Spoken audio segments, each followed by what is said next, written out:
This is not good.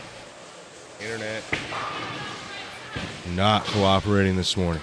Let's see if it'll fix itself. Looks like it might be trying.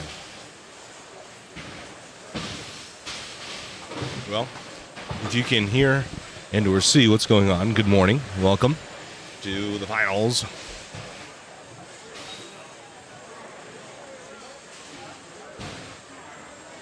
Of the 2024 Storm Idaho Open.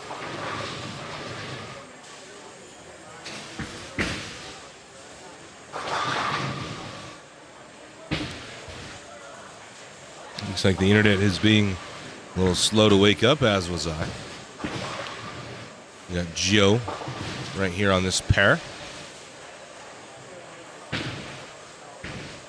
Starting off a little Stroh, strike 9 spare, gutter spare.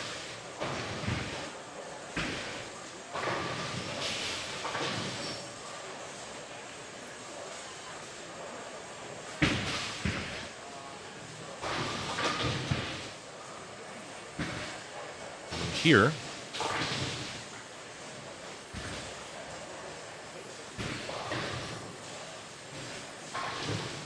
Daria, Lizzie, Duncan Whitaker, Tyler Norris. So I guess we're going to get to see a little bit of the Tyler Norris and Lizzie as they're going to cross together.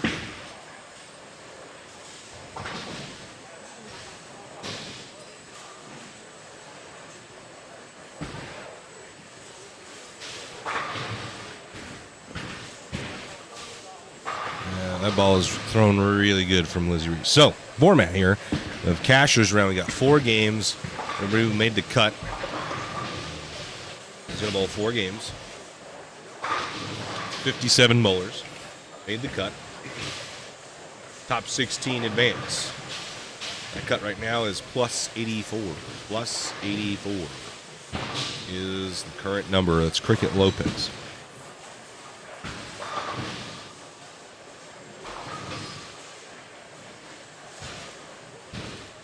Plus 84.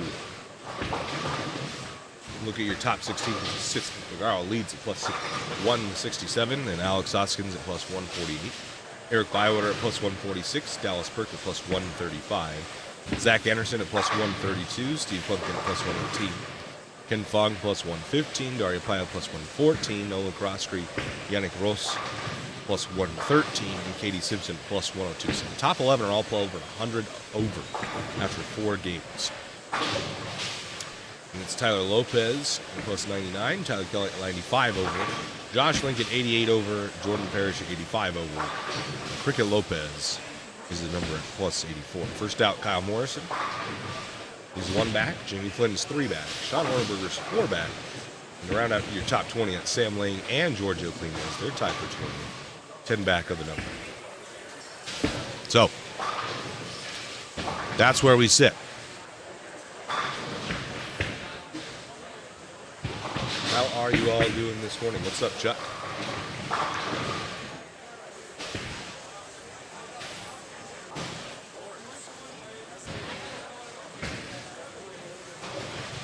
What are you listening to? It looked like you were.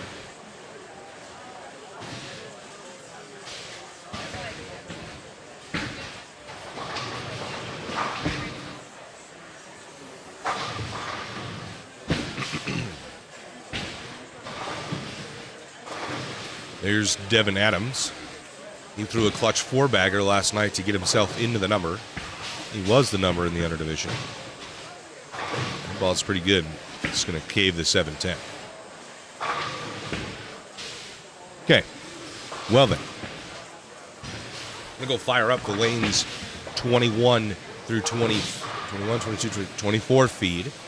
That is available to members only. So if you're not a member and you want to watch that feed, without it switching off of that feed, you can go and watch that feed as if you're a member. I'll be right back.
Okay.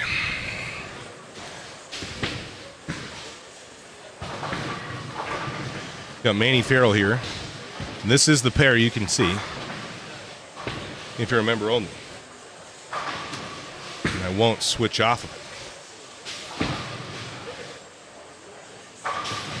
I need to rotate this around. This one's facing too far left. But yeah, if you are a member, you can watch this without getting skipped off of. So if there's someone here you want to watch, join the 10 Back Club, and you can see that stream. Let's go over to Josh Link. Let's not go over to Josh Link. Sorry about that, folks. Steve K's over here. I guess I got to go change the camera battery. Good morning, Jeremy. I got a couple chores to do this morning. So, Marsha Klumpkin, Steve Klumpkin, Braden Link, Amanda Moore, all over here. I'll be right back.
Tabitha Adams says, hello from Arizona. Good luck, Devin.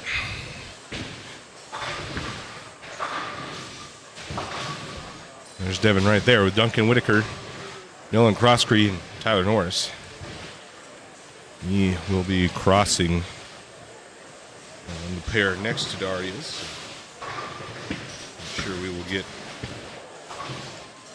quite a bit of action from Devin in this morning's 4 cash rounds.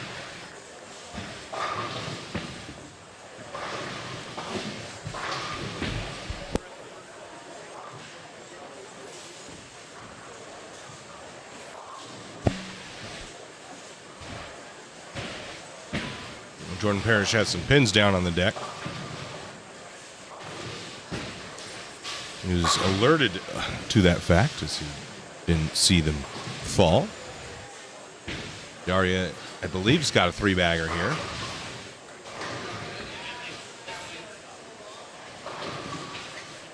Keep going. No. You get 8. She did have a 3-bagger. She's got a decent game going.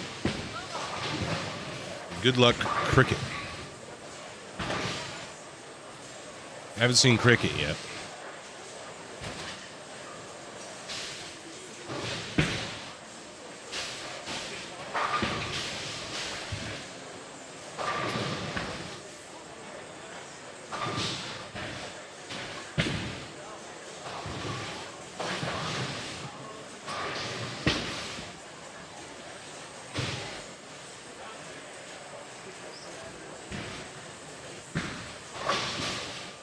She'll make the spare.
About to wrap up game number 1 here.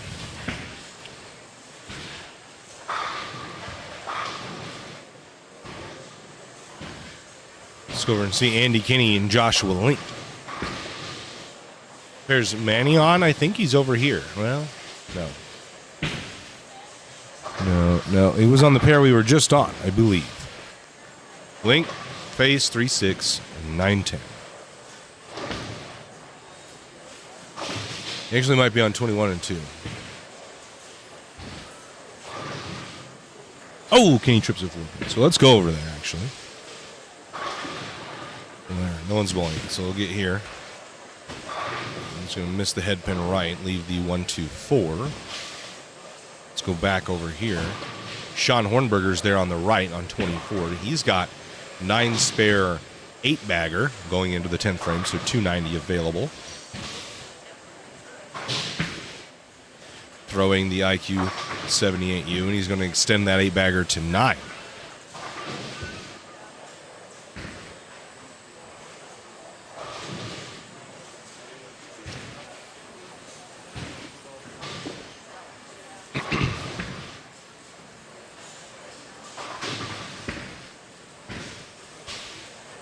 Norris strikes. Good ball, and then I'll bring up Daria on the right lane there. Going with Diallo. How's it going? Good morning.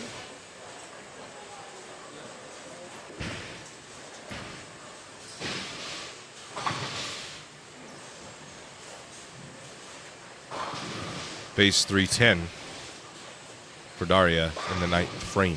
Let's go over to Hornberger. Bang, got it. Trips the 4-9 late. Over to Ken and Lizzie.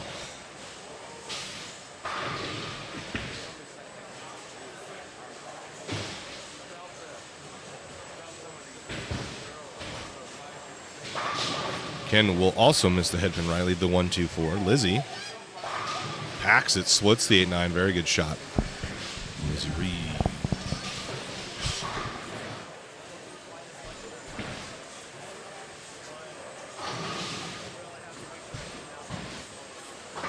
Makes the baby split. We'll go over to Manny. He's working on a strike here. He's had a rough go. A couple opens. Not a lot of strikes. Could really use double. Well, it's not going to come there. It looks like he has some approach issues. Yeah. Looks like he has some approach issues. And now Sean for his 11th strike in a row for 290. Does not trip the 4, so 289 for Sean Hornberger. And that is the highest game of this tournament so far.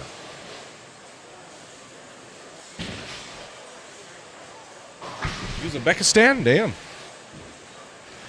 Morning, Christina. Good morning, everybody.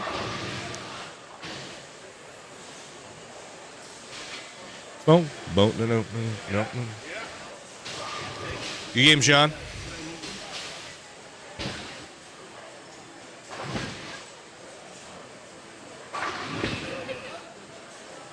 Here's Luke Brown. He's gonna for a 4-bagger here for the fill. He'll get 9, which is fine. He shoots 214 or 224. Fortunately, don't have the score cam on this pair, so it's tough to see.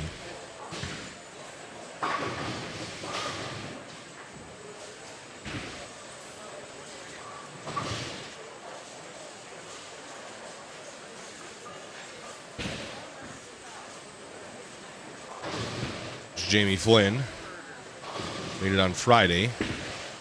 Ball's going to dive through the face. I always worry about the people who only make bowl on Friday. On the the first time or two the pattern's laid out. How well do they really understand what the pattern's doing? Messenger takes out the 710 for Geo, gets 9 on the fill, shoots 180.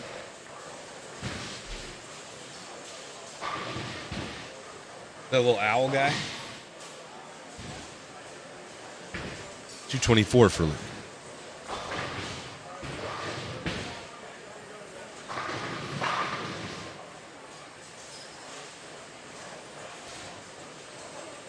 Well, they're done here. Let's go over here. For the conclusion of their game, Noah Crosby strikes. Evan Adams. Catch the headpin? No, not quite. 1-2.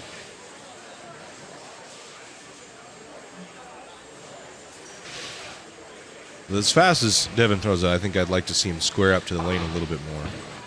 Get his ball through the front part of the lane a little straighter. Not give up the headpin.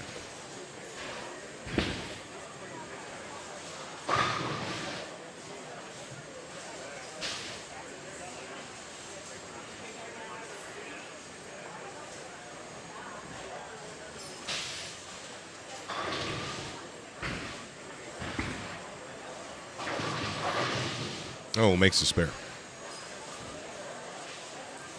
So you can shoot 159 with a strike here in the fill. Daria steps up, working on spare. And can shoot 214. Here's the first. Which is 184. I think it's 184. So she can shoot 214 with 2 more strikes here.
Krista, what's up?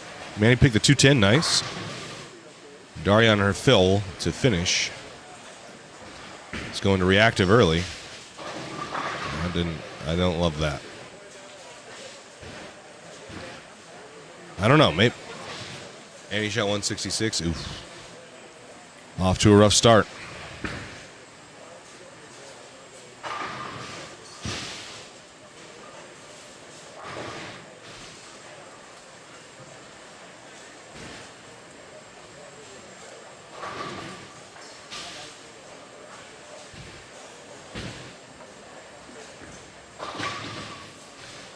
That's what I wanted to go here. There's Tyler Lopez.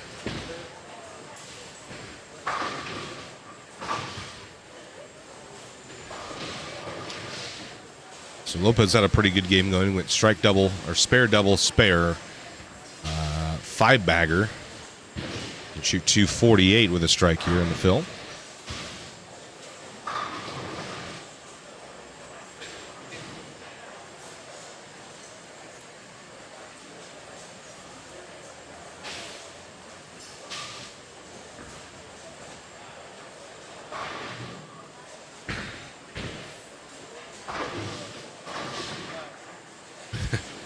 Dallasberg pump that he just made the 3-6-10 the hard way. But Paxton.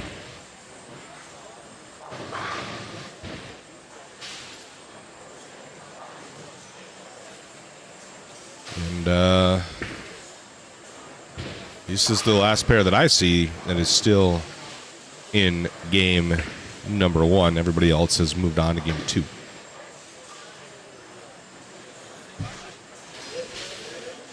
I don't know.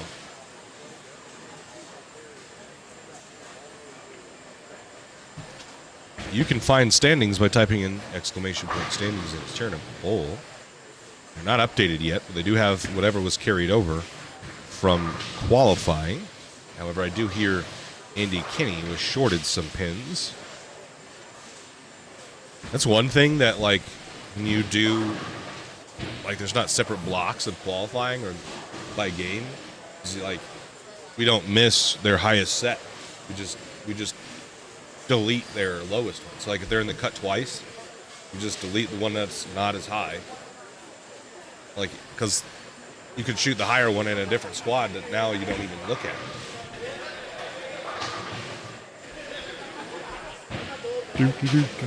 Do. Let's dance.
Mistaken. That was the final shot, I believe, of game 1 from Kira Heeb. So, game 2, and as soon as scores are available, we'll go over them.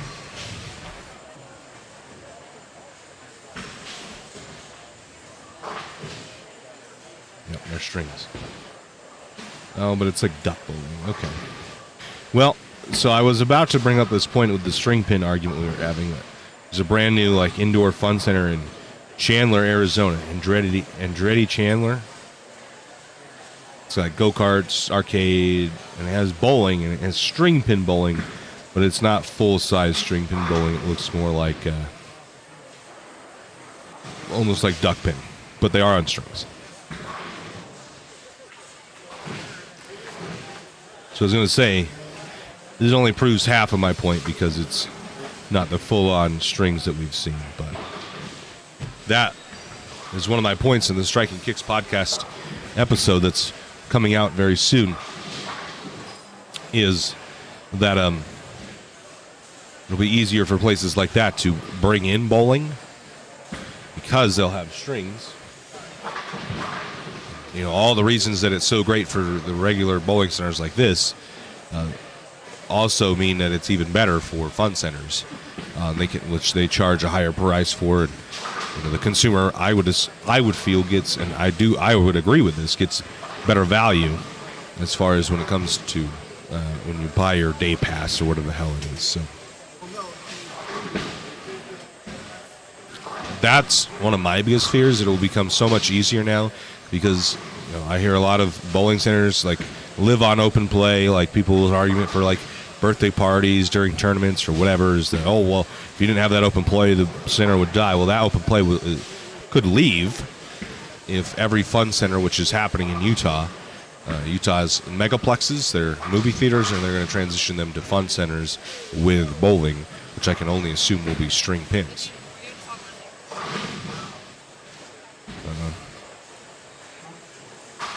Which I can only assume will be string pins, and then I think that in most non-bowler consumer minds, you're going to get a better value by going to there over a bowling center.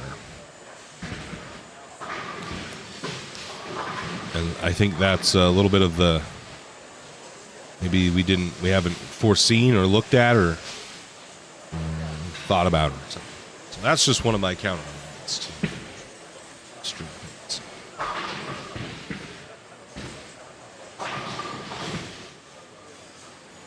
Bowling alleys, yeah.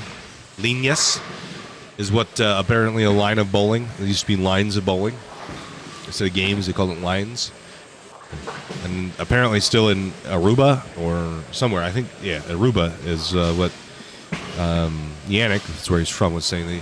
When you go to the bowl, it's líneas, apparently. We have Alex, Yannick, Steve-O.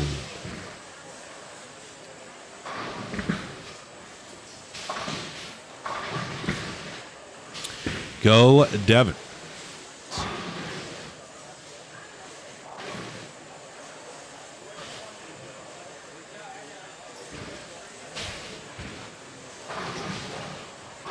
Mixer to 8.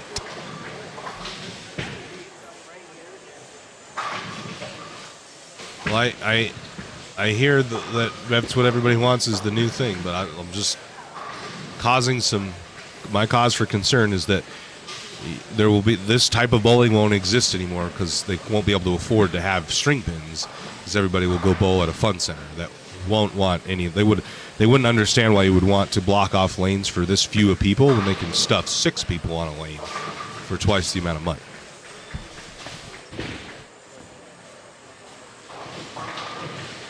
That's my fear.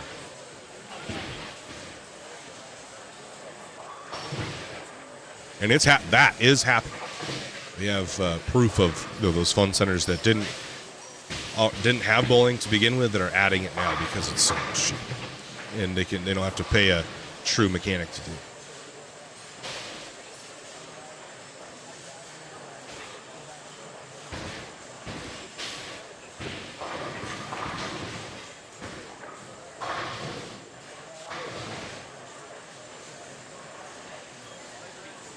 Do.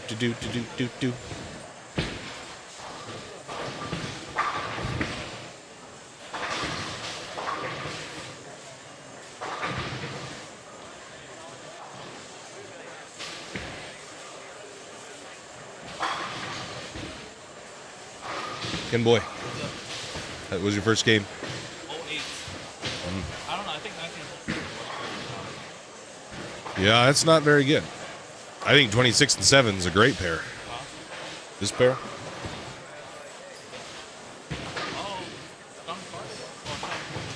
Yeah, Hornberger shot 90. on 23 and 4, shot 289.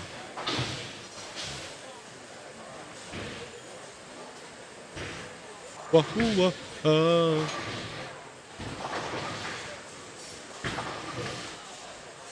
They playing about the same, different. A little bit tighter. A little bit. But that's only for the one pair. Tighter. You were on 19 and 20? You started on 19 and 20? Did you just hook a lot up front? Is that why you couldn't play right or what? Yeah, I just look too much like at my feet. Too much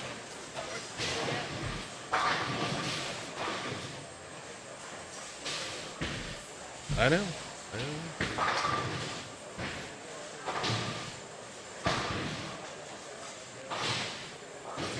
Let's dance. Do.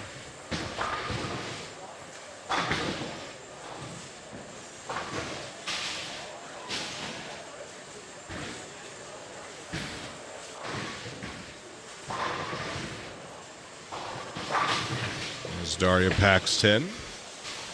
Let's go back here. This is where our title match will be on 21 and 2. Good morning, Mary. They only still have to pay someone to maintain it. I think that you don't have to have a position solely for maintaining strings. Like a lot of bowling centers will have a mechanic on staff. Like that's their job is to do that.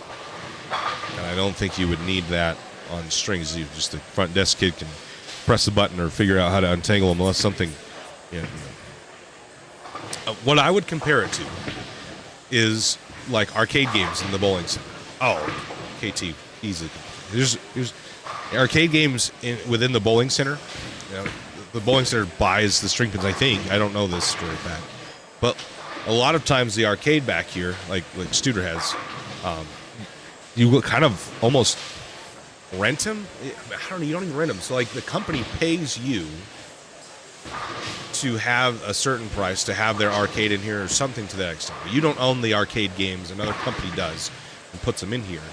You know, and obviously, you know, you can unplug it and plug it back in or something very simple fix. But if there's something that is you know, disastrous or like, so what I'm trying to look for, just it makes it to where you have to like change a circuit board or something to that extent. They send a representative from whatever company that owns the arcade machine to the arcade. This happens at Dave & Buster's.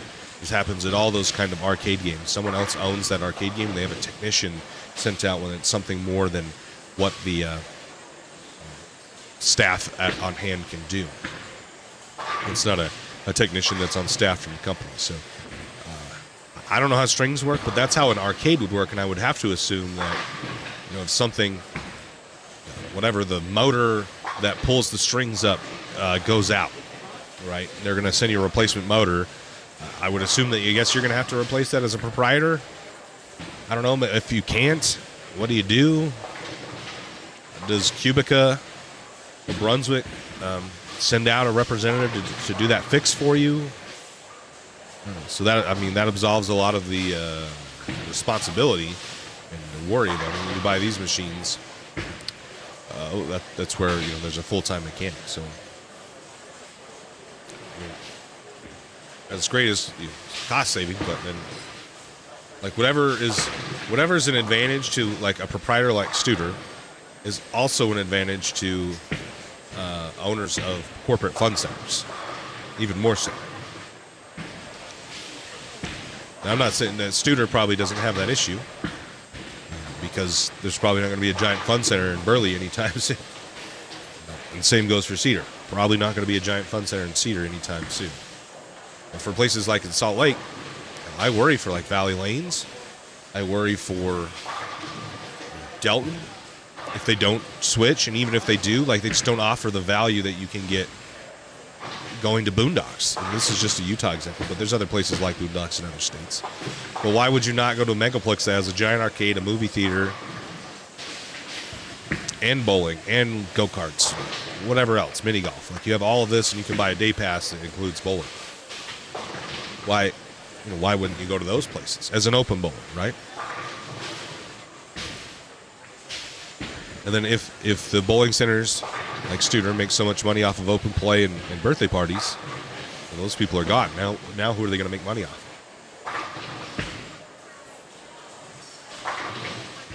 So that's just a scenario. I'm not saying that is going to happen, but that is one scenario that I don't think people that do like string pins ever potentially think about.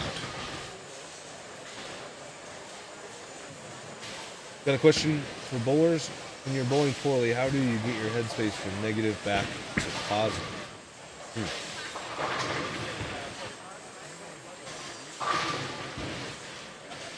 I would say it's like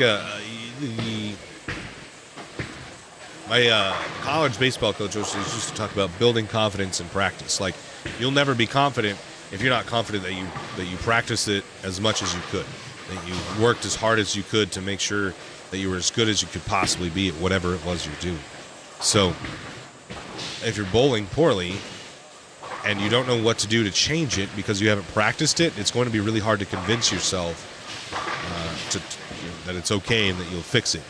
It's just a bad shot. Unless you've practiced it, unless you know that you've worked on fixing whatever the issue is.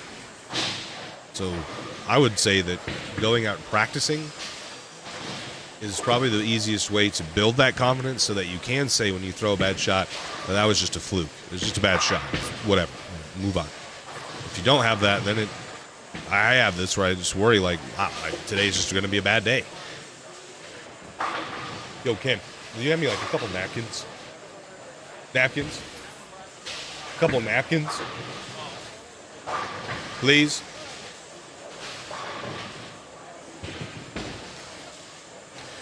Appreciate that, my boy. I'll stay. I'm on it.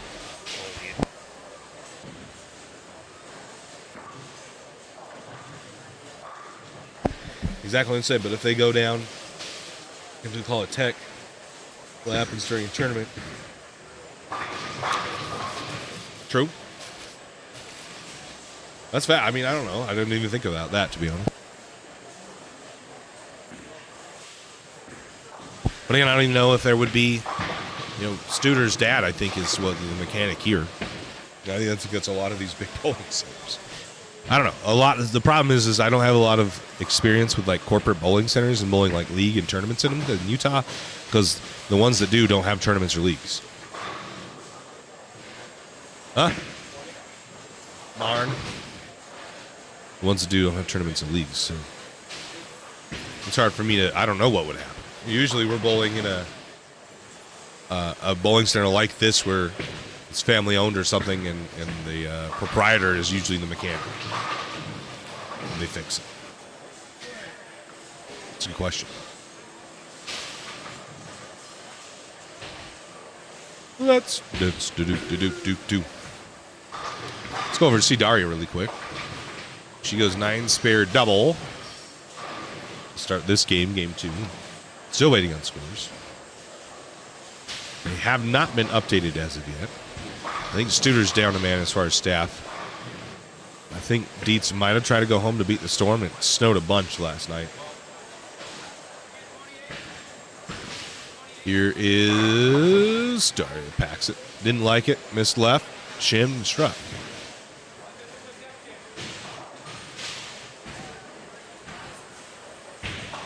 What is that, Jeremy? Serviettes? Serviettes? What is that? Am I saying that right? Just getting fun. Trip the 5-pin forward? Tough to see that kid's head was in the way, dang it. What the hell was that, Ken?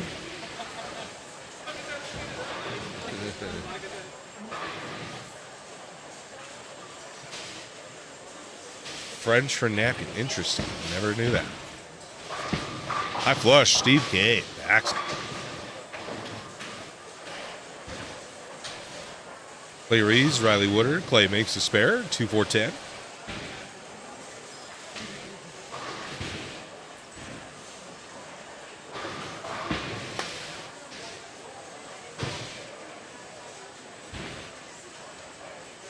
It is, in fact, all French.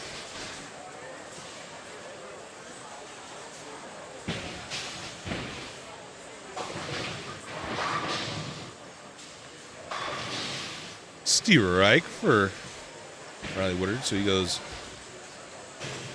Oh, he's having a little bit of a rough game here. Here's Hallie Vaughn. Crossover. Leave 6 pins. Go to Joshua Link.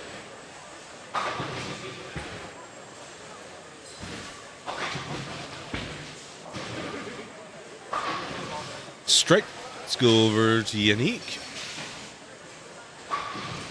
Oh, face, but just folds everything on itself. That ball's bad. Brr. Let's do.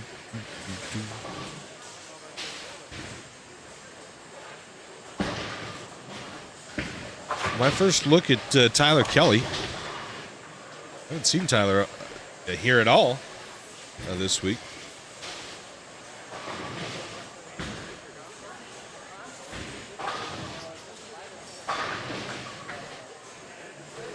He strikes.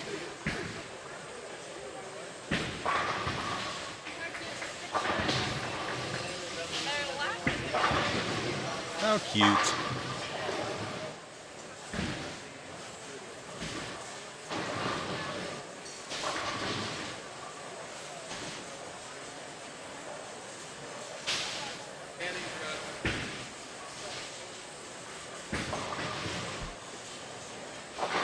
Okay, we have game one.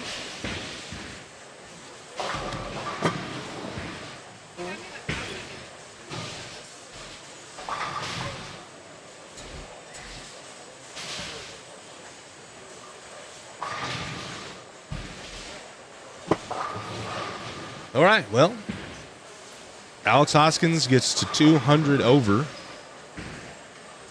with a 252 game. He's your leader. And then it's,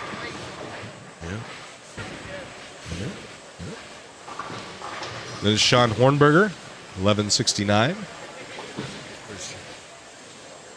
going to tell him if he could add the plus minus, that would be nice, please.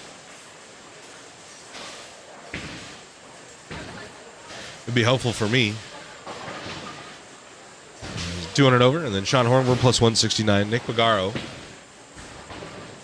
plus 162. Tyler Lopez 147. Steve Klebkin 142. Nolan Croskery 132. Dallas Berg 130. Daria Payak 127. Braden Link 124. And a tie for top 10 is Kyle Morrison and Ken Hase Fogg at plus 123. And Zach Anderson at 122 over. Eric Bywater at 118 over. Andy Kinney at 199 over.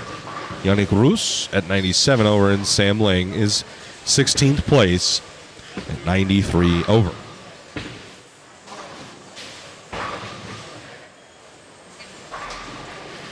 Tyler Kelly's the first out, 6 back. Katie Simpson 7 back. Cameron Hennings 20 back with Peyton Smith. And rounding out your top 20 is Jamie Flynn and Duncan Whitaker. They are 23 back of the numbers, so pretty tight down there with 3 to play. That's 2.5 really. So we are in the middle of this game. Whoa.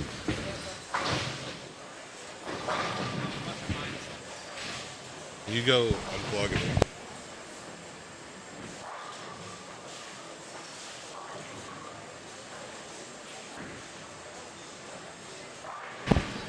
Let's dance.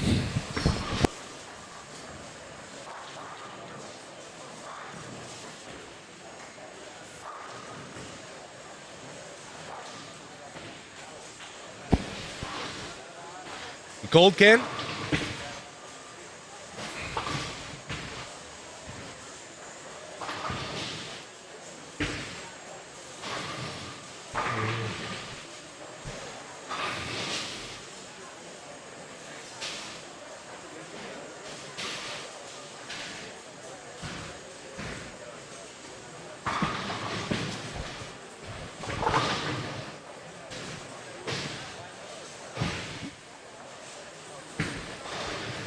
Rich, what's up, brother?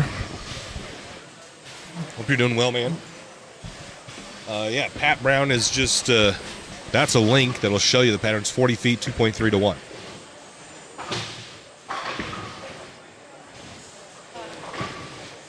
Sean and Nick's wife are sitting underneath my camera. A little while ago, they're like, does this I don't know if they all do or some of them do. I just said that they do, but probably not enough to. They're not that close. They're sitting behind it. Uh-huh. So we were just talking about that for a little bit, and then they're under the camera. I just had to go switch. I was like, all right, we got to turn this one off. We can hear you guys. They're like, no, you can't. They're like, you scared us. Got him. Apparently, I look like Sean Barber's daughter. Showed me a picture. There's a resemblance. Saw her? Huh? You saw her? Is there? You do look like her? I didn't even know he had a daughter. Similar, I mean, identical. how old is she? Huh? Is she your same age too? Probably close to. Hallie Paxton. That was a really good shot. Let's go see Andy Kinney. What's up, Derek? Thanks, I already went to it to get a snapshot of it. Nice. Kinney, Mixer, yeah. Yannick splits the 8-9.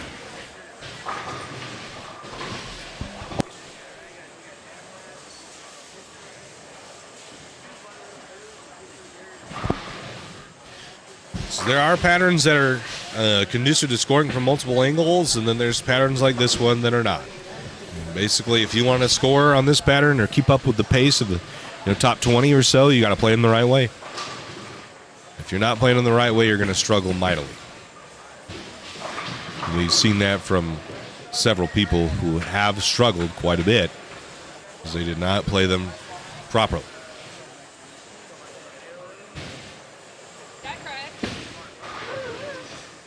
Does Andy have a six-bagger? I did not see.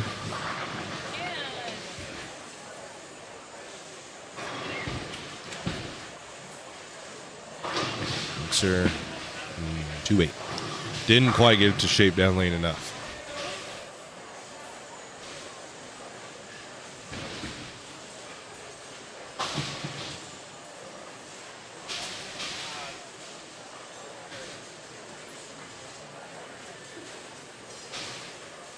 Duncan Whitaker. 210.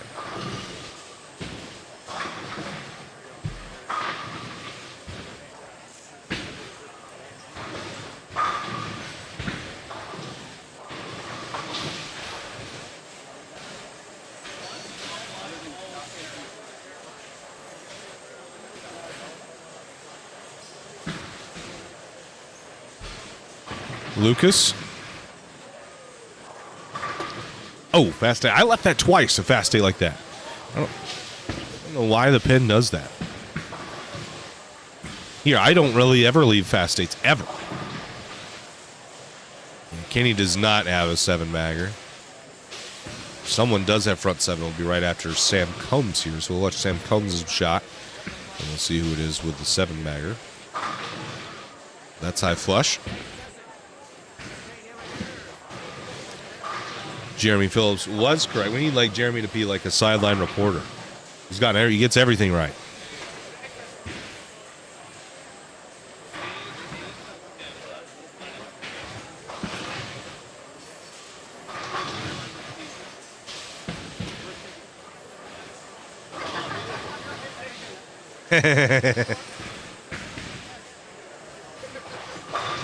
Guess who lined up Ken?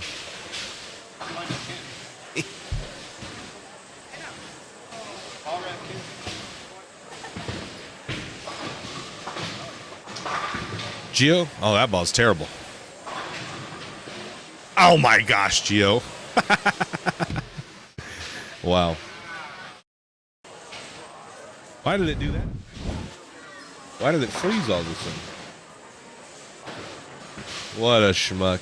That is so lucky.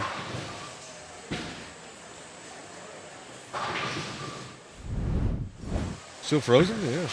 I don't know what that was about.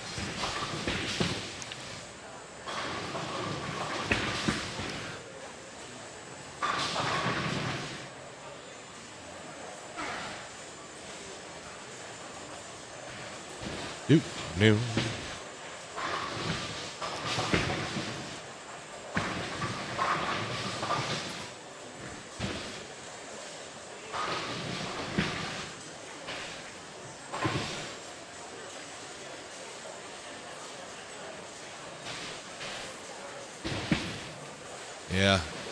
A little 8-bagger now. See fucking Gio's strike? He missed like 4 left, went through the face, and tripped the 6-pin forward for an 8-bagger. Hey, he needs it. What is that? What did he shoot? 85?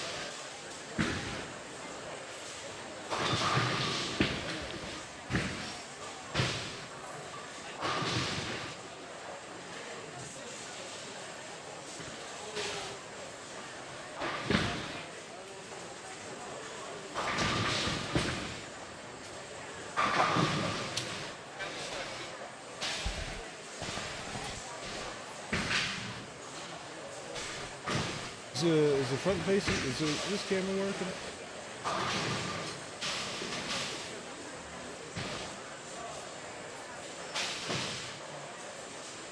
What's up, y'all? All right, let's break this down. There's Kenny, high flush, trips the 4-pin, and we're gonna what?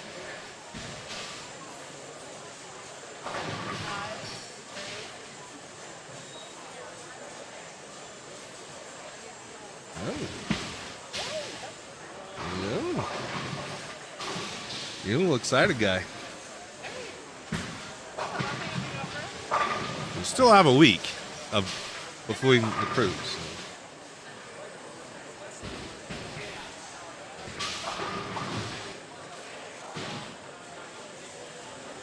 All right. Gio now left lane, front 8, looking for 9.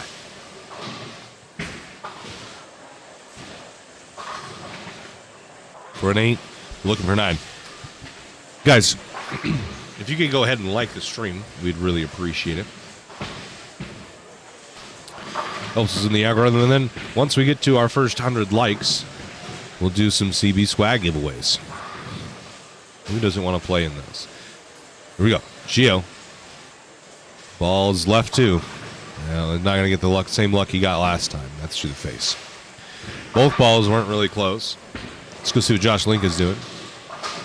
He's moved in, and the 5-pin does fall. That's what happens when you match some speed with rev rate. You get those kinds of hits. Why didn't it finish switching? Manny's bowling. He goes 4-bagger, spare 3-bagger. So he's got something going. The problem right now I'm seeing is more people. This happens almost all of these tournaments. Is once everybody kind of figures out how to play them, they all migrate to the same area of the lane. That's what they're starting to do, and the right side looks to be breaking down quicker and quicker, carrying down faster and faster.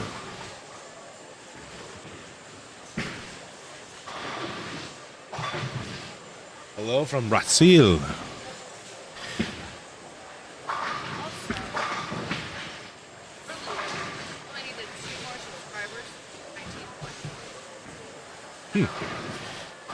I didn't. Also, for these giveaways, we will turn on subscriber-only mode. If you're not subscribed, you're going to need to hit the subscribe button in order to participate. These giveaways are only available on YouTube. If you're on Facebook, watching on Facebook, head on over to YouTube. If you have a request, come over to YouTube, put that in the chat. Maybe throw a little donation in there. And try to get everyone that everyone wants to see.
The word on the street is Sean Horberger may have just shot 300. Sean Hornberger may have just shot 300 on the end pair down there.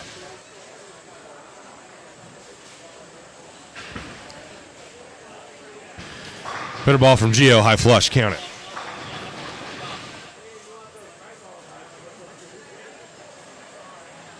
We're up to 48 likes. Keep hitting, spam the like button. Crush the like button.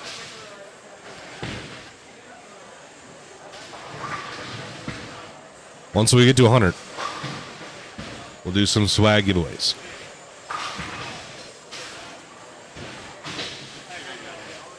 Huh? $2.99. So it has been confirmed to me Sean Hornberger has shot $2.99.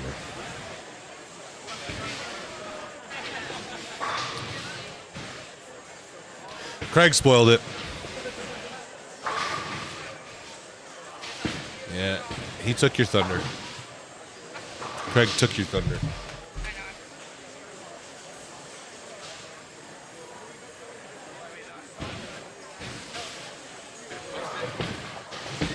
Go sweet. Yeah, whatever. That's a good pair. Katie's had front 8 or 9 over there. It's a good pair. Mm-hmm.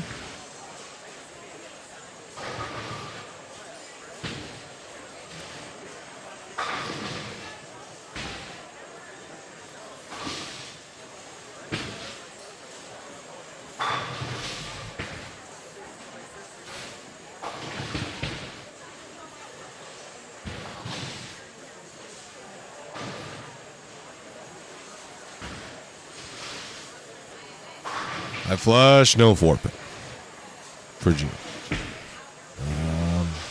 Let's see Lizzie. We're going to go to Manny when he gets back up. He's bowling a really good game right now.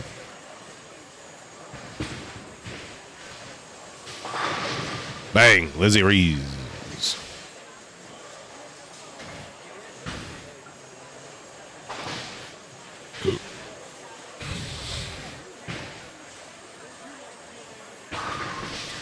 So we're here to Daria.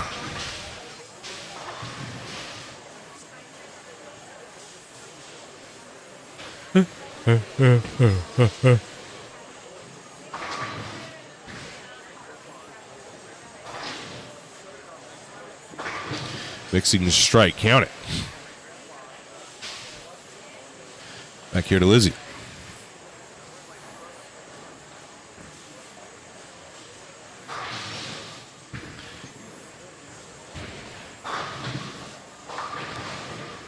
Face gets 9 though, so not a bad break.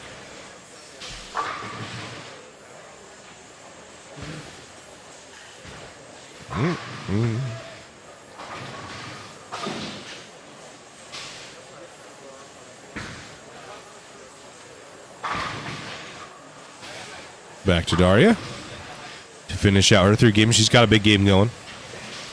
Spare 3-bagger, spare 5-bagger. She'll get 8.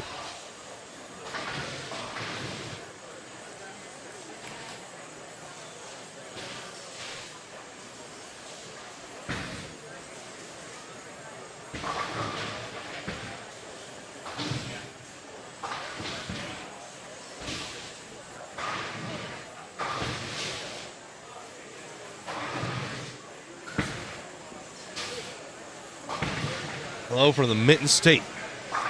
Big boys will be here in April. Thunder Bowl in Allen Park, Michigan. I don't remember the CB Tour going to Allen Park, Michigan. Manny needs to hook. Oh, it does. And 27 and 8, good pair. The 2 end pairs are great pair.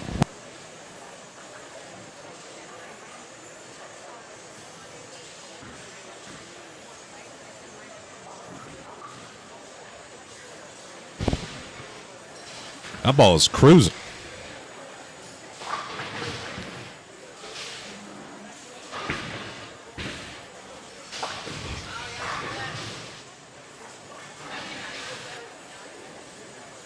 So Hormer goes 89.99. He could have the biggest set, 3-game set bowled in Northwest Tour history right here. I don't know if they keep track of such things. The CB Tour certainly does. However, this is not a CB Tour stop. CB Tour picks up for Season 2, August 9th through the 11th. No, yes, 9th through the 11th. In Lehigh, Utah for the Trillium Mortgage Open. Oh, get it! Oh, right in front of it. Manny 210s on his second shot, the 10th, but a big bounce back game that he needed. He's going to need 2 more of those. Keep the momentum alive and have a chance of getting into the top 16 for match play this afternoon.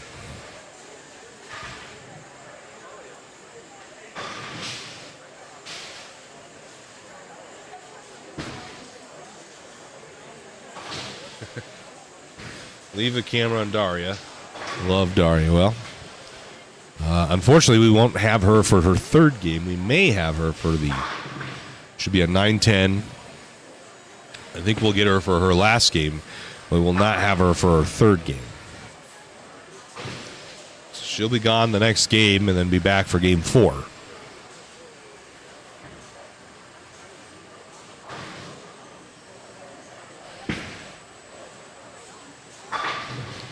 Let's go over here to your tournament leader, Alex Hoskins. Splits the 8-9.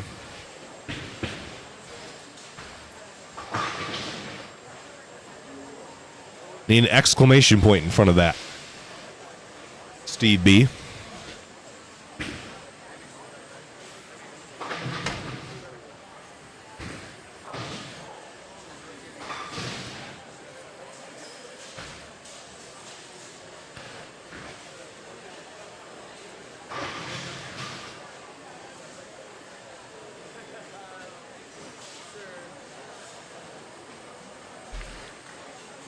Let's go to Ken Fong real quick. Change it up a little bit, throw the pitch black. He'll leave 3/4 of the bucket. Let's go back over here to Alex.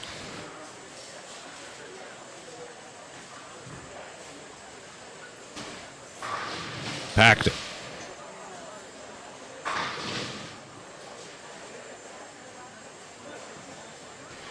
Tyler Lopez. Face to see Josh Empey made the cut last night with Marcia in the 8 p.m. that turned into the 9 p.m. squad. He'll slap the 10 out. There's Cricket.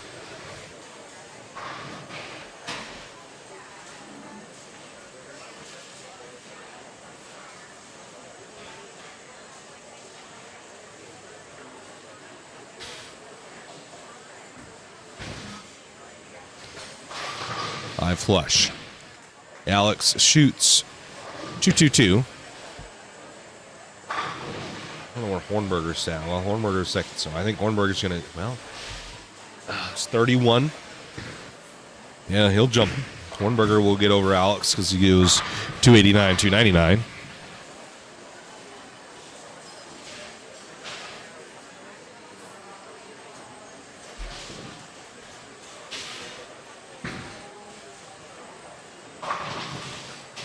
There's Hornberger, the man himself, starting his third game.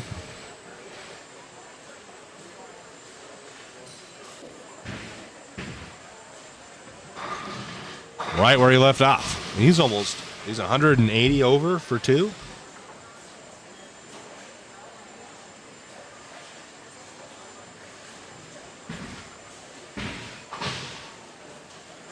Yeah, 188 over.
Hopefully.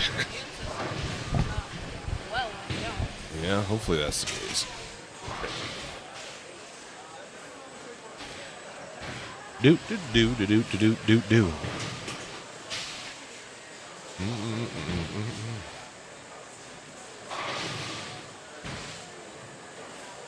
Riley, 3-10. Let's go see Hornberger. Fired off with a strike.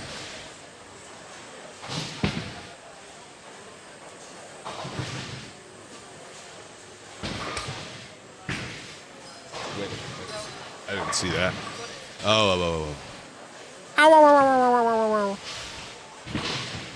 That ball's way left. No dice there for Hornberger.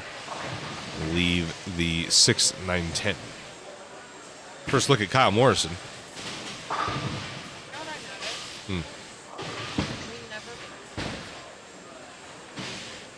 I have.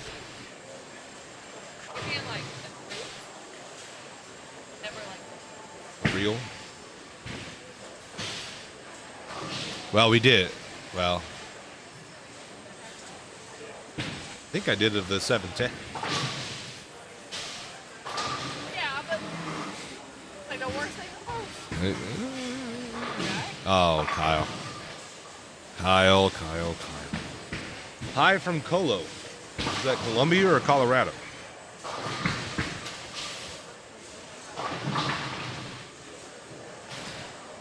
Colorado.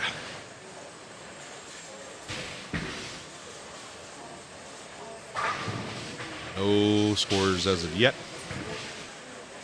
So we wait for those to come through. Let's see Marcia.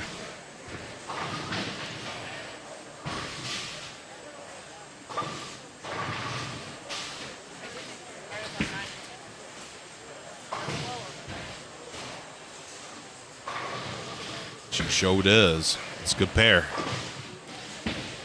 Marcia and a Magic Gem's going to go to the face and leave the 3, 4, 6, 9. Ouch.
Yeah, over here, I think it looks fine. It may just be your service in your area, so maybe try to refresh your feed or something like that, because everything on our end shows that we're good.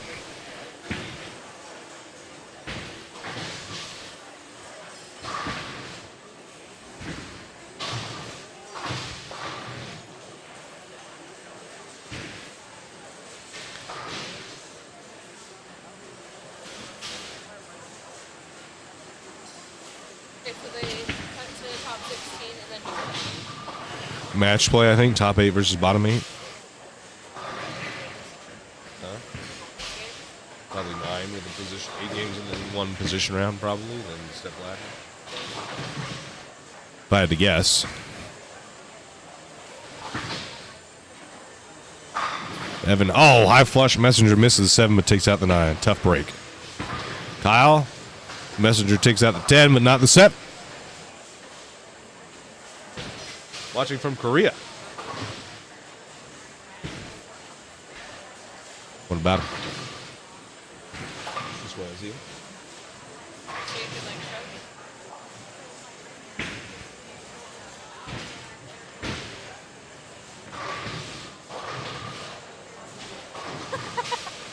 You okay?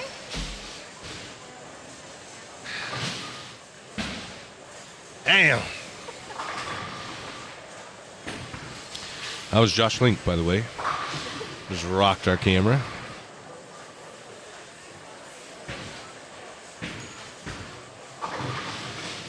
He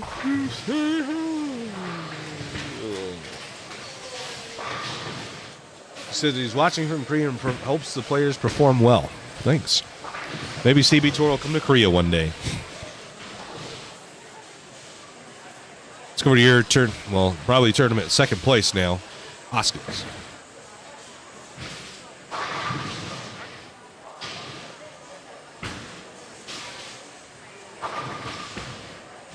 Yeah, Hornberger is now plus 268. Alex is plus 222.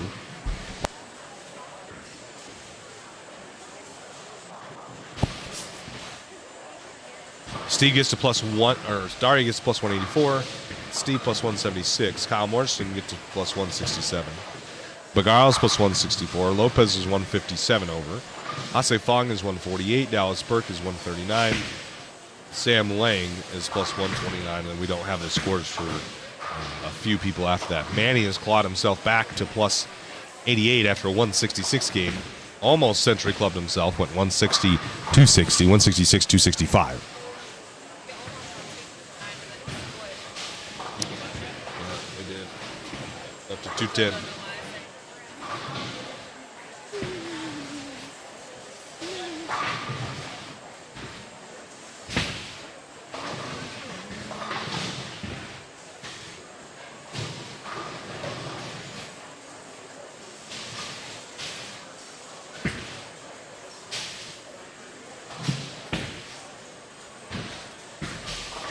Watching from Kentucky. What's up, Eric? Brandon Simpkin asks, can any USPC bowler enter this open? Yeah. Any bowler can enter in any of the CB Tour events. Watching from Burley, Idaho. Nice. Huh? Yeah, BTS. If you say oh, Gio, you lucky duck. It fell.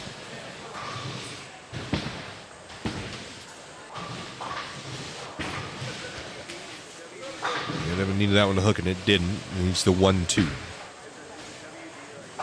Hello from New York native says hello from Southern California. How's the weather there? Vegas, it was blowing. It was like a hurricane down there.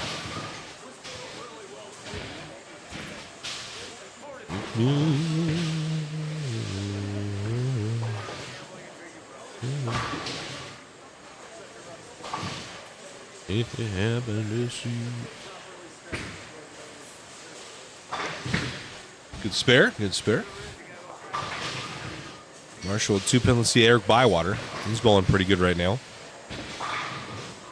BYH2O. Rainy. Snowed up here last night. A lot.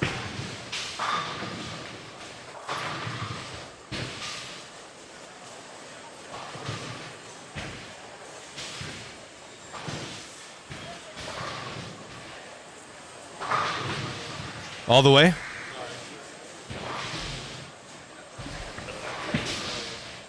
I saw half of a blurb.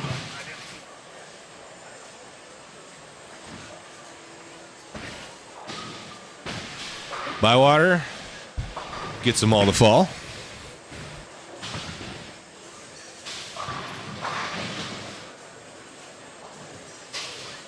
Huh? Didn't it? Below from the land.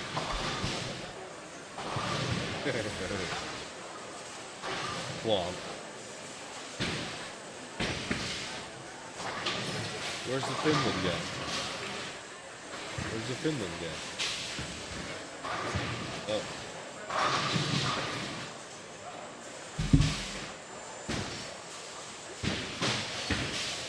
It's 2 a.m. Korea.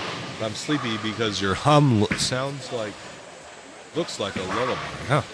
I don't know if that's a good thing or a bad thing. I don't know. I'm sure that was translated in Korean. It could be.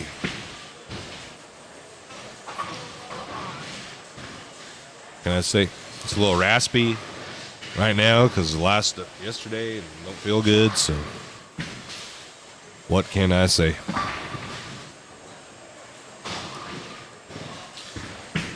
Cal way over bounces. Goes Brooklyn, leaves the 9 pin. So we see Sam Combs and Craig Riesinger.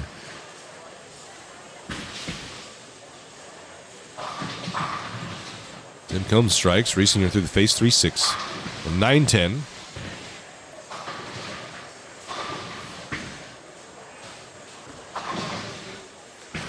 Lets that one hang out there a little bit.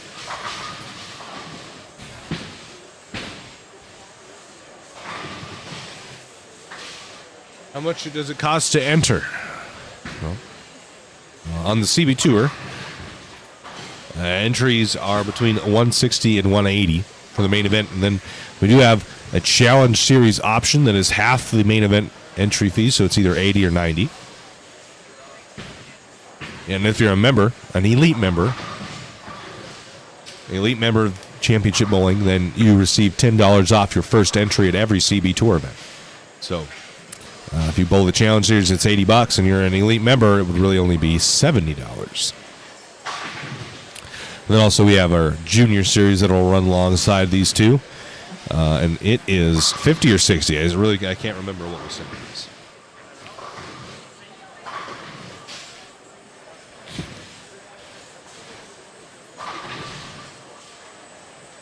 Let's go over to Clay Reeves. We'll strike. We have the rest of the scores in. So Steve Klumpkin shoots in the 4th at plus 176. Morrison 167. Nick Bergaro at 164. Tyler Lopez 157. Ken Hasefong at plus 148. Dallas Burke at 139. 10th is Yannick Gross plus 132. 11th is Sam Lang at 129. Eric Bywater at 120. Andy Kinney at 119. Nolan Crossgreen and Gio are tied at plus 115. And the cut right now is plus 113. Braden Link.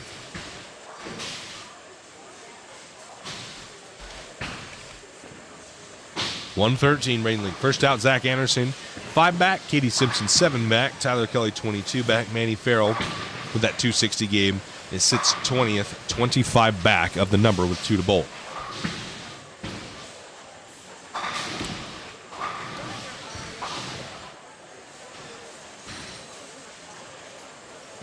So that's Braden Link. He is the number right now. He just struck. Here is Giorgio and Andy Kinney both on the bubble as it sits. 6 pins separate, 4 pins separate Gio and Andy. Andy crosses over and doubles up. Gio goes spare, double.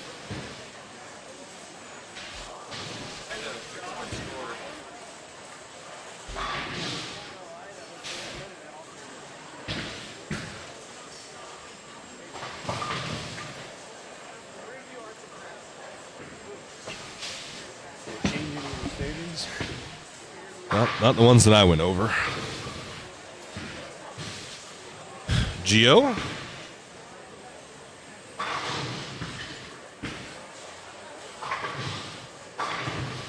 Plax a 10 pin. 6 pin, try to get out of the gutter. Just didn't quite have enough to get it. Steve-O. Packs it.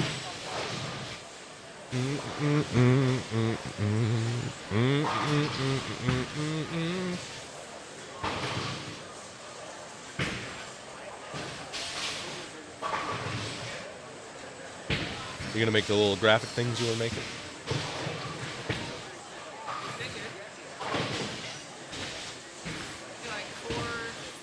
Four and 3. Yeah.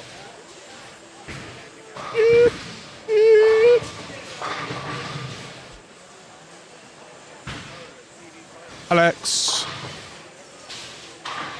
Got it. Where's Hornberger? Let's go see Marcia. Checking in Hornberger. Oh, 1, 2. Oh, the 7-pin fell. So 1, 2, 8, 10. Hornberger has gone strike, spare, strike, and then this 2, 8. So his look has gone away and is struggling a hair, although his spare game is keeping him alive. A flute.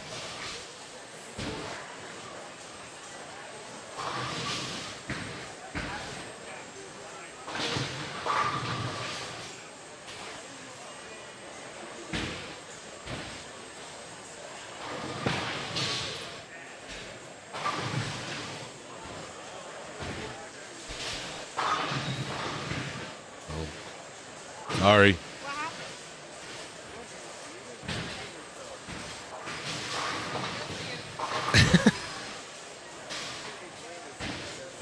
Okay, I'll get the next one, so it better be cool.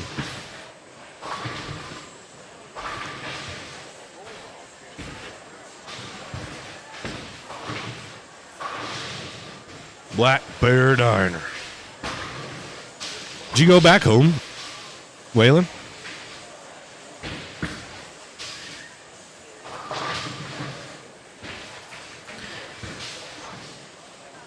Kyle? Oh.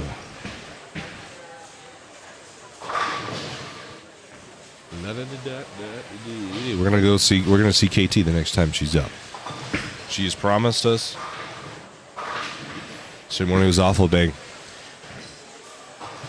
It snowed a bunch this morning. The KT has assured us that she will do something cool on the next shot. O'Reilly strikes.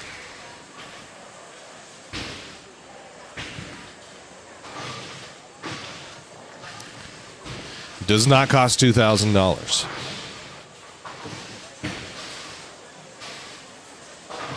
That's a little steep.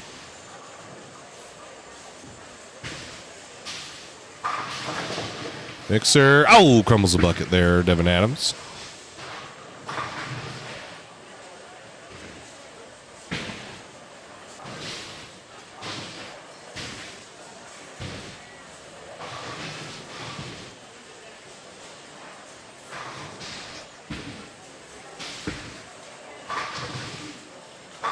Gio splits the 8 and 9. That's a really good ball. Borgaro has front 5. All right. I'll have to seek him out.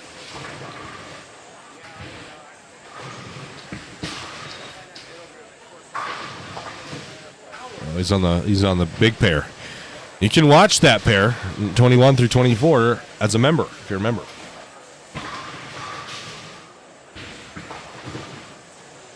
Tell myself I'm becoming the idiot. There's no shame in the game, Waylon. No shame in the game. All right, Katie. She said she's going to do some coup. That splits the 8-9. Not bad.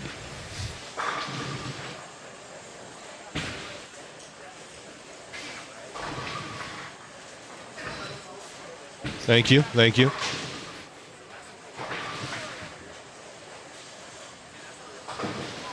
We're at 64 likes, ladies and gentlemen.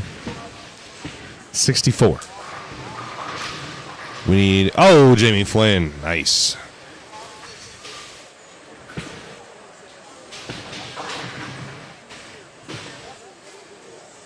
Yeah, it's true. 64 likes. Once we get to 100, we'll give away some CB swag. Cam Henning has front 4. I thought this was Nick. This is actually Cameron Henning has front 4. Oops. Where's Bagara?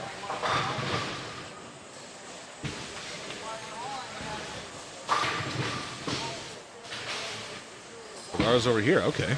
Well, let's see Cam Henning.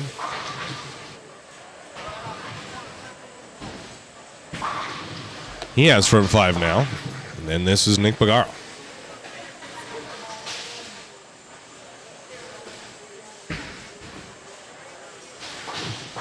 Bang, got it.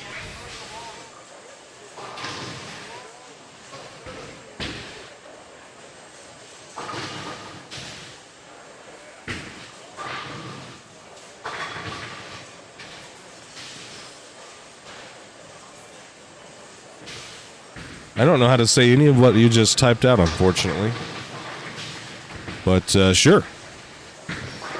Kyle, bang, got it.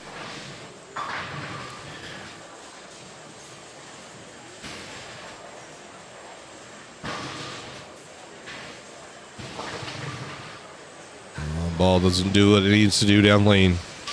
Never slow down.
KT, roll the 9-pin, no.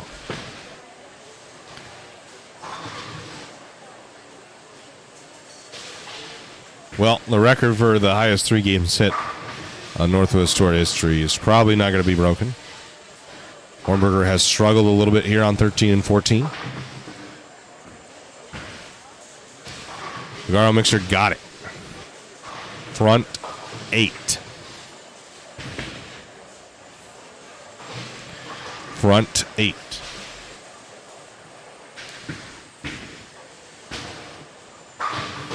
Bang, Josh Link. Josh Link's got a good game going.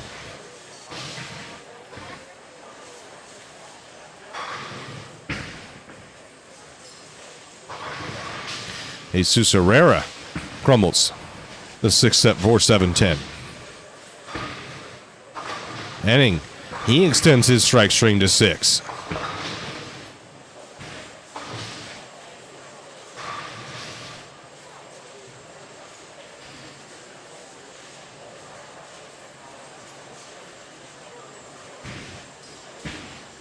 Is D playing? I don't know who that is. Oh. D is not playing. No. He is not, actually. I know who he is. He's not playing. Yep. Yep. No, he ain't playing.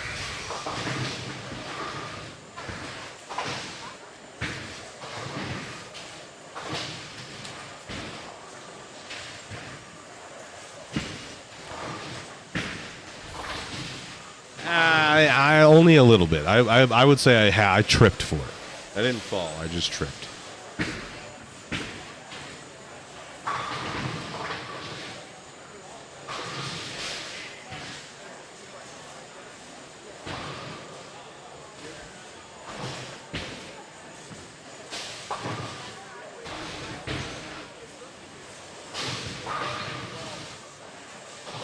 Polito Tangero.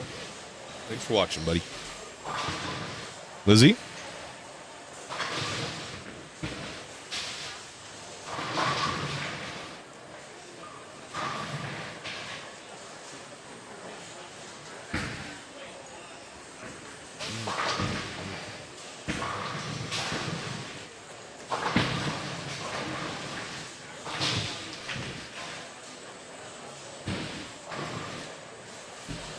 Gio?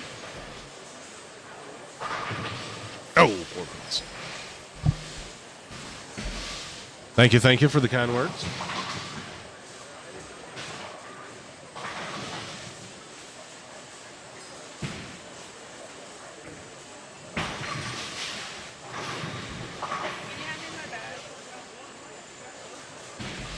What you getting?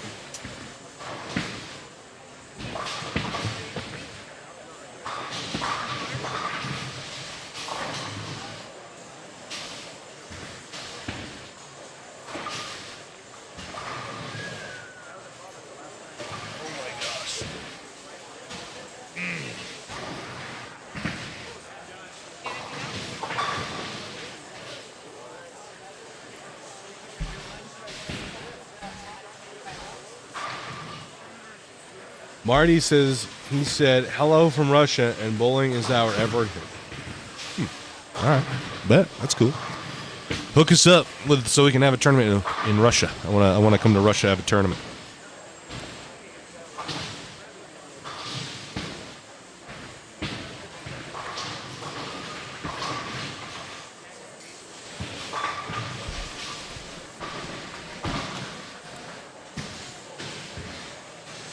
All right, Bagaro. Front 8, looking for 9. No doubter.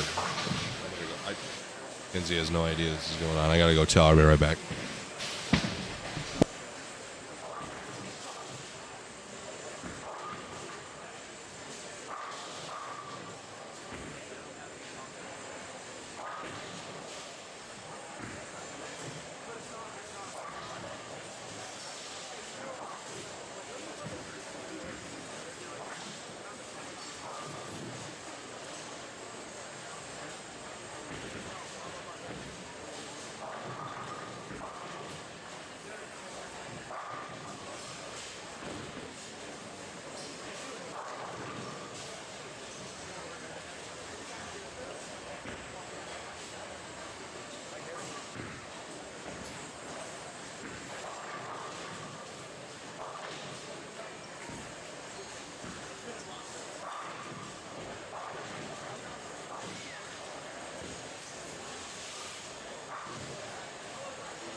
I made it back. Had to go give Kenzie the camera and pick up our waters and inform her that Nick was on front 9. I made it back so that I could call this.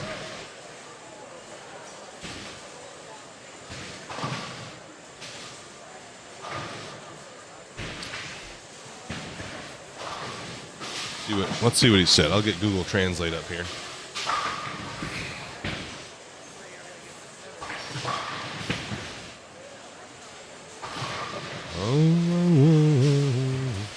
I play bowling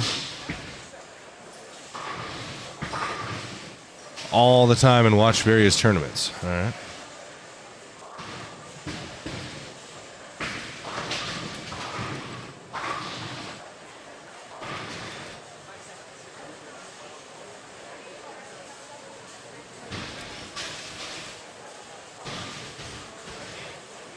Okay. Bang.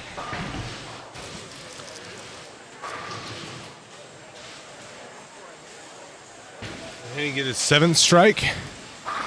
No. All right, Bagaro. 9 looking for 10. That's left. Got it. He's got some room.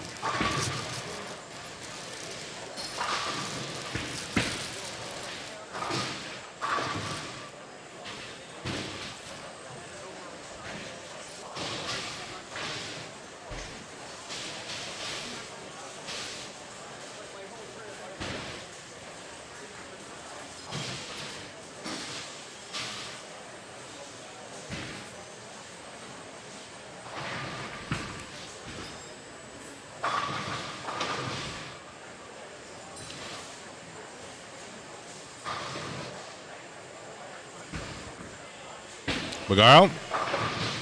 Oh, 5-pin falls late, stun. All right, here we go, baby. Dubs in the chat for Bagaro. Dubs in the chat for Bagaro.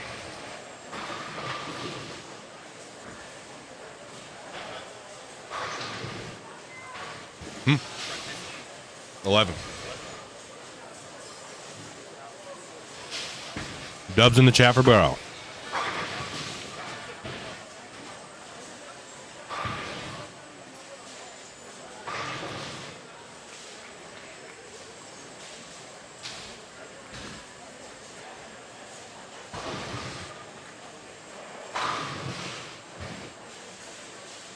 Here we go. The second 300 on a CB stream. Ball looks pretty good. Oh, and he got it. Bang. That's 300. Watch that again. That ball. Got a little lazy down lane here. Tip just enough. Messenger comes out and takes a 7-8 out. Bang. Nick Bagaro. 300 game.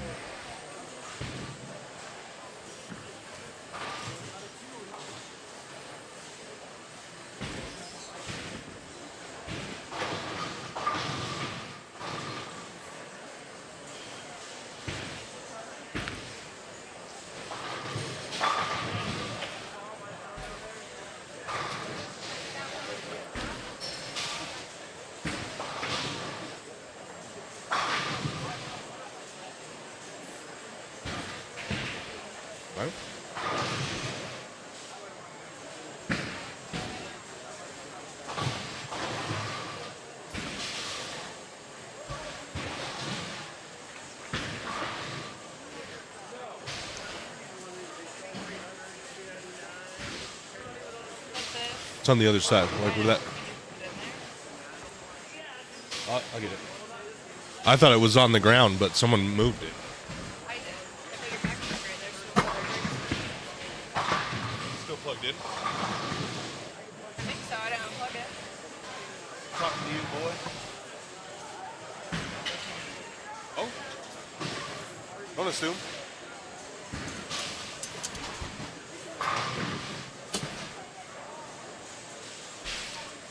Huh? What? You chill.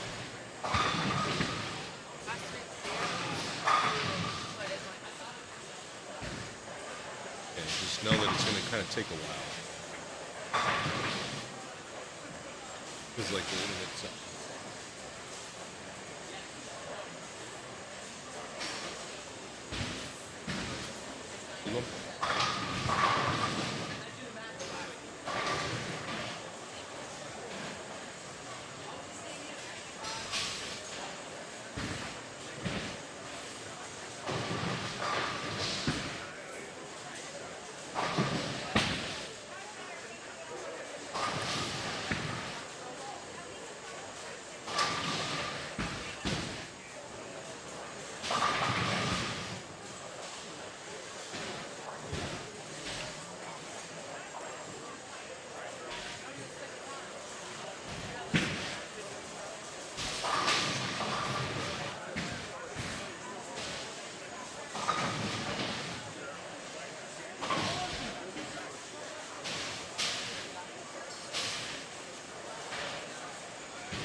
The last shot? Yep.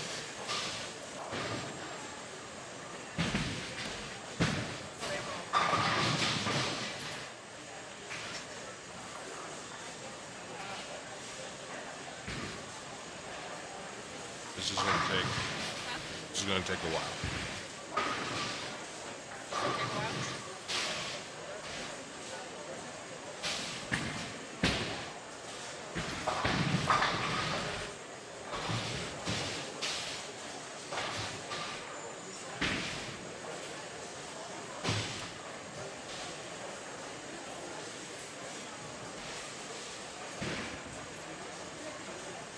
Tournament rush?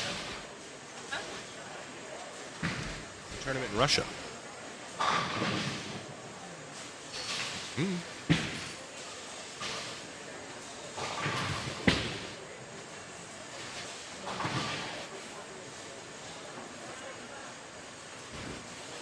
Bring honor to Mother Russia for the CB Tour tournament. Steve racked the frickin' this camera so hard that it like did that.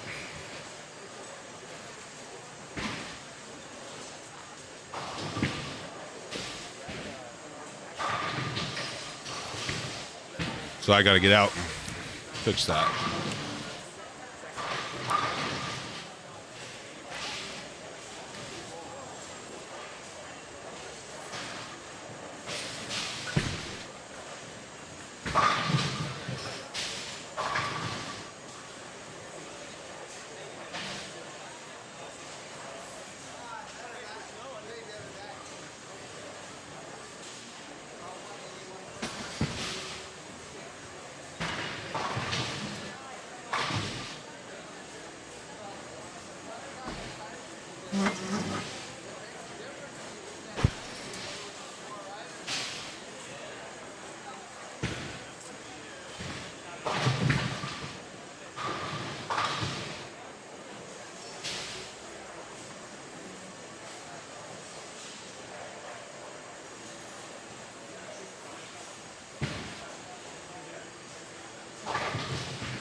Be mean guy.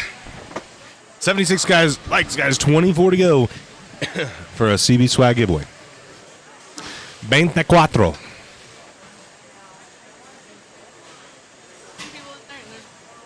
Oh, I didn't zoom in on this. I need to zoom in a little. Shoot.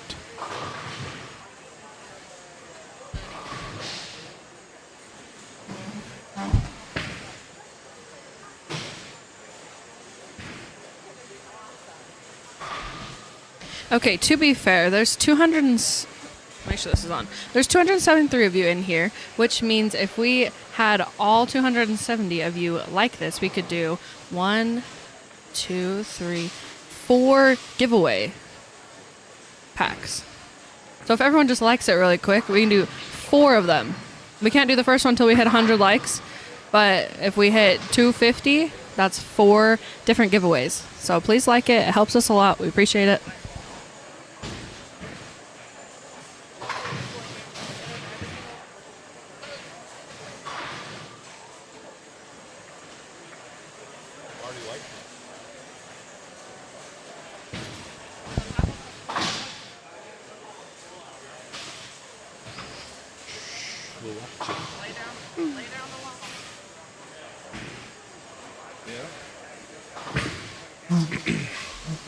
We got dumped in SLC last night and this morning. Dang. Hello from Washington. Washingtonian. What's up? It dumped snow. I don't know if it's still snowing, but it was snowing good this morning.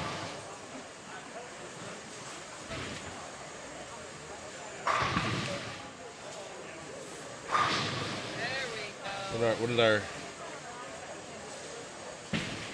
did our friend from Russia?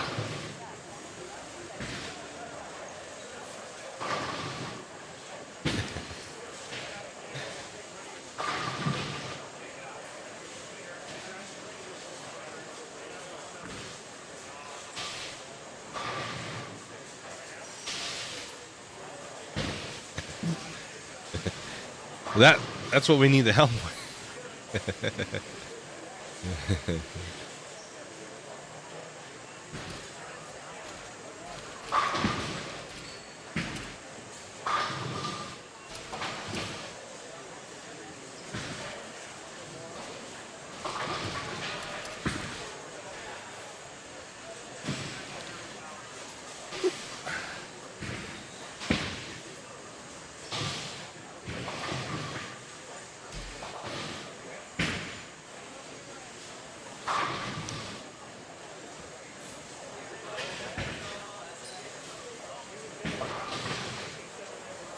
Well, now we wait for standings to be updated.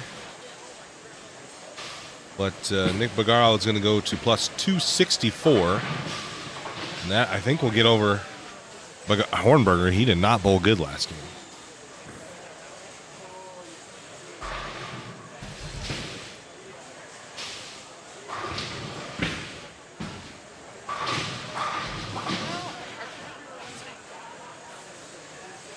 Oh.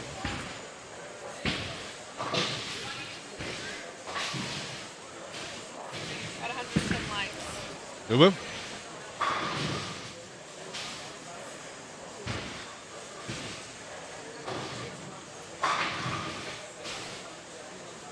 Before Vegas, yeah. Hopefully the weather's gone out of Vegas. It's supposed to be in the upper 60s, so it won't be too hot. That'll be nice. Luke the Nuke. I want to get those guys that announce darts. Get those guys that announce darts. Manny, what did you end up shooting? What did you end up shooting? Another one? Danny? Another one? Like, you went 260, 260? Cheers! Bro, what the hell's going on with your first game?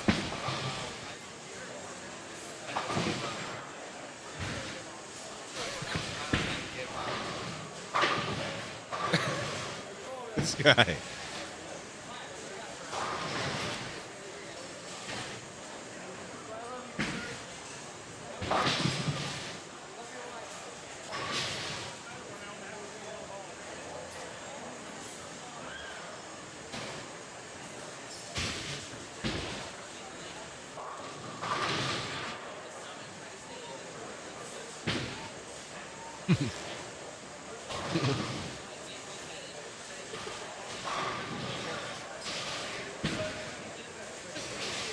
Oh.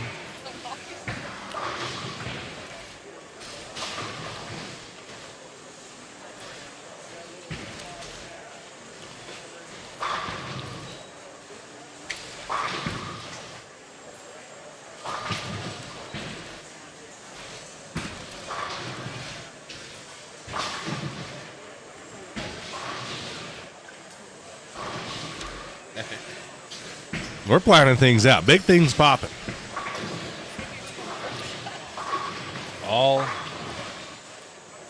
All on the yeah, in the YouTube channel.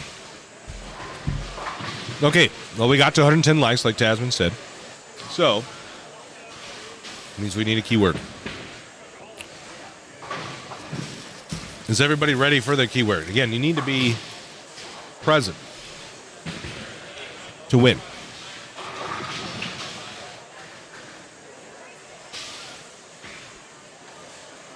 You need to be present to win. There's Yannick. Bang, got it. We got to get you a keyword. So, are we ready for the keyword? Let me know. Type bang in the chat right now if we're ready for the keyword.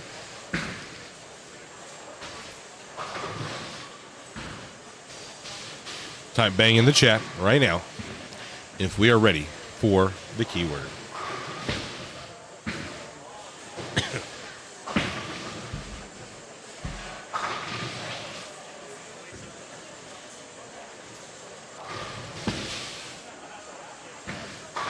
Just trying to make it so it's easy for you, like, people you like.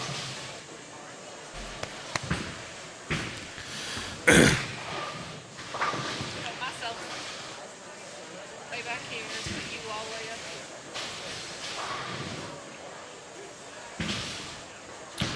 here. Stevie.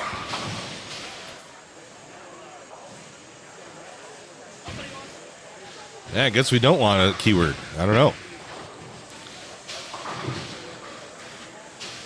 Oh, got a lot of wood there, but couldn't get the X on the board.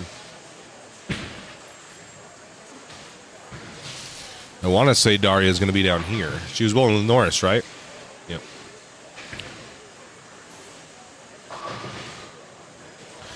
So Daria will be on this pair. Oh, Tyler Norris with the 710.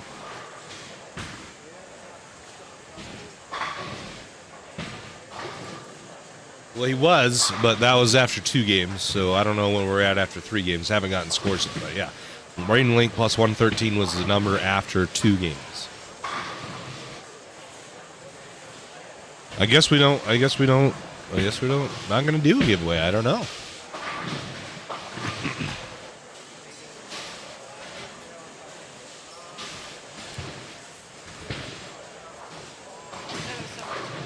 Huh?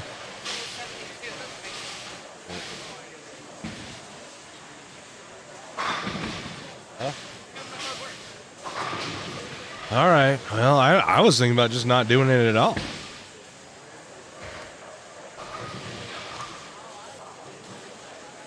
What should it be, Ken?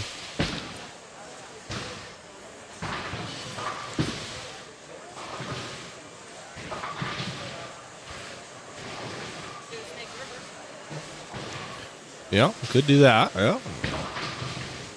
That's the face for Alex Hoskins. So,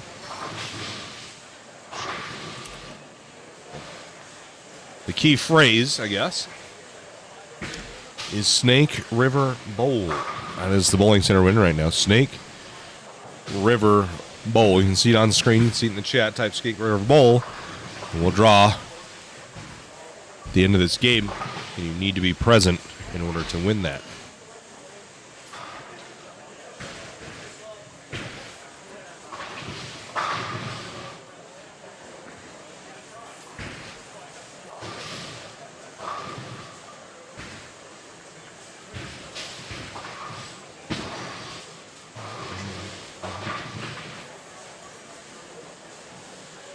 I don't know if this is going to work, Ken. It's done.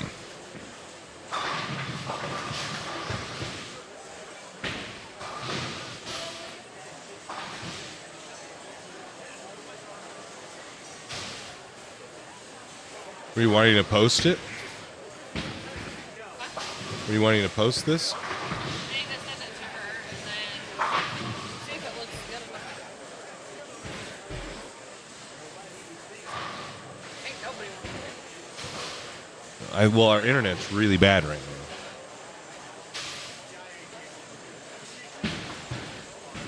That's really bad.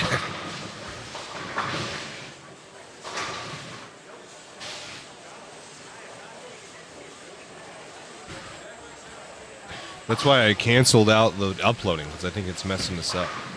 You don't have to. I can send it to her later. I could even, like, the first one was a good one. I could just really. Yeah, but then everybody's like clapping and stuff in this one. No, I don't know. I guess I can't hear. I just assumed people were.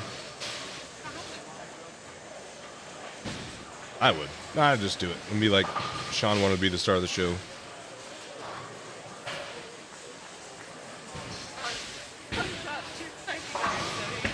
Yep. I just can't get them to you. You're just here. So I don't know. Maybe when. Oh, they instantly go into volume. But they gotta re-oil the lanes. Think about that. Yeah.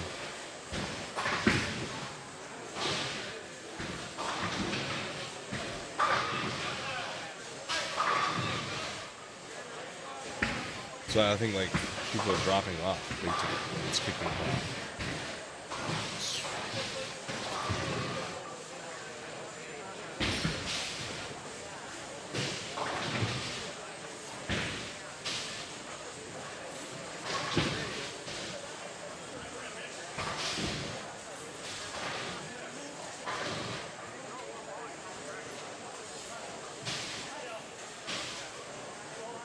Well, I gotta go change the camera battery. I'll be right back.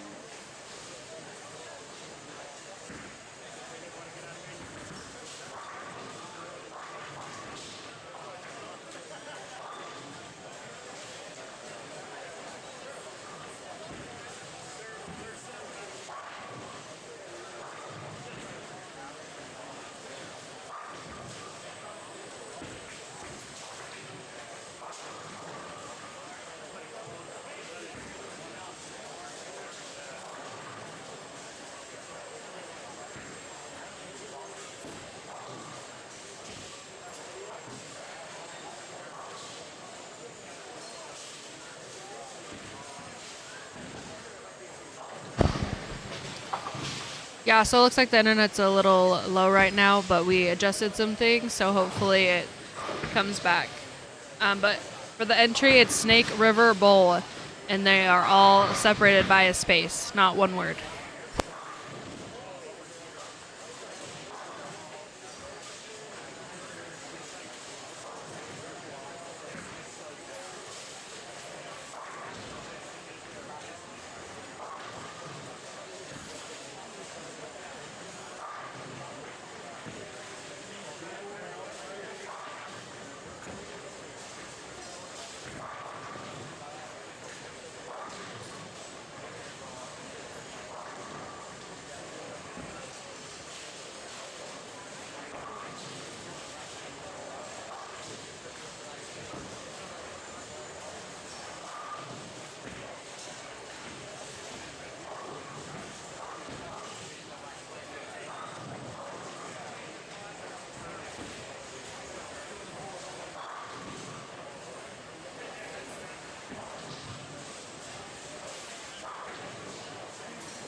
Okay, I'm back.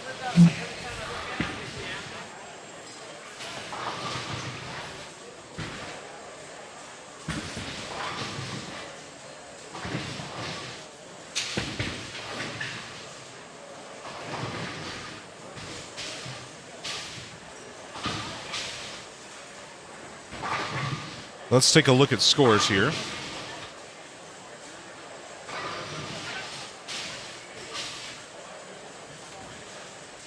Vergaro does take over the lead. He is plus 264. Sean Horgerberger is plus 249. Alex is plus 240. Daria is plus 206. Tyler Lopez is fifth at plus 181. Kyle Morrison's plus 180. And Farrell gets to plus 157, going 260, 260. Eric Bywater and Sam Ling are tied at plus 152, and 10th is Steve Klemkin at plus 147. Dallas Burke and Zach Anderson are tied at plus 142. Ken Fong at plus 137. Giorgio Clinas plus 127. Yannick Gross plus 122. And Josh Ling shoots 246 to get himself into the number at plus 121. So, the cut plus 121. Andy Kinney is the first out, 13 back. Caden Dennison is 14 back. Braden Link is 18 back. And 20th is Katie Simpson, 21 back of the number with one to go here. This is the final game of Casher's Round to get yourself into the top 16. Clay Rees is outside the top 16. Cam Henning outside the top 16. Luke Brown outside the top 16. Luke, Lizzie, Marcia, Riley, Tyler Kelly. So some good bowlers outside of that top 16. You can find full standings by typing in exclamation point standings into the chat. We do have our giveaway going right now. Snake River Bowl is the key phrase. If you type that in the chat, you'll be entered in. You must be subscribed. I never turn on subscriber only. It won't pick you if you're not subscribed.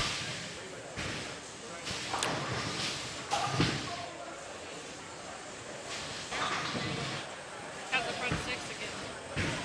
Thick does? Wow. Give me a second opportunity. That was no Sean. Back up, buddy.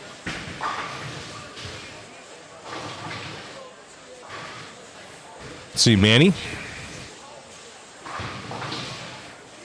Tim Colas, there are spaces here. It's Snake River Bowl with spaces between the words.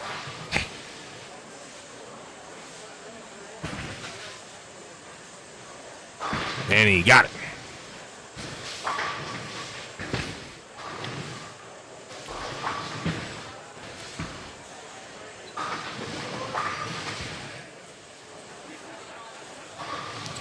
Norris got it.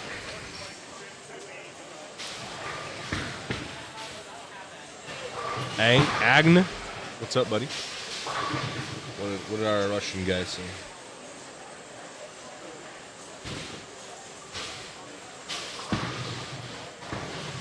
Come down, come down, come down.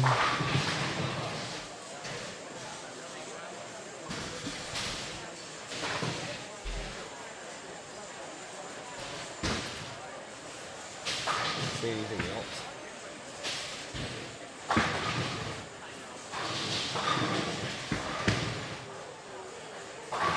That was the Texas.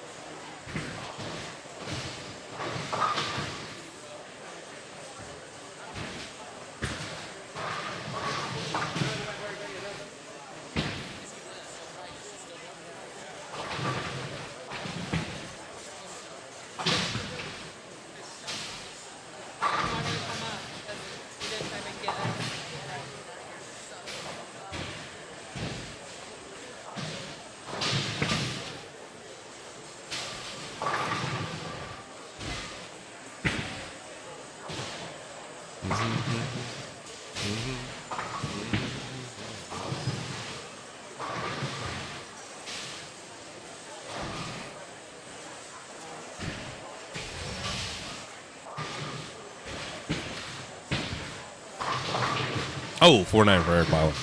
Tough break.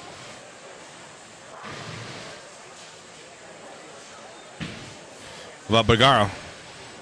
Front 6 looking for 7. Got it. Oh, he is zoned in right now, big time.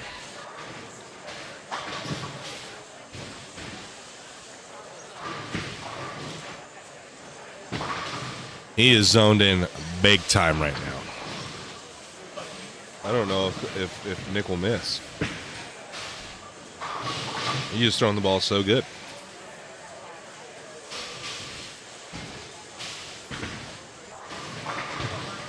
Hallie Vaughn strikes. Vaughn Woodward strikes. Isn't that funny? It's Hallie Vaughn and Vaughn Woodward. Woodard. Calm down. Calm down. Calm down. Calm down. Calm down. Calm down. Calm down. Calm down. Let's go over to Doria.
She will 7 pin. Let's see Yannick.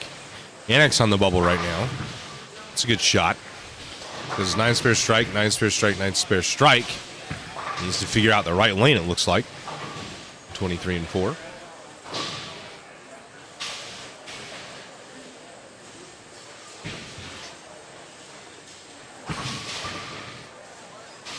Ken.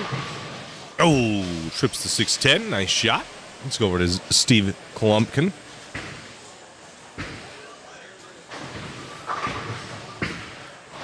That ball's left, crosses over, trips the 10, but not the 6.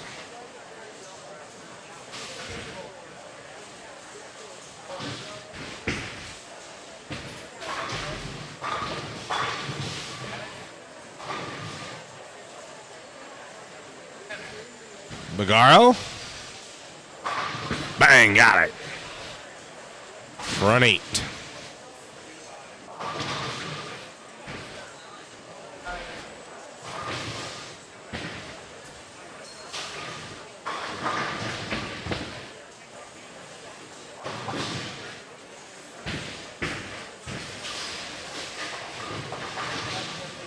Calm down, calm down, calm down, calm down. Calm down, calm down, calm down, calm down.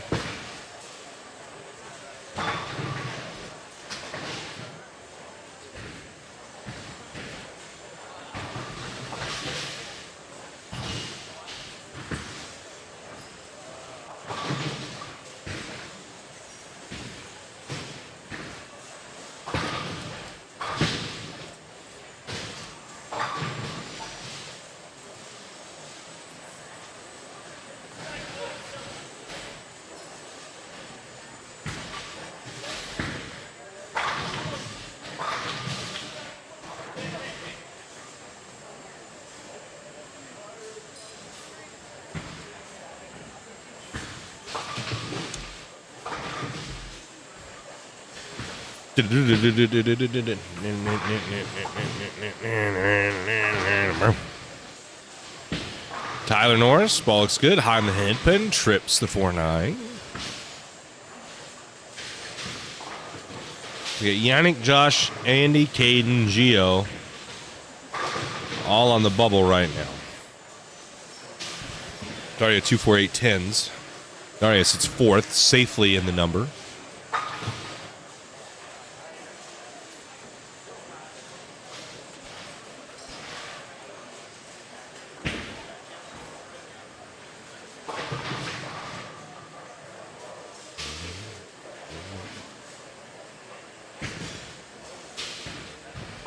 There's Josh Link.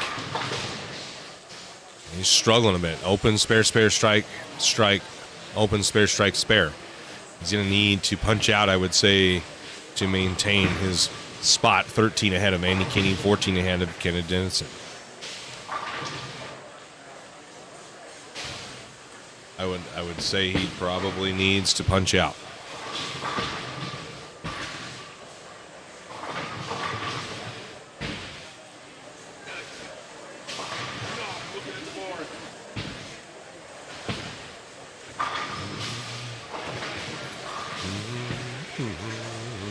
Yannick, Mixer. Oh, 210. Yannick on the bubble as well.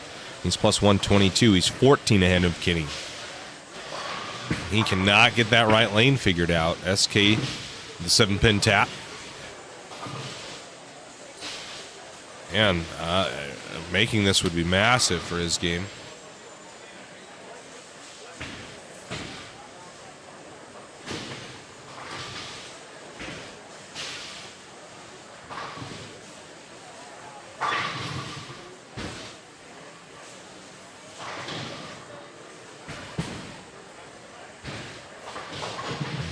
Doesn't cut it quite enough. Let's go back to Bagaro, Morrison, Hornberger.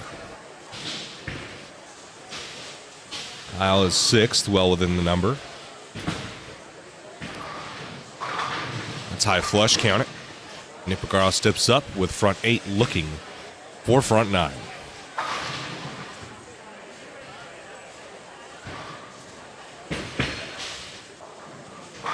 Bang, got it. Front 9, we're going to the 10th frame again with Nick Bagaro with an opportunity here to shoot 300. You'd go back-to-back 300s. We're going to go 190, 2-0, 300, 300.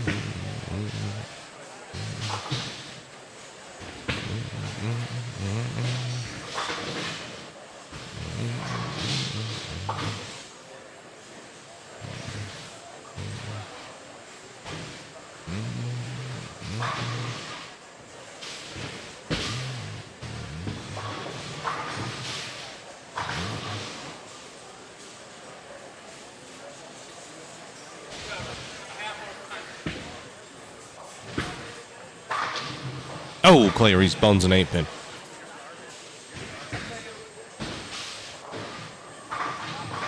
Oh, Amanda Moore, nice flush strike there.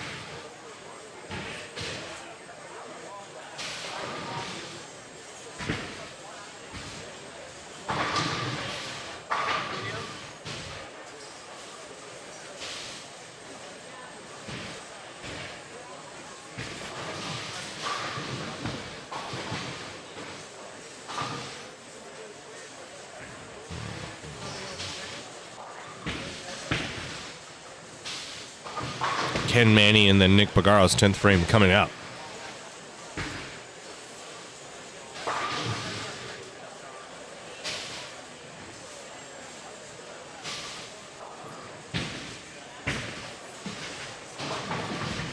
Ken 2-8s, Manny splits the 8-9 over to Nick Bagaro to start his 10th frame on front 9. First shot's off. Gang, got it. Kicks the 10 out. So he currently has 22 strikes in a row on 2 different pair. 22 strikes in a row.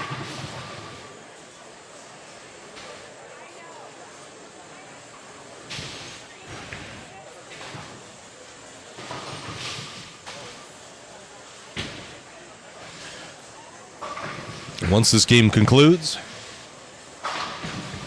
morning, Doug. Once this game concludes, we will draw for the CB Swag giveaway. So, Snake River Bowl, type it in the chat if you haven't already. Got to be present to win. Nick Burrow now has 23 strikes in a row. We are looking for number 24.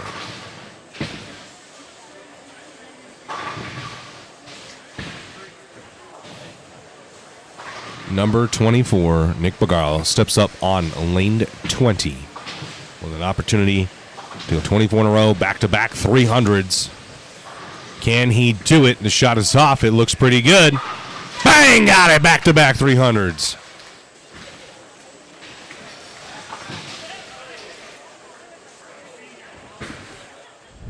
Back-to-back 300s with that hit right there. Nick Bagaro is tearing up this 40-foot pattern.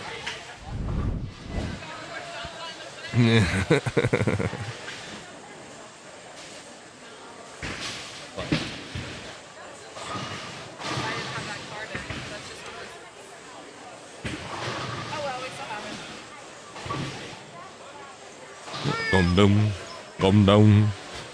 I don't want to hear anybody ever say, "Oh man, the CB Tours patterns are too easy."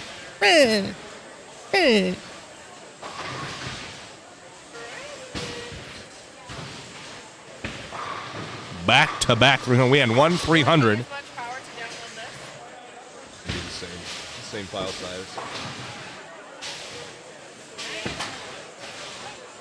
I mean, Nick's bowling absolutely phenomenal. I'm not saying this pattern is necessarily easy, but people who complain that it's easy. I mean, bowlers are just getting good, and a new lane surface allows you to play the part of the pattern that you should be playing in. And that's just the way she goes.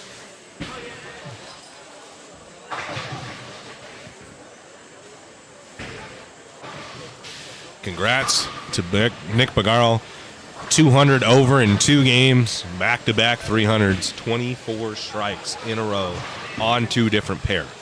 Like, I don't even care if that's a house shot. Like, to bowl it on 2 different pair. It's pretty impressive.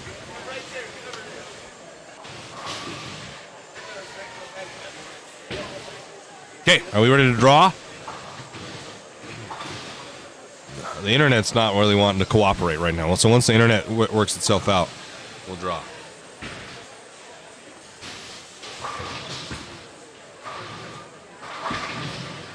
It's getting real bad.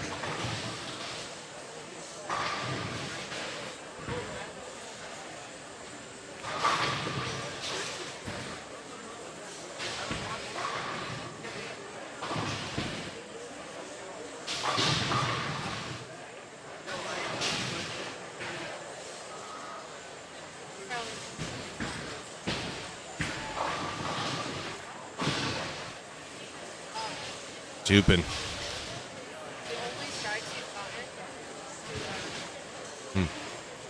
He's doing fine. He's not gonna miss a cut.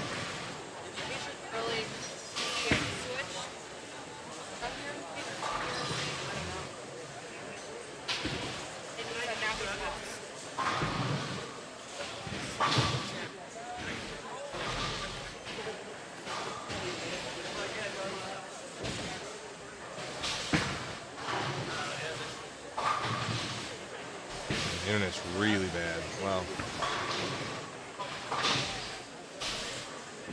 Worst it's been is.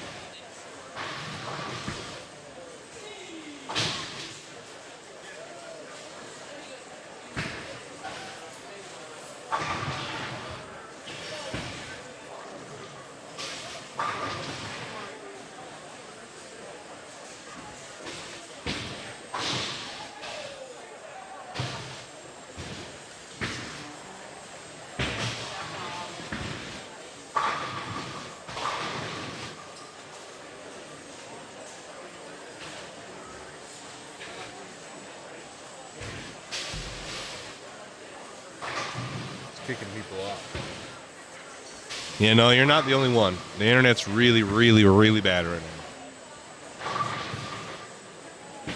I'm gonna get up and just cut this.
See if this helps at all.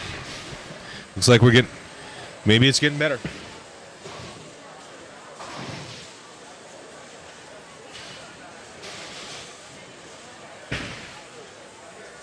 And we might be getting close, folks.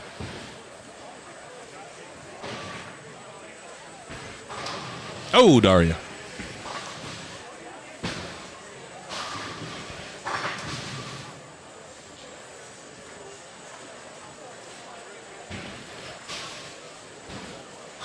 It's looking like we're getting better.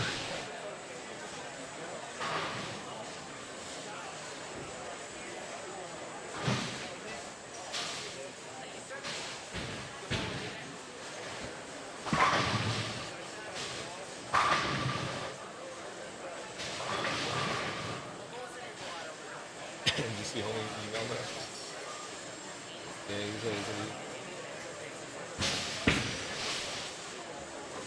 I don't know. It's all in Russian.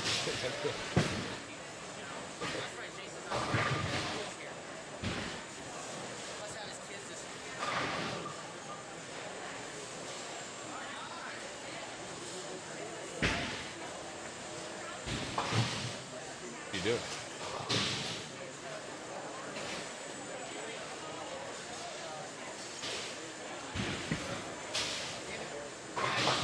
I was just curious.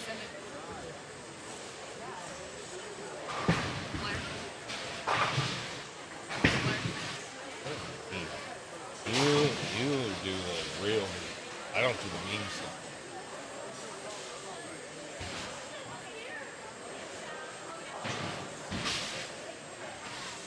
Hey, talk to me. It looks so good and literally Sucks.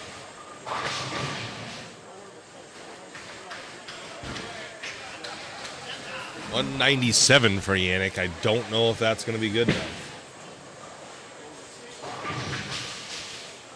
Scores are beginning to trickle in. You want to go over there and refresh that thing? From way back here, you're gonna do it? Yeah, but do you want to walk like to right here?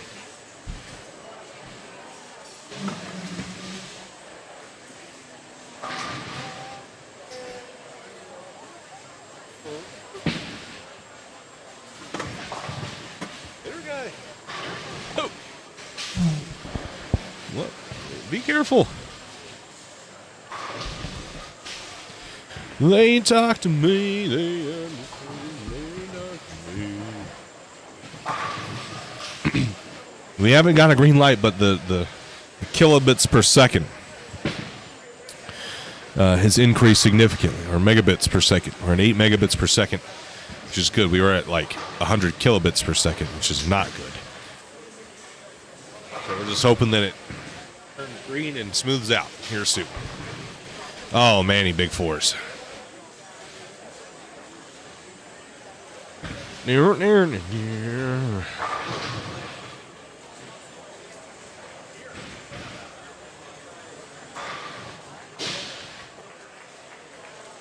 So it is choppy, but I'm seeing green bars, folks. So we'll give you a little bit longer because of the internet issues that we had. So Snake River Bowl, we'll give people some time to get back into the chat because you got to be present to win. So we'll give some people some time to get back into the chat.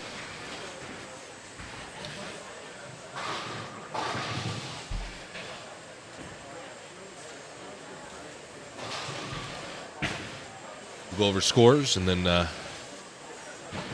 we will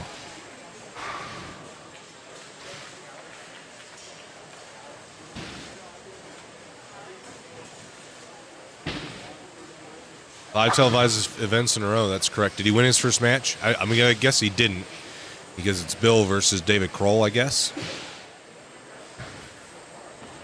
It's up here on the TVs at Snake River. So my guess is that he lost, but right now I would say between Bill, I mean, we're halfway through the season. If Bill gets a couple more wins, I would say that he's probably the favorite. But I think EJ, right now, if the season ended, would be the favorite.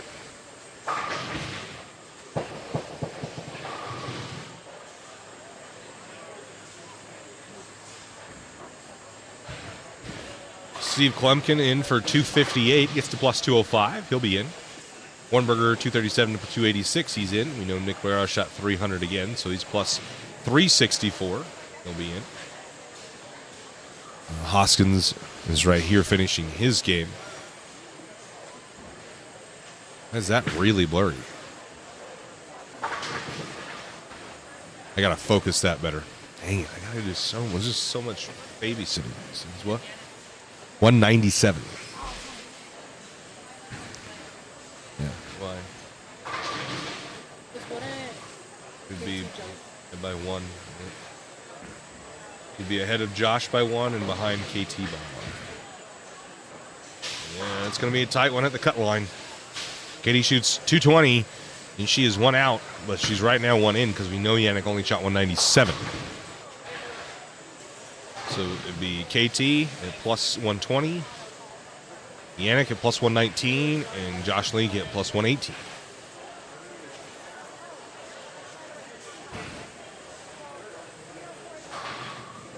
As we wait for more and more scores to come in, Alex said, I got to fix this camera. God, man, I just got to continue to fix these things. It's getting difficult. So, while we wait for these scores to come in, and we'll wait for people to gather in here so we can do the Snake River Bowl swag giveaway. I know a lot of people dropped off because of the internet issues. So get in. If you haven't typed Snake River Bowl, do so, and I'll be right back.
Okay, got it fixed.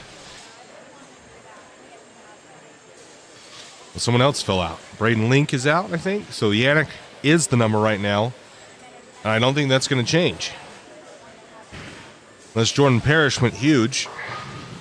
He would have needed to shoot 260 to get in. And Link misses by 1. Braden Link misses by 5. But Josh could get in depending on what Dallas Burke does right here. Who is struggling. So Link is possibly in.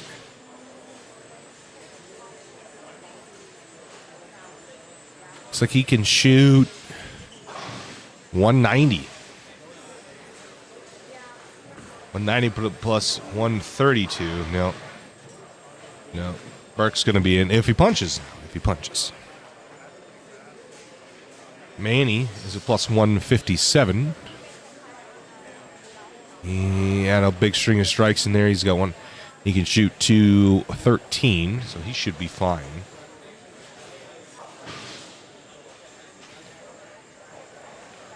So I think it is going to be either Yannick Ross at plus 119 or Josh Link at plus 118 is going to be the number.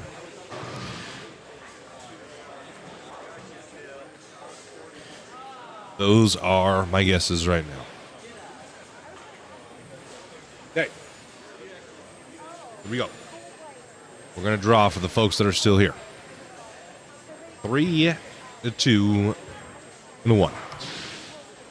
So we may have to go through several of these, but Skull 1000 is School 1000 here. If School 1000 is not here, we will redraw. I know the internet's good now, so if you haven't refreshed, go ahead and do so that you're up to date. Heath Slayer's 230. Doesn't he have 183? Oh, yeah, 203. You're right. Huh? Sheesh. School is here. Lucky ducky. That's School. Really? I haven't seen that name before. Send us an email. Yasmin, we beat you by the smallest of margins.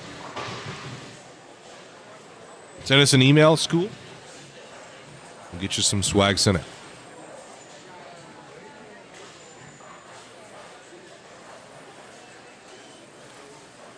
It is 230. I was thinking the 180 was in the 9th frame. It's in the 8th frame. So yes, 230 is the max score for Manny Farrell.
Strike for Lopez.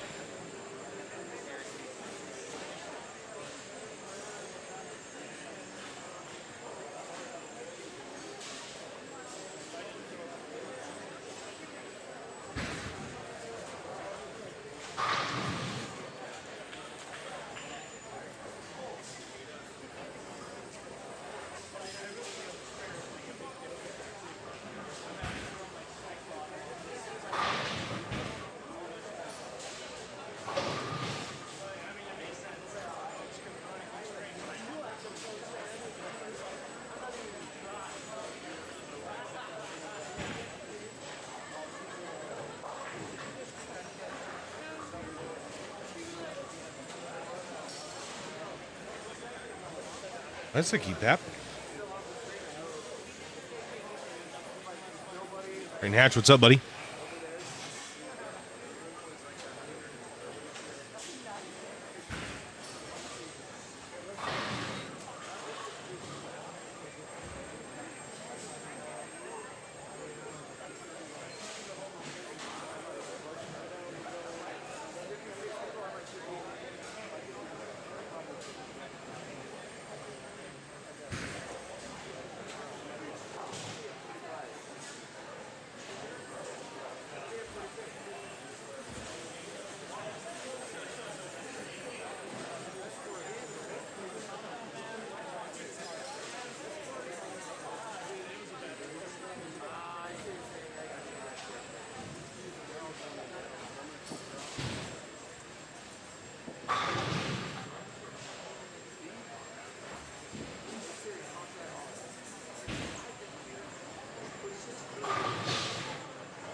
What's up, Mike? Hope we're doing all right. On very little sleep, but it is what it is.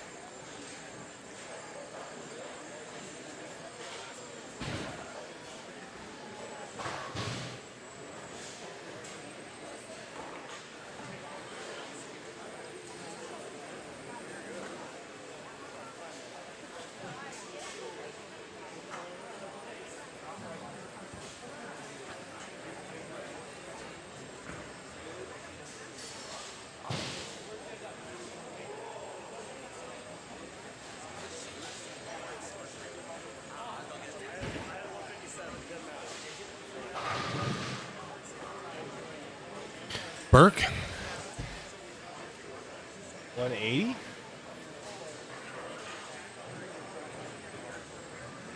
$179 or 180.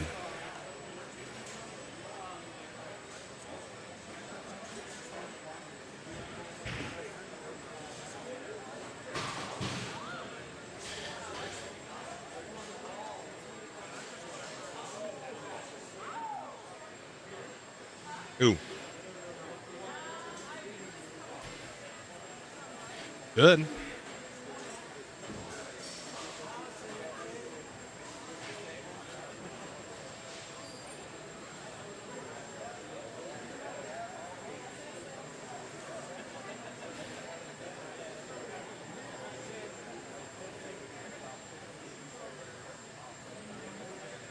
Huh? I threw that shit away. Didn't pay your rent, so.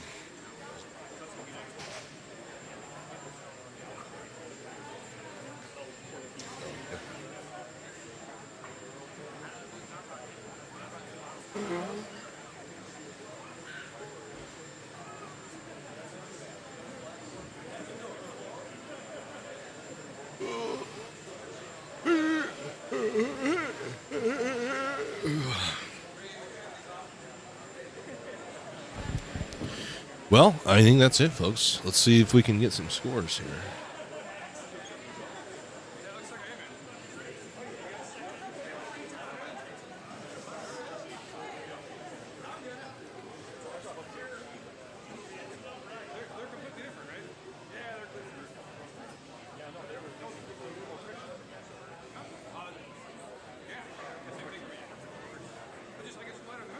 Is it in? Whatever it was I could do It is. Dallas Burke shoots 180.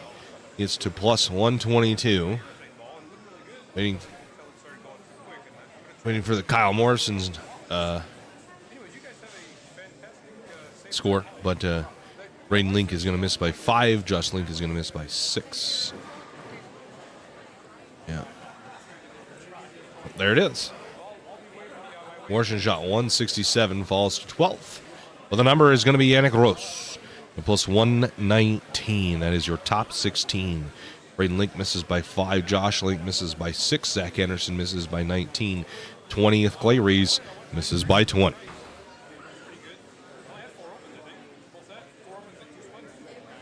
So, 8 games of match play.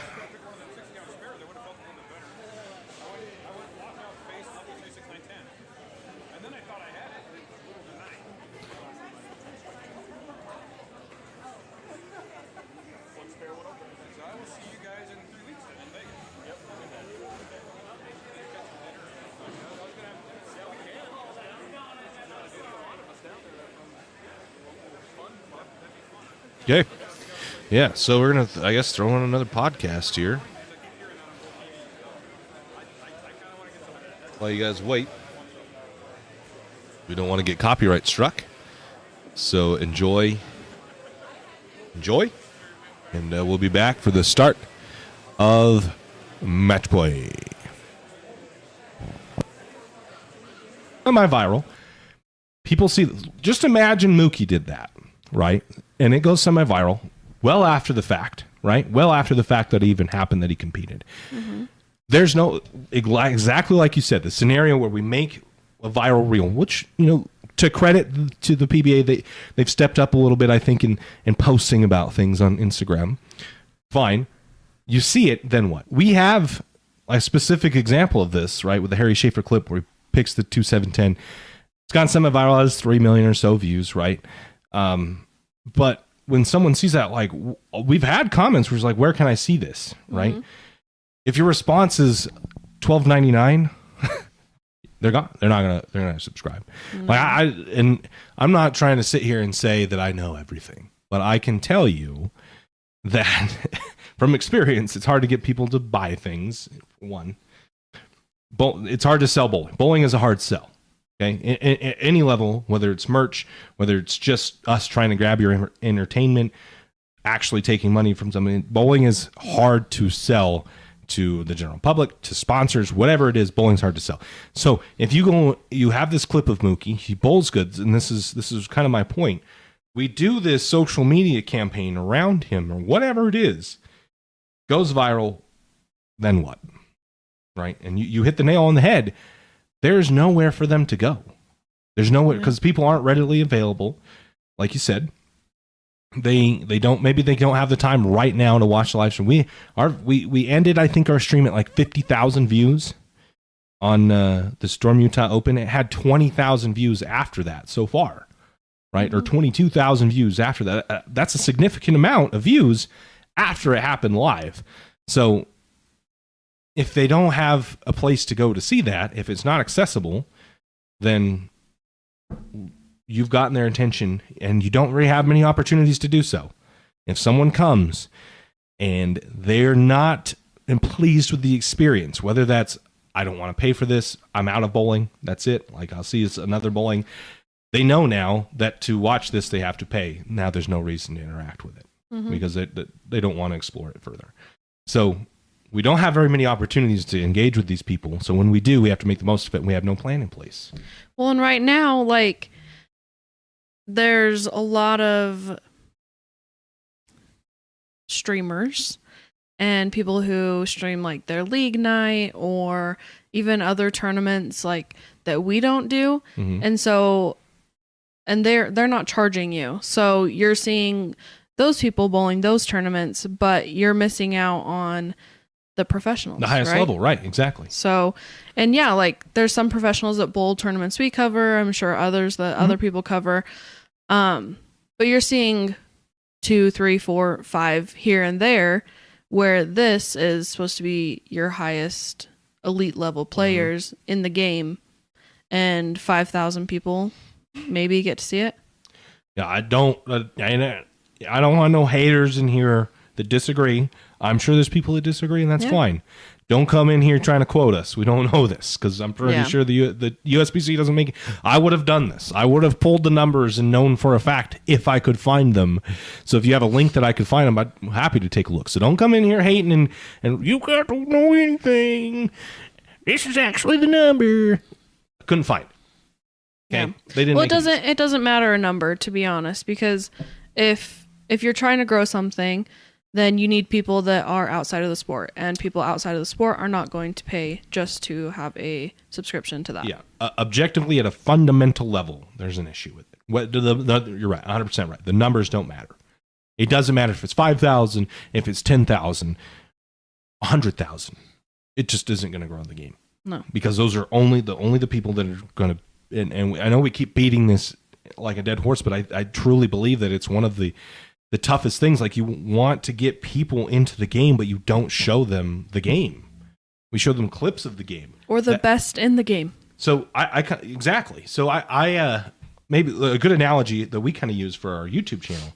Our shorts are like an introduction to us because they get a lot of reach comparatively to other forms of content.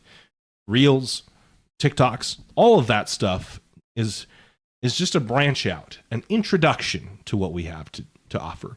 And the people that get a following have other videos, other things other than just that 10-second clip of what this game is about, right? Lance Hill has 100,000 followers for no reason. He didn't make one viral video. It's because constantly he's put the work in to make so many videos connected with his niche and his fan base, and it's grown quite a bit. And we see the same thing for all the other successful TikTokers, Instagrammers, whatever it is. Yeah, consistency. Like Janelle every Wednesday goes live on for her league night, talks to the chat and everything, engages with them so they feel like connected. So she's going to grow following that way. Lance had some videos do really well, and he's consistently putting them out. Right. Same thing. There's a few people, whether it's Instagram, TikTok, whatever, there's different people that are consistently doing those things to help grow the game, and they're bringing in all kinds of new people because they're reaching that broad of an audience. Exactly. So those viral videos reach out to these people, it gets them interested, and then they've done the work to have a base for them to connect to further. They come to the page, they watch this viral video, oh, that's cool, I kind of like bowling, click on that profile, and now they get to see all this content, all the things that Lance, Janelle, whoever it is, Chad, on Instagram, whoever it is, doesn't really matter, all the rest of it. The PBA has the branch, and then nothing. Yeah. You could say they have the TV show, but there's so much more to the game than just the TV show, than the top 5 stepladder. Like, the only reason we even have, I feel like, a top 5 stepladder is for TV, so we could take up an hour and a half of time, because the rest of it, the TV stations aren't willing to give us enough time, as much time as golf or NASCAR, so we don't get to have qualifying or all the other match plays. So, obvious based, take it. I'm biased on this subject. Bowling is a participatory sport, unlike NASCAR, NBA, NFL, any of the other big 3 sports. Those aren't participatory sports. Bowling is a participatory sport. So the way we're going to grow bowling is to get people to bowl, and then they will watch bowling. Because I don't know if they will necessarily watch bowling unless they bowl. Yeah. Because it just will never have an understanding of the difficulty of the game or what it takes to be great, any of these things. And I mean, that's just good for everybody, right? It's an advantage that we have that it's participatory, because then the ball companies make money, the bowling centers make money. If more people bowl, everybody involved makes money, right? Like, there's just not a lot of options to play football. And then the people that make footballs, the people that do that kind of stuff, they don't make money because there's not a lot of people that actually play football. But when more people bowl, they're not going to bowl PBA events, right? So I'm biased because this is what we do. But the PPA's model obviously works because, again, pickleball is also a participatory sport, right? And I think the basis is, like, for older people, tennis is a little taxing on the body, so they shrink the court down and play the wiffle ball. Whatever. I'm probably saying that wrong. There's a pickleball elitist out there. Don't roast me on this. But anyway, it's a participatory sport is the basis that I'm trying to make here. And so is bowling. Amateurs play with the professionals. That's kind of the route that we're trying to get here moving forward and stuff like that. Like ours are amateur tournaments that professionals play in. I know a lot of people complain about it. We're not big enough yet to have separate divisions like the PPA does. But what we're doing is showing the people that maybe have an interest in bowling what they would do. If they want to get to the PBA, well, first you probably need to bowl something like this. Mm-hmm. And I mean, eventually we'd just want them to bowl more tournaments. But I feel like because bowling is participatory, we are showing the events that they could actually participate in, like where they're going to start. Why is it exciting? Why should I want to come out and try to get better, bowl our events? We've built, we use our reels and our reach and those viral clips to bring people in when they click on our YouTube channel, and we have tutorials, we have your league night videos now, we have this podcast, we have the live streamed tournaments with some pretty damn good endings, some good action through it. I try to engage with the audience as much as possible. So, I mean, that's not to toot my own horn, but if you watch the live stream, you click on a part where I'm interacting with the audience, does that not make you want to maybe try to tune in live? If you have a specific question you want to ask me? Yeah. So, I don't know. I think one thing, and we've talked about it before, I think one thing bowling needs to get rid of is the idea that it's not cool to have amateurs and pros play together.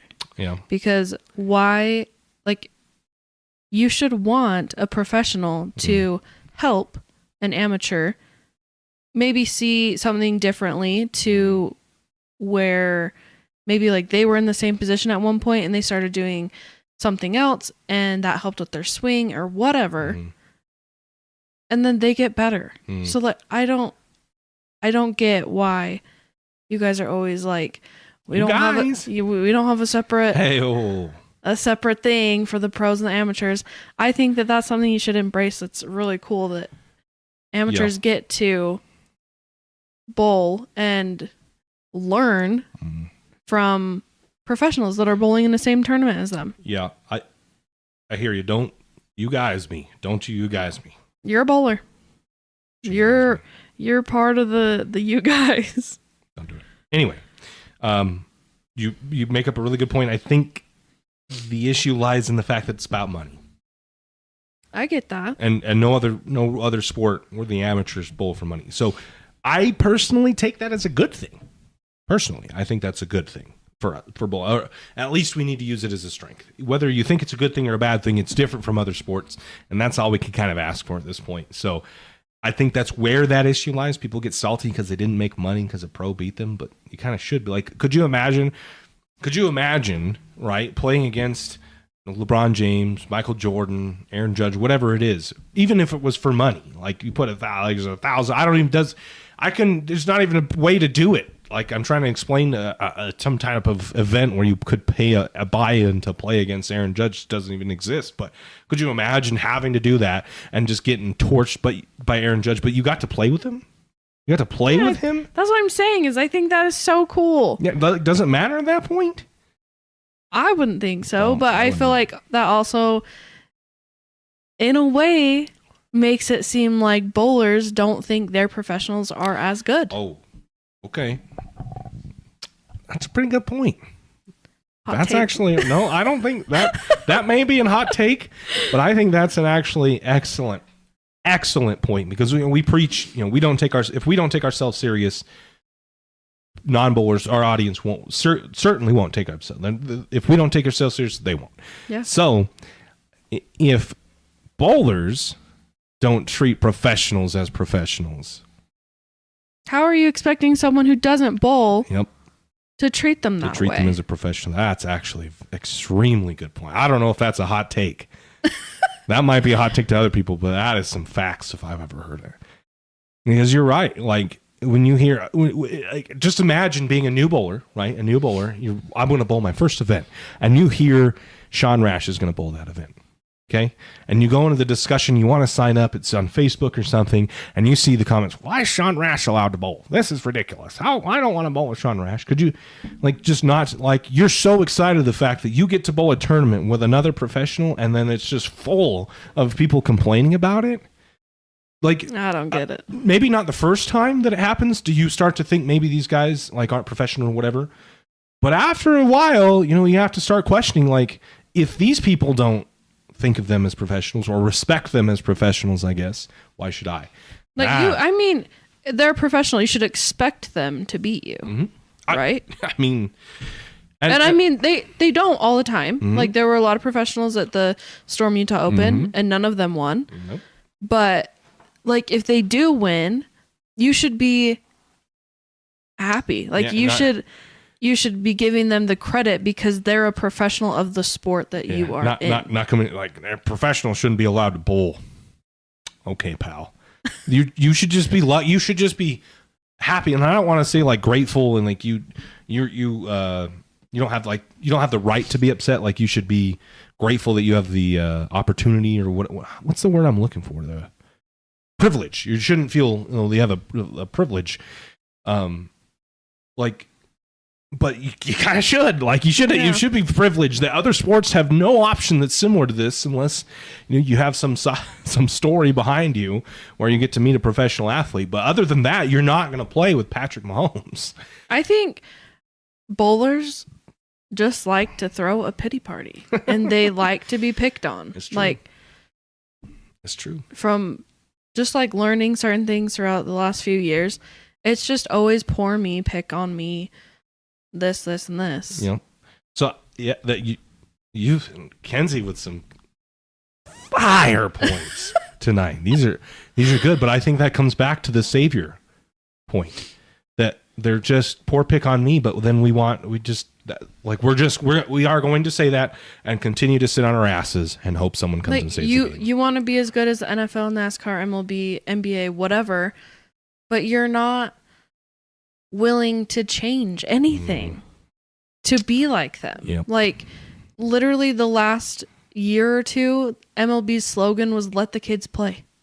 Because they're all getting excited, they're doing their bat flips, all that stuff, and all these old farts are getting mad.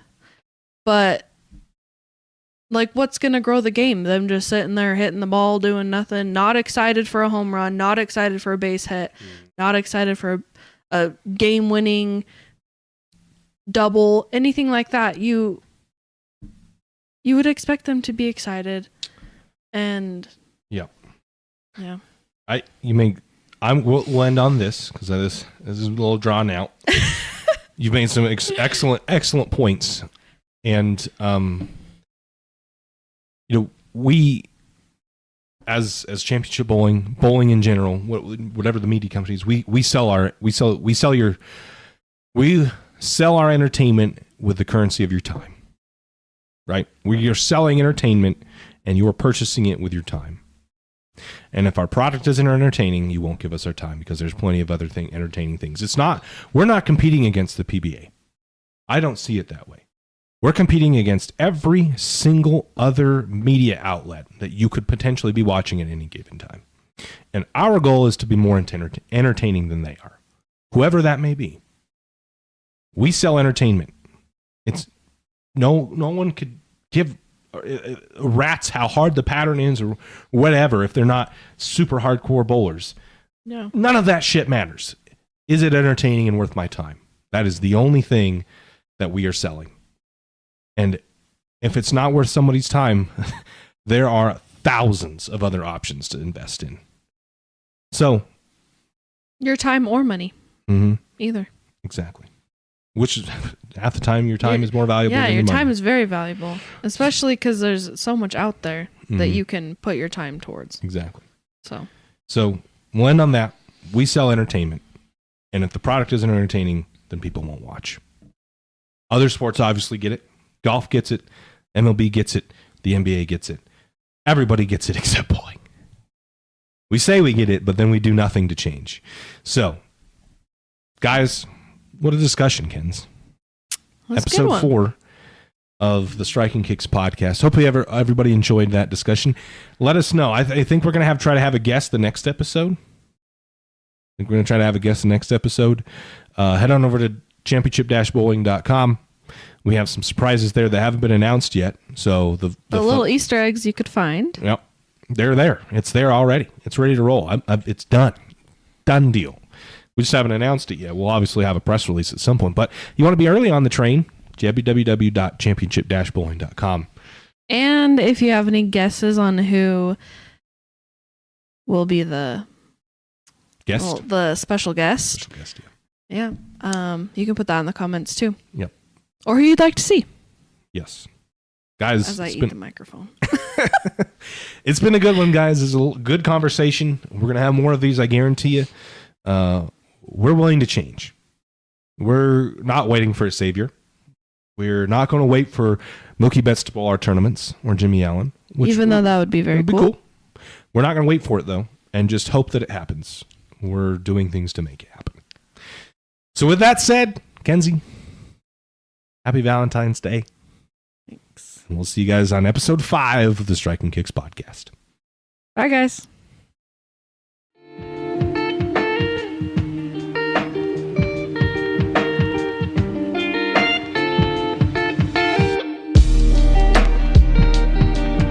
Welcome, everybody, back to the Striking Kicks podcast. My name is Chayton Peterson, and I'm joined by Kenzie West. Kenzie, legally. Kenzie MF West. Legally, MF partner owner of the Championship Media freaking Group. F, yeah. Championship Media Group. We announced that the other day, the official formation of the Championship Media Group. And so Championship Bowling, the Championship Bowlers Tour, Striking Kicks, all under one umbrella of the Championship Media Group that you are legally an owner of. I sure am. How does it feel? Oh, it feels wonderful. just wonderful. Yeah. Well, now everybody, it's Championship Media Group LLC. So if you sue us, sue that half. 0.5 is 0 still. So okay, what do we got in the schedule today? Well, we have some catching up to do on league nights. It's been a little bit, so we've got league week 7, 8, and 9. We finished up 9 last night. Yep, 9 was last night. And then we're going to the Storm Idaho Open this weekend. So talk about that. Mm-hmm. And kind of what goes into like the rankings and stuff that we produce. Mm-hmm. And then I have some questions that maybe some new bowlers or bowlers that are maybe you've been around the sport for a while and you don't know what they mean. Chain's going to answer them for us. The best of my ability. Yes. See how well we can do. Okay. League nights. Oh, weeks. wait. Uh-huh. We're joined by the one and only Aaron Judge himself. This is a special guest this week. Championship Chase did not win the Daytona 500 nor the Auto Club. Oh, but Apollo Casino. Who did? I don't know. Who did? I don't know. Good old Kyler Busch. This guy. Oh man, this guy's gonna buy a Kyle Busch diecast the next race we go to. Oh yeah, that's embarrassing. Oh yeah, he's goated. Oh my gosh, I see what I have to deal with now. Now everybody knows. It's public knowledge what I have to deal with on a daily basis. Before it was a little low key. Now that we've been doing like TikTok lives, everybody knows what I gotta deal with. Link has been a little rough, so Yeah. Well, let's dive into weeks 7, 8, 9. In my opinion, have been mostly improvements throughout the entirety of the weeks. We did decide to do TikTok live. That was our 3rd live, so 7, 8, 9 were all done on TikTok live, which was pretty fun. It was pretty fun. Yeah, that's a good time. Yeah, There's a whole lot of people that join Yep. And it's pretty crazy, actually. Mhm. Definitely did not expect that, especially the first time we went live. Yeah, there's a lot of people. We had 4,000 people second week. Only got to 1,000 people on the last week, and it took a while to build up some steam. Once we got some steam rolling, though, we got to 1,000 people, and they all watched your boy meltdown after for 2 weeks in a row. I have not done what I needed to do in the 10th to lose. First week, week 8, I needed a double in the 10th to win, and I went strike spare to lose by 1. And then last night, I needed a mark in the 10th to win. I threw a good ball. I thought it was pretty good. 10 pin and flagged it to lose by 2. So maybe next week we'll lose by 3. hopefully not. You have mostly improved, except you had a little bit of a meltdown as well in the third game of week 9, but 7 and 8, which we will see in the vlog. Maybe we shouldn't go into too much detail to incentivize people to watch the vlogs. Yeah. They're a But, good time. If you guys haven't watched them, yeah. they're pretty cool. I mean, I look like trash, but they're pretty funny. Like, the edits are funny, at least. Yeah, I try to make them entertaining. You make them entertaining as well. But you have gotten better. There's noticeably a difference in the amount of consistency you've had. The one thing I'll say that I've noticed is you really let bad shots get to you. Oh, yeah. And you really let not even bad shots, but like bad results get to you. There's a lot of times in the last game last night, you didn't necessarily throw the ball bad, but you had some bad breaks, and then it was just, you checked out in about the 5th frame. As soon as I double guttered. Oh. Oh. This guy. Well, sorry. Yeah. It was so, last night I felt like it was so good until. And it was still going to be fine. You went open, spare, and then you had your mishap. Savable game. No, you threw good shots, but you were so angry and checked out that it didn't matter. Yeah. Anyway, yeah, League 7-8, keep an eye out for the vlogs. They'll be good. Mackenzie's progressively gotten better. Last week would have been her highest series and had an opportunity to shoot potentially a 500 series for the first time, scratch. But we had a little bit of a meltdown. So there's always one at least every week. Yeah. Yeah. It unfortunately does get frustrating pretty quickly. I don't know, but maybe I think 450 is the goal we need to get to. 450 series scratch. And you're going to be bowling this Utah State tournament. I think we're still trying to get a weekend lockdown, but it sounds like you'll be bowling. But you will for sure be bowling the Open Championships in Reno in July. I am, and I'm very nervous. I feel like only like skilled people do that. Colby's not skilled. More skilled than me. Just kidding. We're going to see if he watches the podcast now. No, I think it's a good experience. There's no handicap, but we've got a few months to get better. So I think we're going to, once league night's over, we'll pivot a little bit and start doing do maybe some TikTok lives, practice sessions. Maybe have you come up to Storm and practice a little bit. See if we can get you better. People have reached out to you to offer assistance, so maybe we'll try to. Isn't that so sad? People reach out. It's not sad. That's cool. Why is that sad? No, it's cool. Like, it is cool that people want to help, but it's kind of, I don't know. I mean, I guess I've only been doing it for 9 weeks. This guy, you need to have a little better outlook on things. I know. Done pretty good. There's just some things that are tough to work on during the league, but I think overall you've gotten more consistent. And once you, I think, work with some of the people that have offered help, should improve drastically. So I wouldn't doubt you'll bowl good.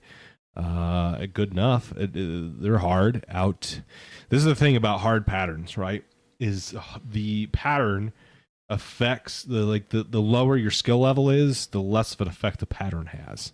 on your success, because you'll play the lane the same on a house shot versus a sports shot. Regardless, there's a certain skill level where you're at right now where it kind of doesn't matter. You'll shoot the same score regardless. That's kind of my issue with handicap on tournaments. Like you have to have if you're going to do a handicap at a tournament, you got to have a pattern in which the good bowlers can score and the not so skilled bowlers struggle a little bit to even out the handicap. But if you make them very, very difficult, right, then it's easy for someone to shoot 180, and anybody with 46 of handicap a game could pop off a 180 and go Brooklyn twice and be there. So there's a happy medium. I don't love when there's handicap tournaments on impossible shots, like when they're really easy or when they're really hard.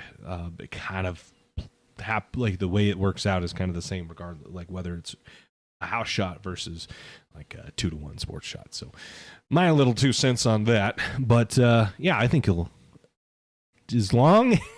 I think you'll have fun as long as we be objective to good shots. I think as long as you understand that sometimes you're going to have bad breaks, and as long as you threw it good, it's a good sign. Yeah, but it's just frustrating when I feel like I threw it good and you say I threw a good ball, and then I get a shit break, and then homie next to me is just flinging it like he's almost on the ground throwing it. So, and then this is a good analogy, I guess. This is why bowling is so difficult. Because in baseball it happens sometimes. You can hit a line drive right to center field, right? Good hit, and someone could just bloop one over to second baseman's head, right? Yeah. But with bowling, it is much more common for that to happen. To throw a good shot and your result not be exactly what you expected. Yep. And the margins are pretty small, so a good shot may be mediocre. But, you feel like you threw it good, and at your level, a mediocre shot is a good shot. At the highest level, obviously, those thin margins make big differences. But where you're at right now, and if we can hit a 5-board area, we're going to be happy, because you're 9 weeks into this. But that's what makes bowling very difficult, is dealing with that, exactly what you explained. And that's pretty good. I guess a good tip for new bowlers is really need to focus on the process, especially in bowling, and understand that you're not going to... Good bowlers get real bad breaks sometimes, and you're probably going to get even more bad breaks. And you got to just understand, if you threw a good shot, and there's nothing you can do about it. Yeah. I just don't have that personality, unfortunately. Yeah. And see, bowling's very competitive, and we've had those games where things kind of click, right? It's a little like golf, and it takes one shot to get you back in to get to wow, I could be great at this or something, right? And we've had shots in games like that where you'll pop off for a few marks in a row or a couple strikes in a row, and you feel great. You want to keep coming back at it, and then it's frustrating when you throw good balls and they don't get the results you're looking for. What's my high game? 146, right? Didn't I shoot 148 last night? No, 142. Oh, I thought. Yeah. Still a good game. Was that your first? 120, 140, 90. That was the fry-out game. Yeah, that was the fry-out. It seems like we have one of those quite often. Rob came over when I double guttered and said that we can't do that anymore, or else we're going home. We were about to. Oh, my gosh. All right. Well, that's League Night. Check out the vlog. It's going to be entertaining to finish it out. And watch us on TikTok Live, because next week will be our last League Night that we go live. Yep. And it's a good time. It's fun. Yeah. I try to offer as much insight as I can to moves I make, balls I throw, where I'm playing the lanes, and get to watch Kenzie fry out, and then you'll probably end up watching me fry out at the end as well. It's pretty epic. Epic it's a fries. Good time. Yeah, sometimes. Storm Idaho Open this weekend. Last year, we saw Giorgio and Josh Link with an epic battle for the win. Giorgio ended up coming on top, but some really cool moments that came out of that tournament last year. We had pink pins. The pink pins, yeah. We had somebody call the bowling center. Somebody from the live stream called the bowl to Justin to turn off the lights. And so it's because of the adjacent lanes to the pair we were on had the colors, but not the pair we were on. So Justin flipped the lights on the pair we were on to kind of add fuel to the fire. Yeah, that was pretty funny. It was pretty funny. I will say though that it was kind of hard to see because like they were really bright and the pink like messed with the camera really weird. So I will give you that it was a little difficult to kind of see, or it was a little distracting, but who cares? We got some cool videos out of it. I'm pretty sure there's a lot of, well, obviously Josh and Gio, but they put on a show. There's some cool ones with the pink And pins the in pink the pins back. in the background. Yeah, they put on a really good show. One of the better step ladders we've seen. Gio clutching up, tripping a 4-pin to seal the deal. Trip 4 pins. Clay tripped a 4-pin at the Championship Bowling Masters to seal the deal. So trip 4 pins are pretty popular. It's the way to win, apparently. We've had the first 2 batches of rankings come out. This podcast will air Friday, tomorrow. So either the final batch has come out or will be coming out when you're seeing this. Who is your pick to win? Ooh. Your pick. I don't know, because, like, Andy Kinney has been freaking on a roll. Mm-hmm. Made a good run at Utah Open. He's done really good, like, the last few tournaments. Yep. So he's up there. Josh is always up there. Mm-hmm. Josh bowls well in that center. I think those are my top 2. Kinney or Josh Lee, can't pick between the 1 or 2? Bro, we got to have pick'ems. Let's see who... But then this is always the same. I always pick Josh. Okay, so you pick Josh. All right. Do I want to say mine because I don't give it away? I guess maybe we'll delay the release to this till after the picks go because I want people to know what my number 1 pick was. So my number 1 pick is Alex Hoskins to win. Yeah, he took the win up in Ronan. Always a threat. I don't know if he's made a stepladder at this place, but he's definitely the hottest bowler on tour right now. There's been some up and downs, like some guys, and I know that caught some heat for Gio and Clay being as far down as they are. And maybe this is a good time to kind of go over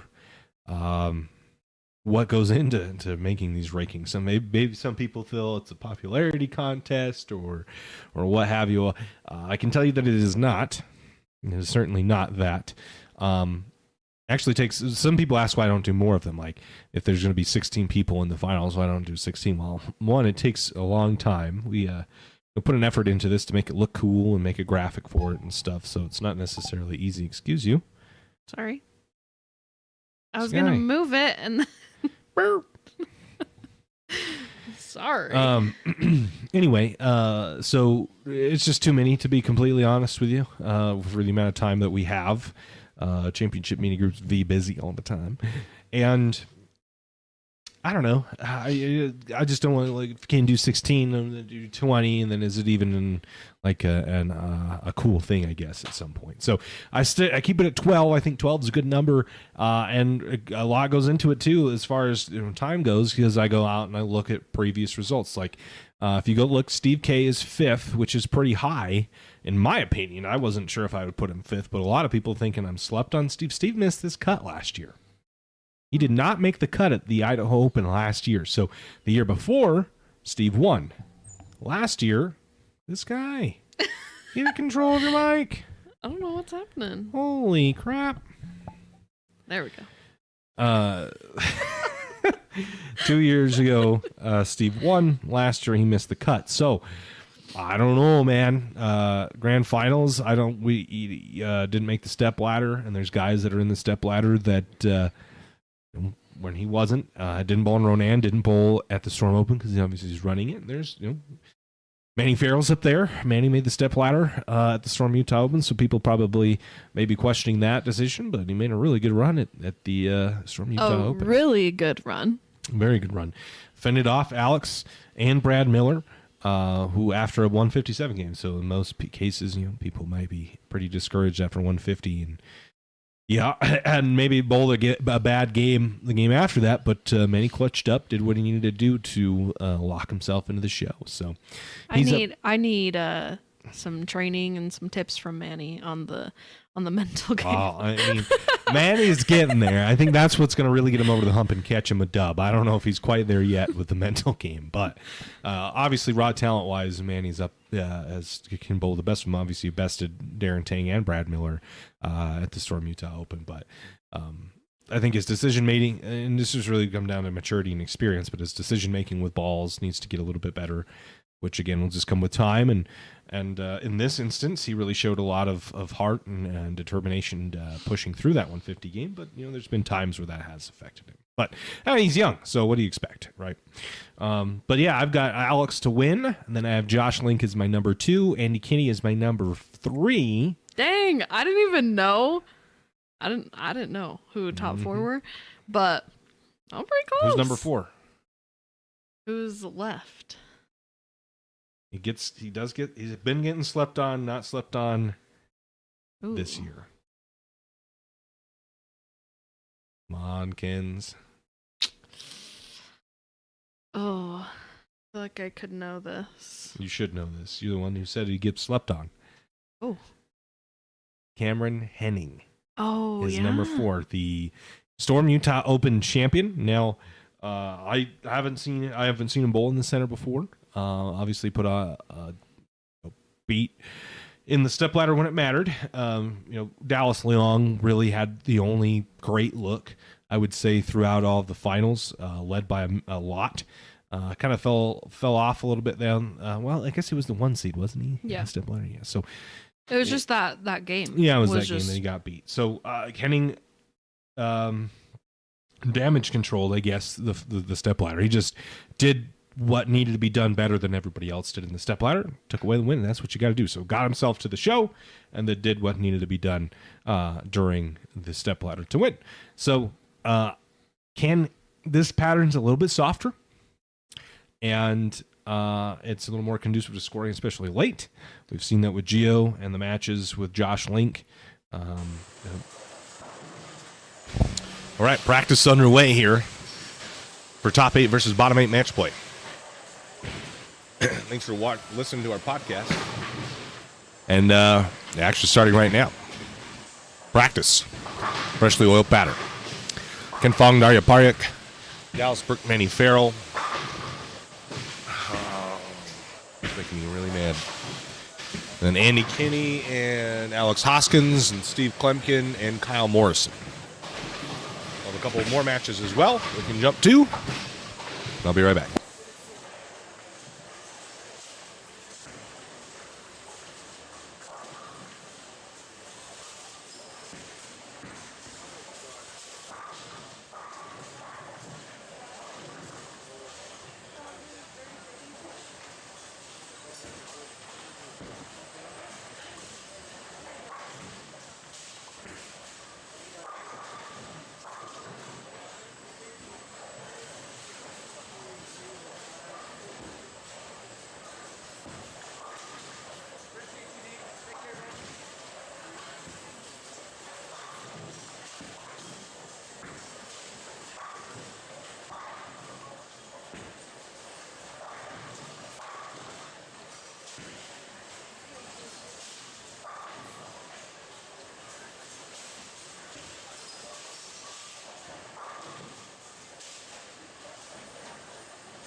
process of this final, the left lane always starts first. Always starts first, but make sure you follow your arrows. So when you move, follow the arrow. Good luck and good bowl.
got an approach issue here. Andy Kinney's checking the approach out.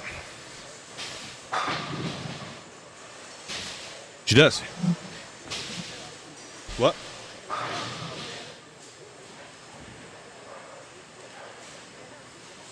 What the heck? I didn't see it, though. I just barely switched off your guys' pair.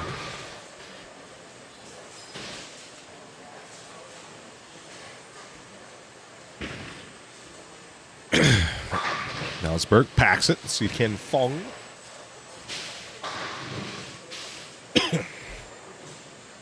Yeah, she comes and competes out here to stay sharp.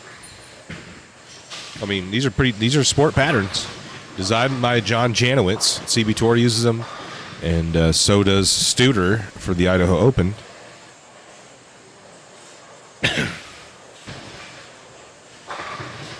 And there's a lot of good competition here.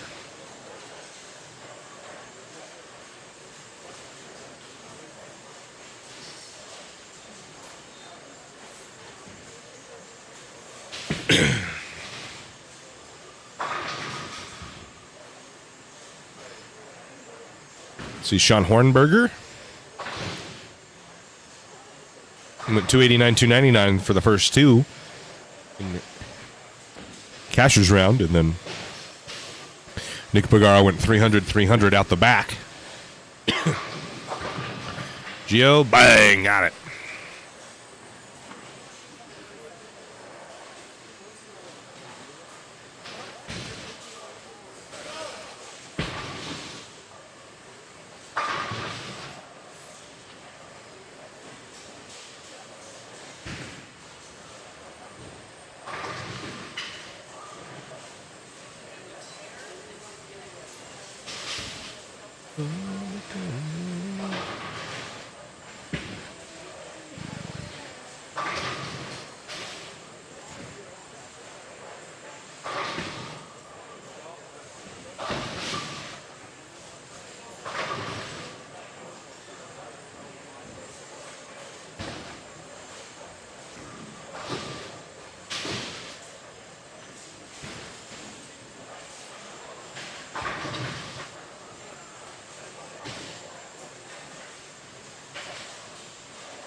KT makes her spare. Let's see, Yannick Ross.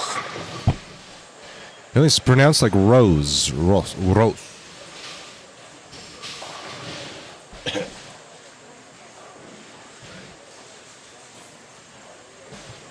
Yep, pattern stuff.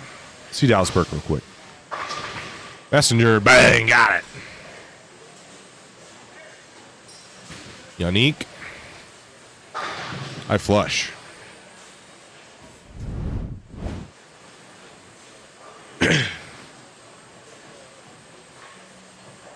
Oh yeah, Dallas's ball is halfway down the lane, and then doot doot doot, bang. Nice.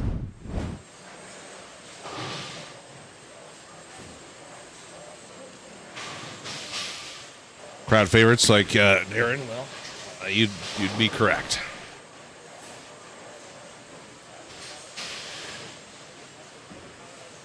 Dallas is on front five, man. He goes double, 9-spare strike, 8 dash.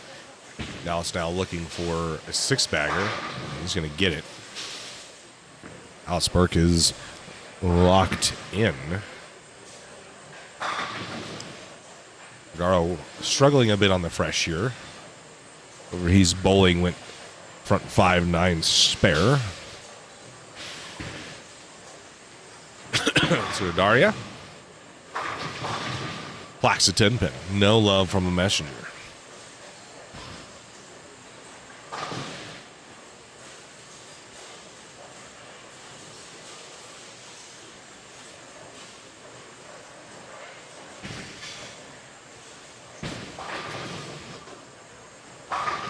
Bang.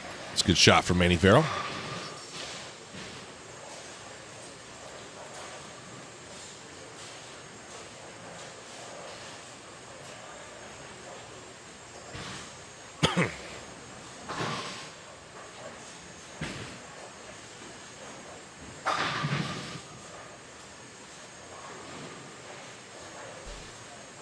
Sean Hornberger splits the 8-9. Spare, 5-bagger.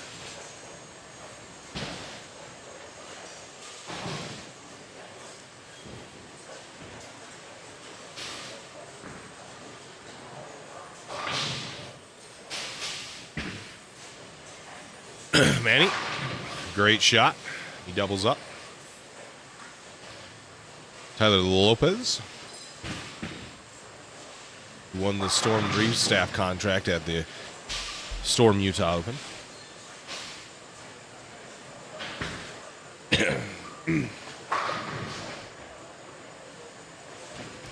Ken.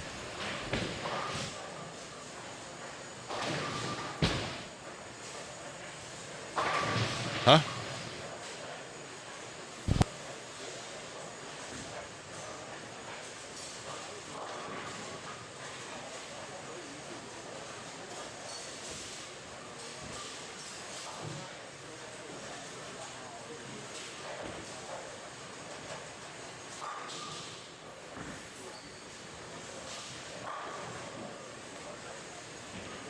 Leaved him.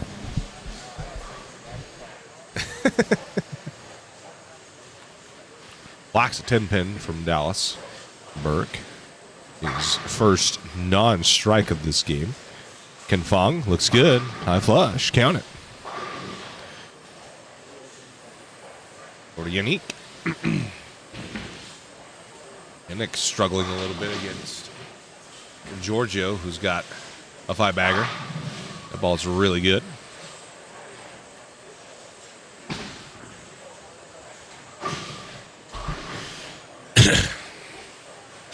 We go to Daria and then Gio.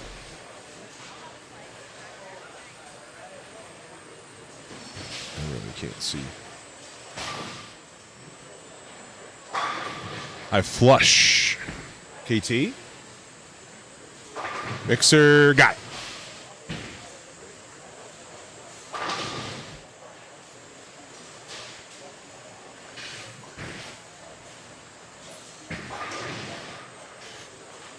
Is this best of 2? No, Travis. That's only on the CB Tour.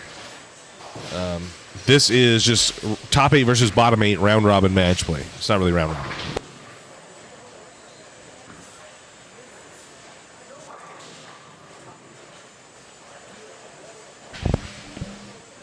It's top 8 versus bottom 8, and then I think there might be one game of position round. This is not a bracket. This is just straight match play. 30 bonus pins to win, none to lose.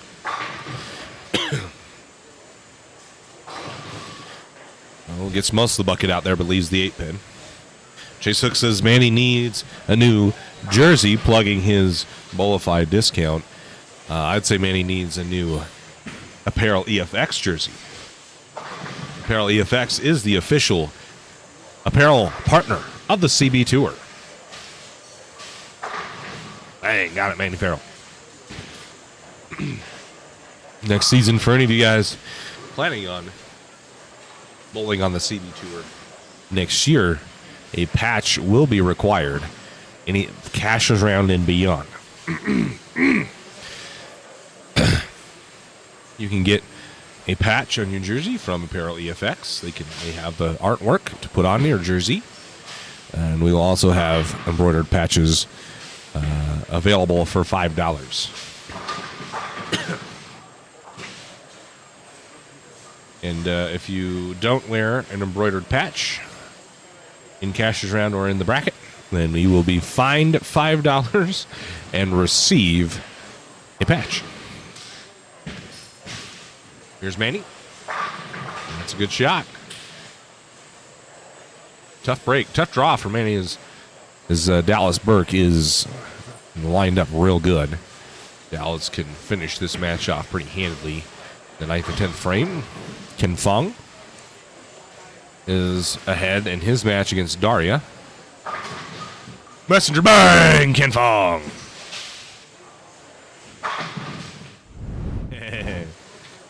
Look at this thing. Well, 7-10 action. Messenger comes across. 7 gets kicked. Bang. Did you get that, Ken? Kenzie? Did you get that? Wow. You can post something good for Ken now.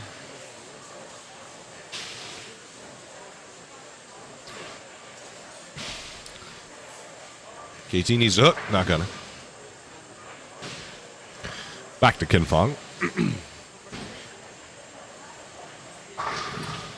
Oh. Orpin. Just gonna ask, are jerseys required for tournaments, not just CB Tour, but PBA and stuff too? I believe, yeah, PBA has a strict dress code of collared shirts or jerseys or whatever. We don't necessarily, in qualifying, we know there's a lot of bowlers who are new to the game, and we don't want to tell them they can't bowl. We want them to feel, like they want to get a jersey, not that they have to be I want to look cool. I want a jersey or whatever. Get myself a jersey. However, but we will be requiring people to wear a patch. Not necessarily a jersey. It's kind of like, in our opinion, that's you're going to represent yourself. We give you a pretty big platform to display your skills on. And it's up to you how you want to represent yourself on that platform. However, we will require you to wear a CB Tour patch. I'm just a little fed up with seeing other organization patches on people's jerseys in our pictures. It just rubs me the wrong way. Matt, can you ask, can we see more Andy King? Watch Dallas Burke, then go to Kyle Morrison. It's a good shot. Tough break, Manny. 279, huh? Huh? Yeah.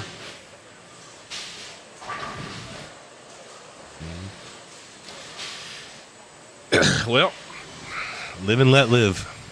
On to the next. There's Andy Kitty. Maybe he doesn't want us to go and watch him. But Tyler Lopez. Bang. Tim N says, let me hold a patch. I don't know if I know that. You want to hold a patch?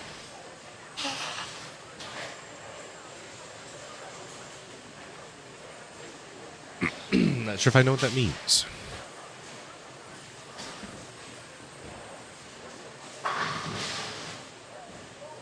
Holy sh...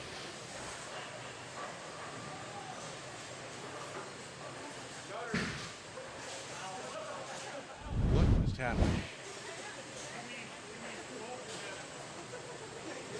I didn't get the clip. It was off camera. Dang it.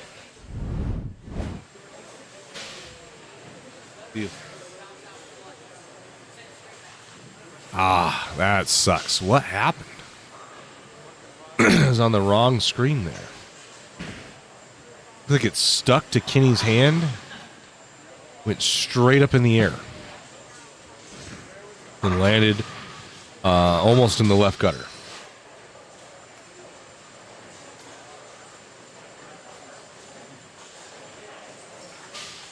I think Alex is going to lose. You can max 195. Kenny put up a 220 or 210. So,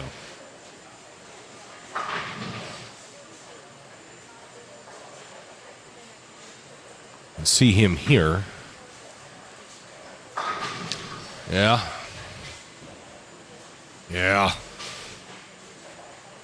Unique lost in a similar fortune to Manny. Similar. What did I just say? Portion? Did I say that?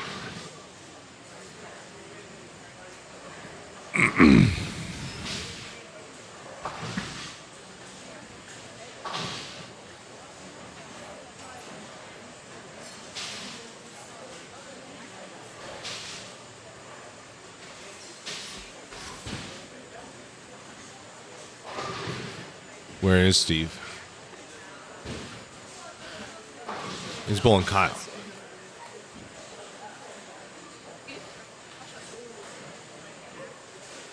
$75, 05, 235. Is that one? Kyle locked him out.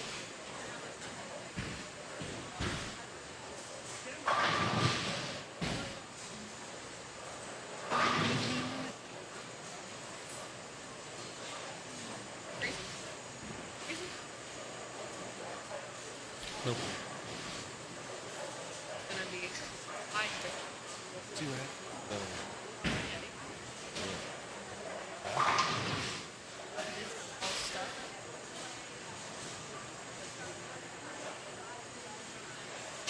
Almost hit him.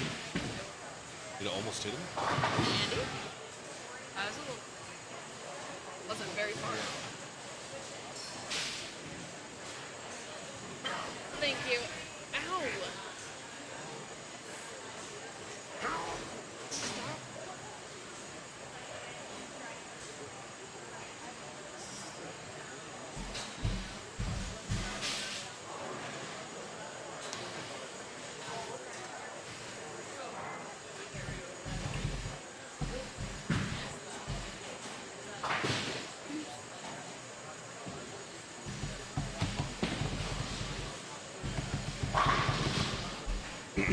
Guys, we can get, what is it, 15 more likes? Yeah, 15. We'll do another CB swag giveaway. Riker War, is that what his name is? Was it his aunt? His aunt came and picked up his swag today. He got some cool stuff. Got 2 bags worth of swag. Got some CB Master swag. And just some normal CB Tour swag.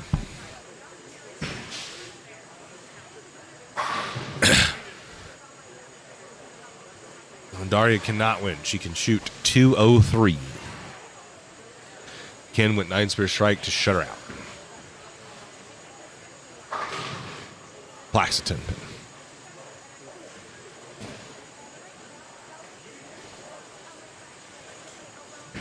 Huh? I can hear her not enthused with her ball reaction.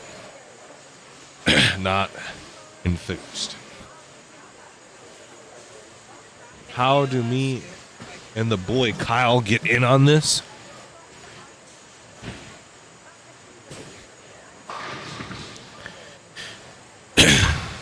Talbert's right. We do have some obligations to sponsors and whatnot, so true. Might be hot ironing a patch on your hand. We'll get the little stick ones so they're like sticky. They have adhesive. You don't have to iron them on. You're gonna make you put it on. We're gonna find you $5 and then hand you a patch to stick on.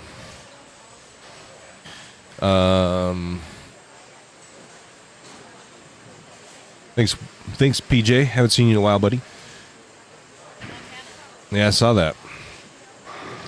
Montana. I lived in Montana for a while. Montana. I didn't change this at all.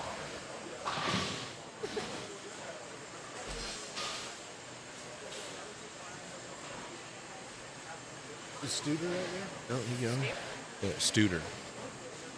Is there a position round, do you know?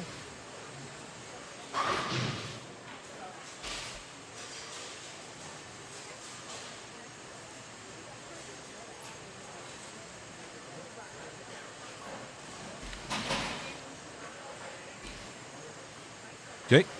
Thank you.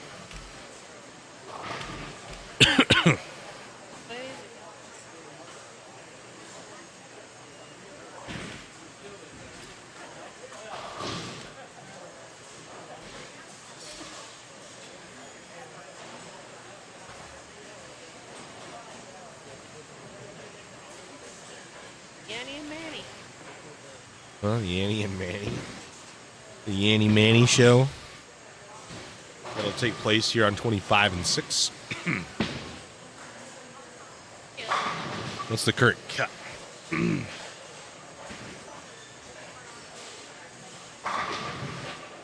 What's 0? I hate that it does that.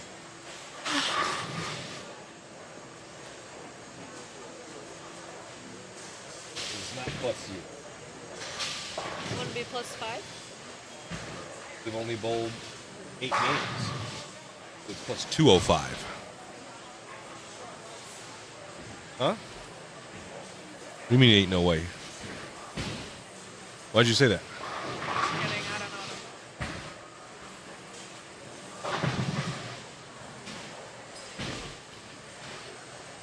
know. So it cuts to plus 205. Oh, it's to top 4, not to top 5. I was incorrect. Oh, right on. Get it. McGraw leads at plus 364. Then Hornberger at plus 286. Hoskins at plus 256. And Steve at 205. First one out's Daria at plus 198. Manny's plus 190. Sam Ling's plus 168. Georgia's plus 167. Eric is Bywater's plus 164. Tyler Lopez is plus 160. Andy Kinney's plus 153. Kyle Morrison's plus 147. Ken Fong is plus 142. Dallas Burke 122. Katie Simpson 120. And Yannick Ross plus 119. So 86 pins separate 16th from 4th. It's a tight one to start this 8 games of match play.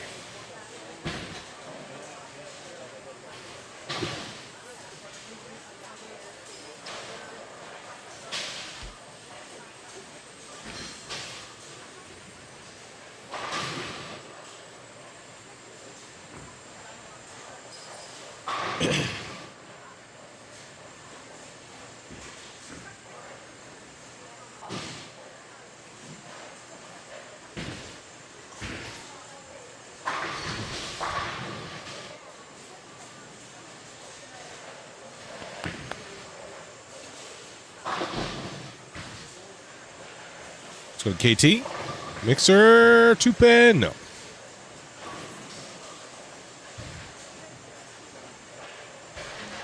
Confong.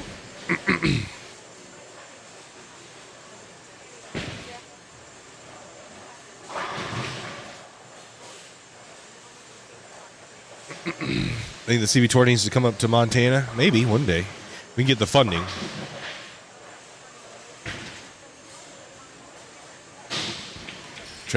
Timothy needs some swag. Yeah, I think they are doing 9 games. The 9th game will be a position round. You are correct.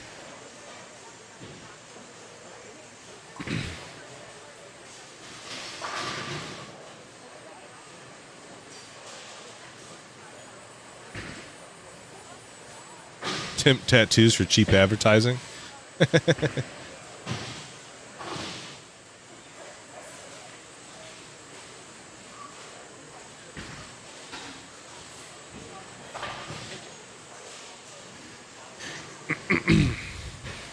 See Kyle.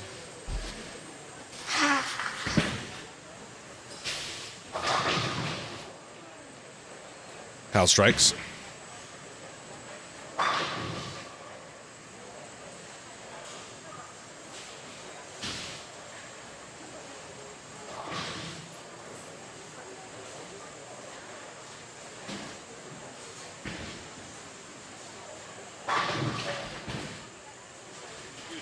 Looks like we have scores in. Okay, but then it doesn't. I can't get out of the chair.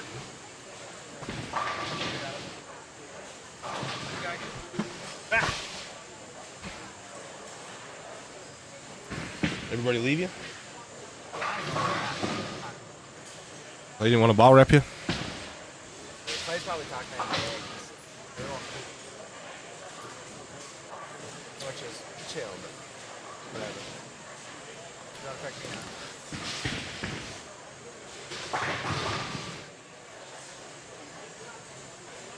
Where are you at, Manny? 9th place, 53 back. KT shoots 208 and loses ground, like a bunch of ground. Yannick shoots 247 and is a loser. And loses ground. Alex Hoskins falls out of the cut. Shooting 195. So right now the cut's plus 255 pins.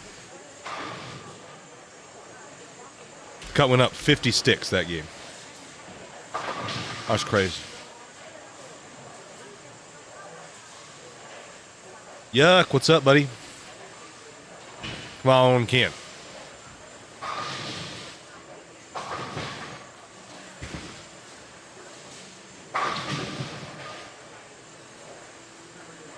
Let's go over here and see Manny and the Yanny Manny show, as Kenzie dubbed this match. The Yanny Manny show.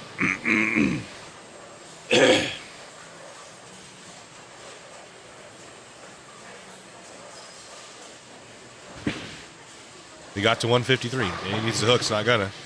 210. 210. Who's our leader? This is Nick still. And Bergaro's shot 236. Is now plus 430. Has 30 bonus pins. But is only 66 ahead of Hornberger. And then it's a huge jump. So Nick and Sean are Nick's plus 430. Sean's plus 360. And then it's Giorgio 100 pins back from Hornberger. Then it's pretty tight after that.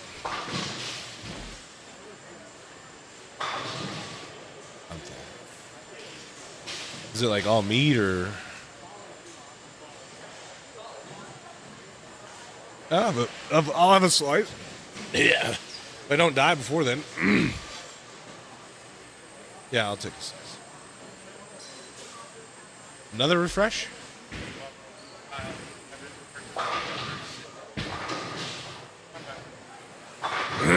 I see.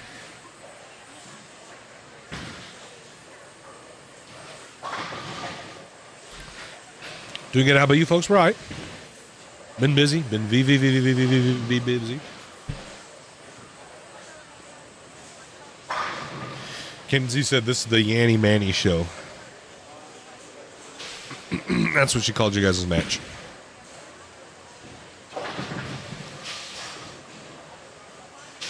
Sheesh.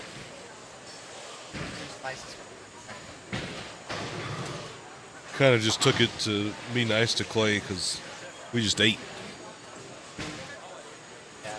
Annie. Manuel. He does.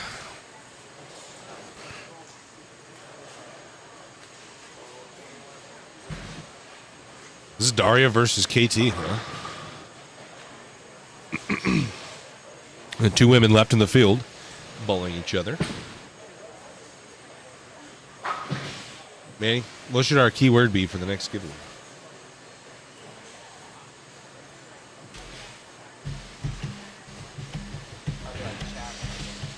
What? Yeah, so what is it?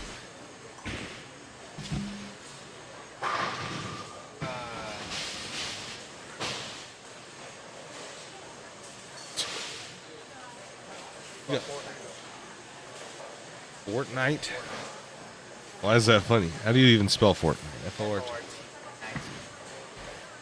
Okay, well, Manny has chosen Fortnite to be the keywords. Go ahead and type Fortnite, and the end of this game will draw.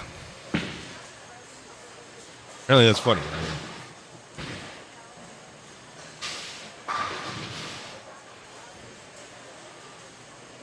Yeah, Evan, they just changed it.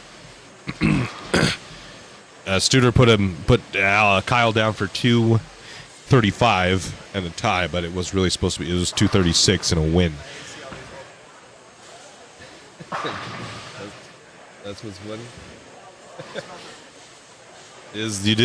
Who spelled it wrong? Manny spelled it wrong. No, not Manny. Andrew Madsen spelled it wrong. N-I-T-E, F-O-R-T, N-I-T-E. Daria Payek strikes. She goes double, spare, double.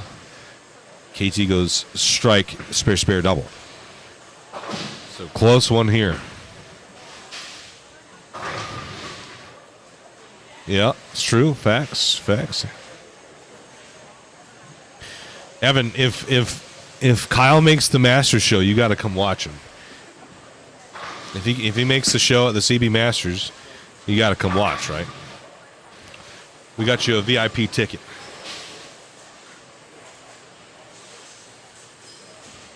So, you better come through and watch on Sunday afternoon.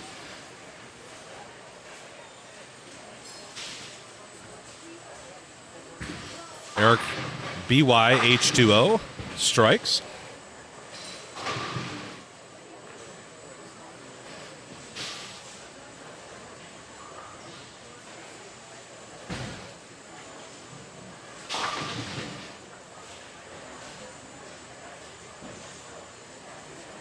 Holla, holla, holla. Get 'em, boys. And we're going to double. It's going to 8-10. 8-10. Let's go to KT.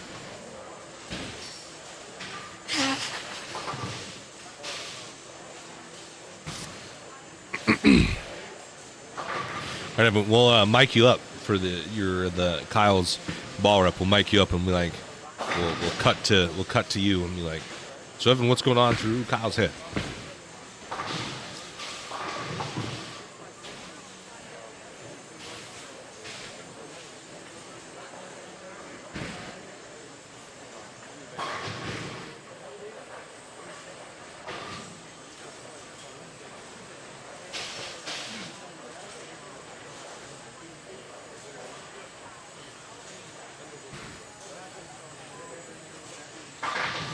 Oh, gets a tap on the tip.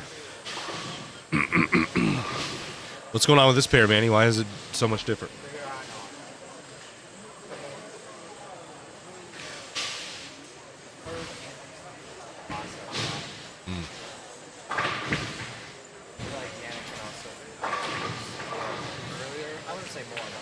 Earlier? Okay. Sure.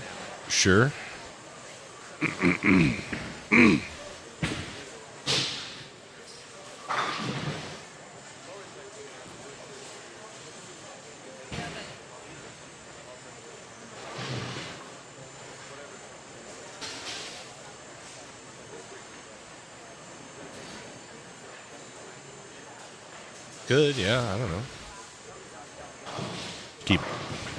Keep it. A fortnight does mean 2 weeks, yeah. Fortnite is not a word. It is not a word, but it is a name, Caribbean.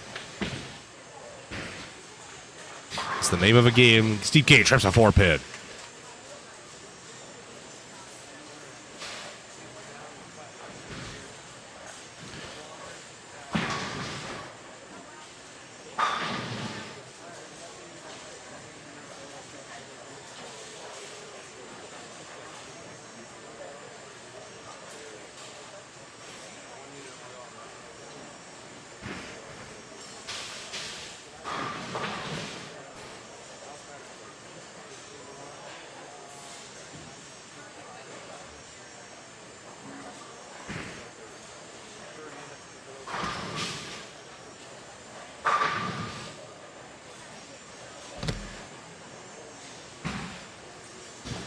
Dallas?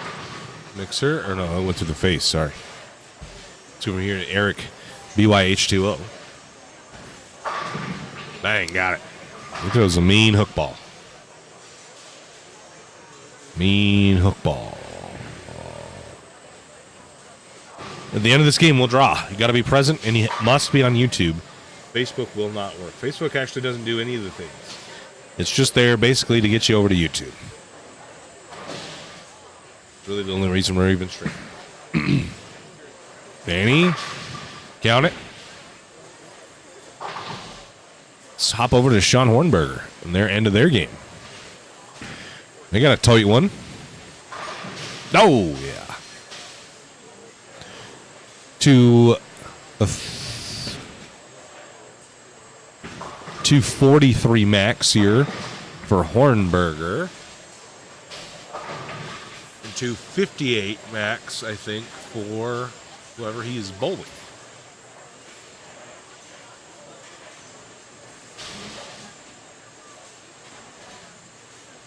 Of course, Devin. It was good seeing you, buddy. Good bowling. Way to clutch up late last night. Get into the number.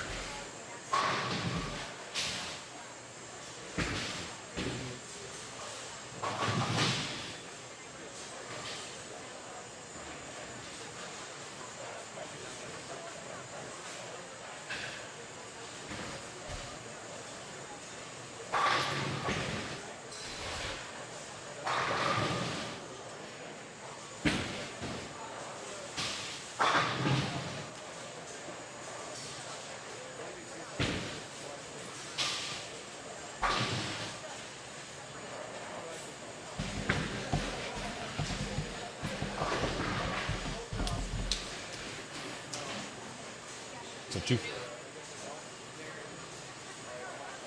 David Watts? No, I don't. I think he's been a member for a while. Oh, Ken.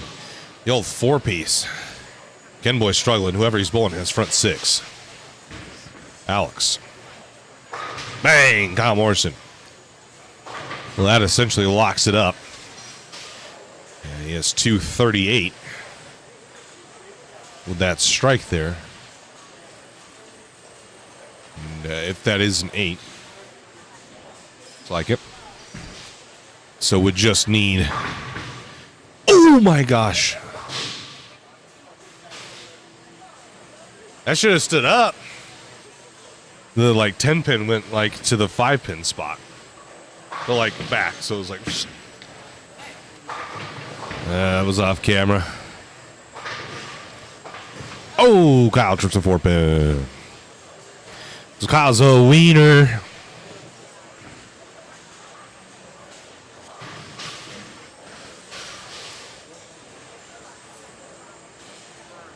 Yeah, I guess so.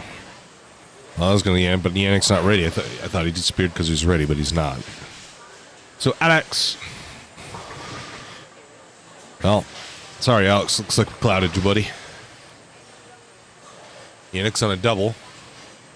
And in control of this match against Yannick. High flush, count it. So that'll all but do it for Yannick in this match against Manny. Manny, unfortunately, gets steamrolled by Dallas Burke and then struggles a bit this game. Daria packs it. But she can shoot 237 and unfortunately just won't be close against KD.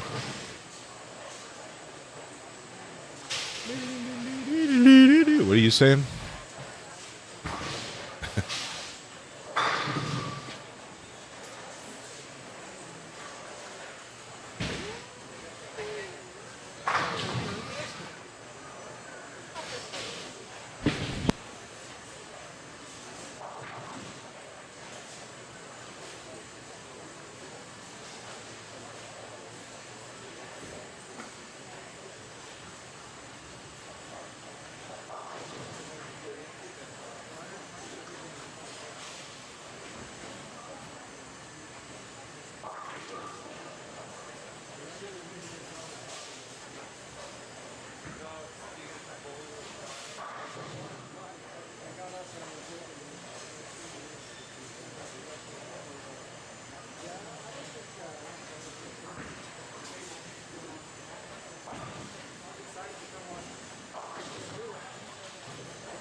Go to Steve and then to Yannick.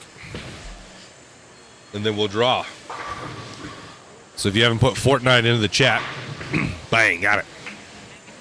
Yeah, he did. He's like, yeah, pick something funny. And I was like,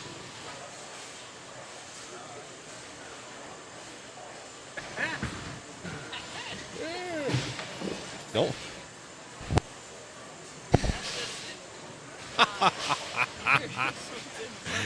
Uh-huh. But yeah, man, he was like, Fortnite. I was like, why? He's like, it's funny. I'm like, how's that funny? Like, now I got a bunch of old people saying Fortnite. I was like,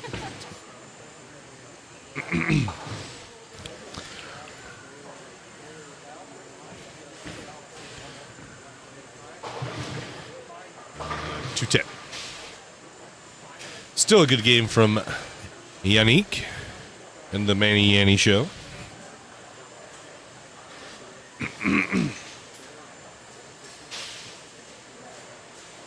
Alex has taken.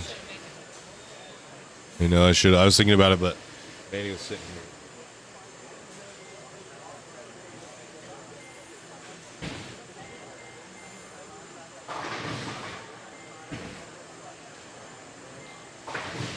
here. Screw you, Manny. I'm not that old, says Nikki.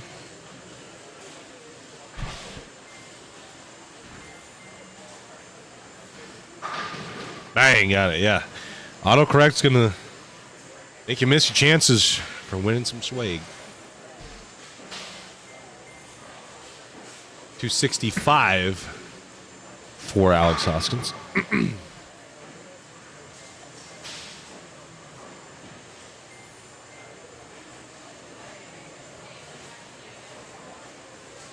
Fork knife. That's what I should have done. Fork knife.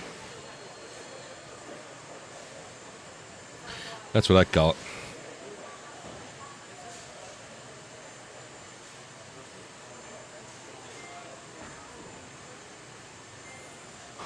Oh God, no.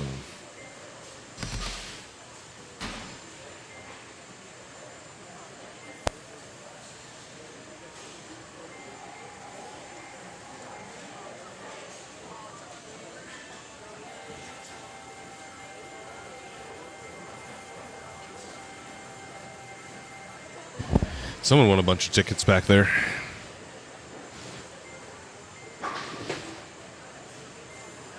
So, 250? 51.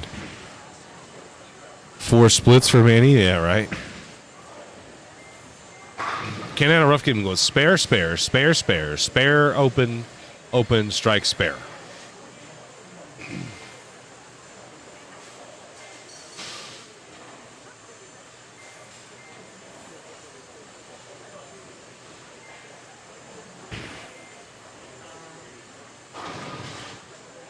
Yeah, again, I've heard 19 and 20 is not a good pair for multiple people.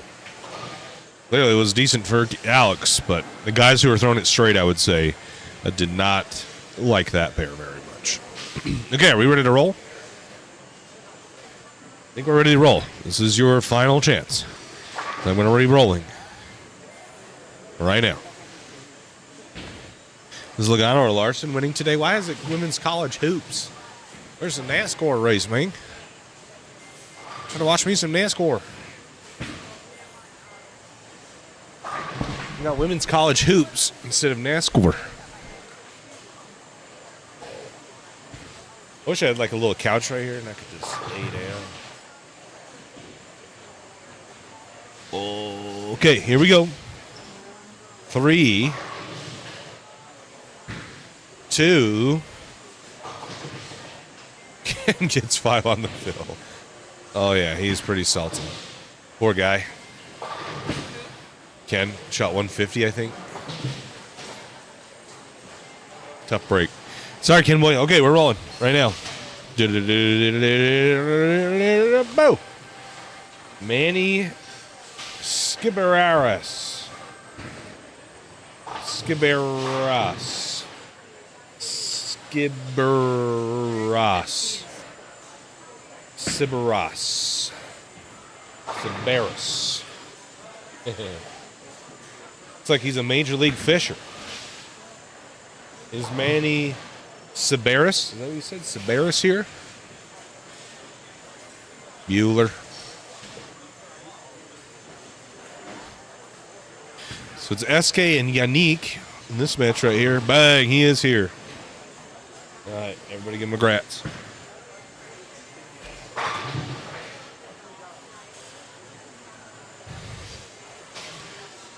So Manny, Yannick, SK Manny, Manny and Tyler Lopez.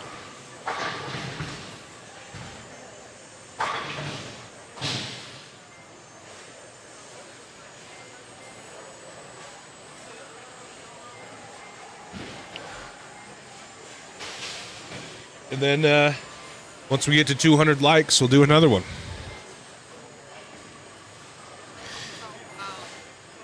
Later. I don't know. We'll see.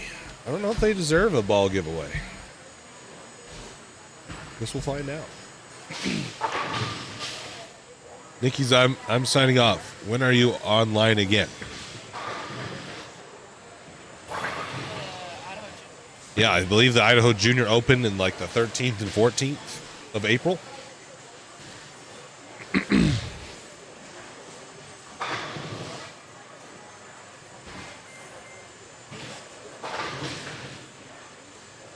You'll have to pay for that.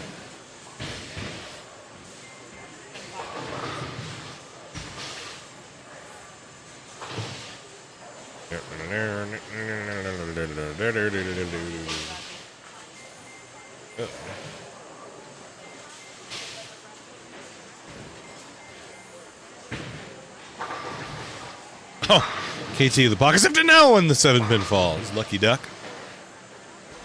Lucky duck. Manny wins some CB swag, so we just need your shipping information sent to our email.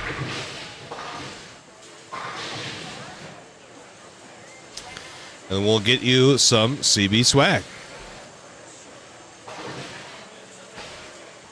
Scores are all up to date. They are on the TV as well. Yeah. Got it? Are they up there already? Game 2? I think so.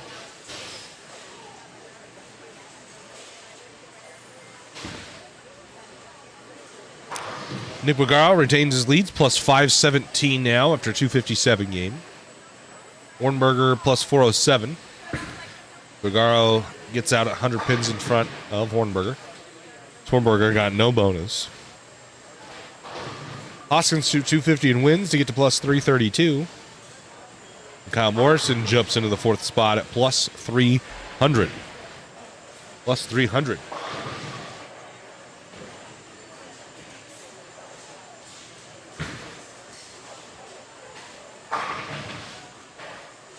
The cut goes up another 50 pins.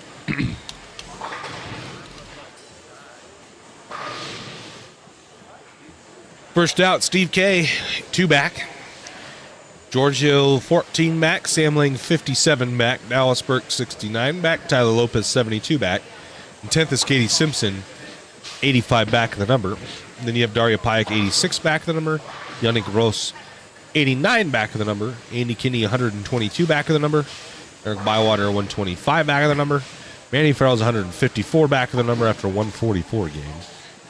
And Ken Fong now is 157 back of the number. But with 30 bonus pins and a bunch of games to bowl, if you get some wins under your belt, 150 pins is not that much. That you could get that in just bonus pins.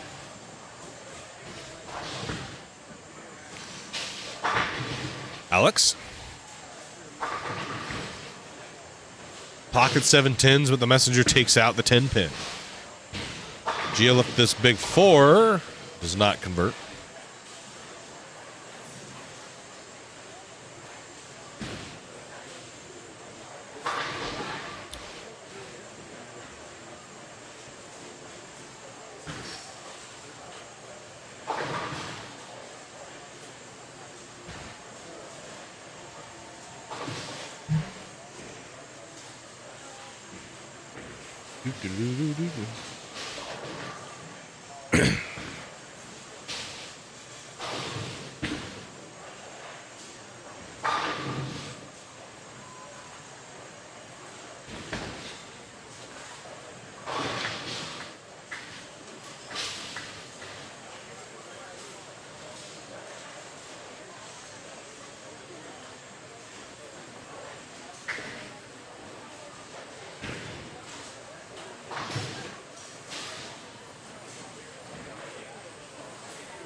Do do do do do do do do do.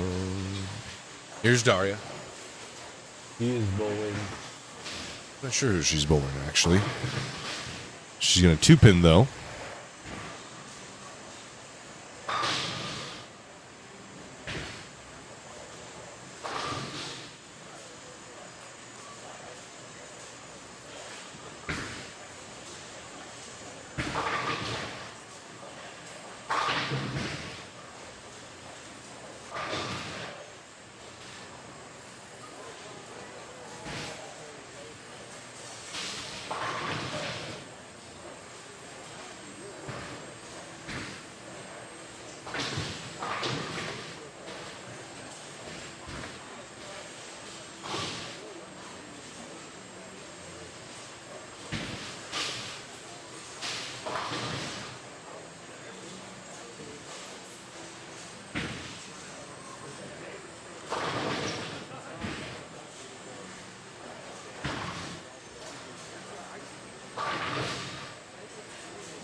I gotta stand up, guys.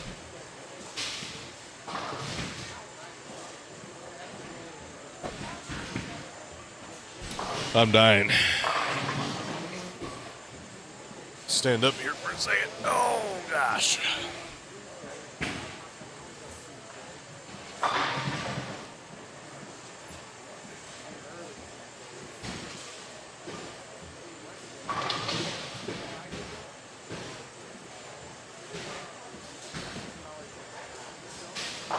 Alex almost fell. I didn't see that. Oh.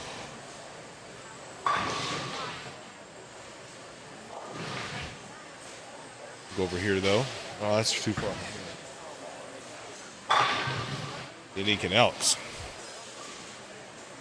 Alex goes strike, spare, opens spare. Splits the 8-9 in front of the strike. In his match against KT.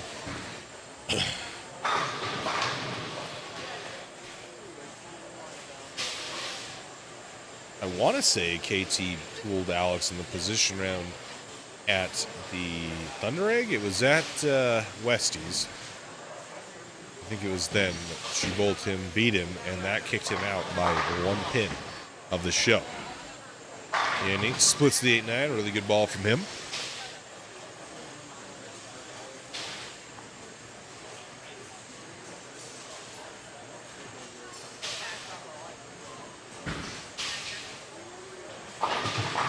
KT also strikes. That was a really good ball.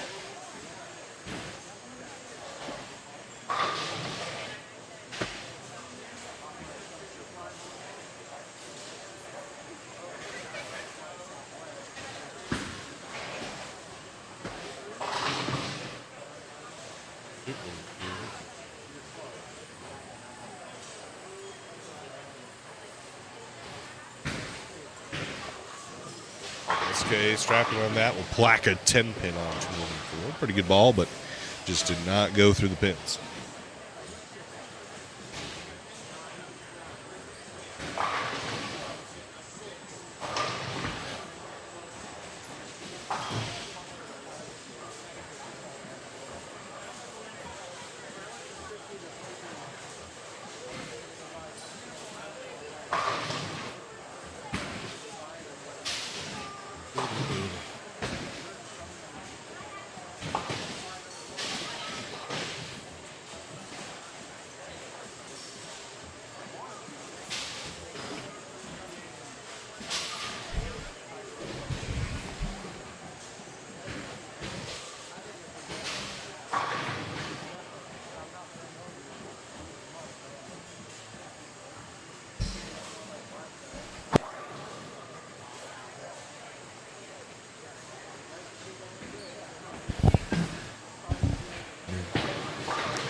Yeah.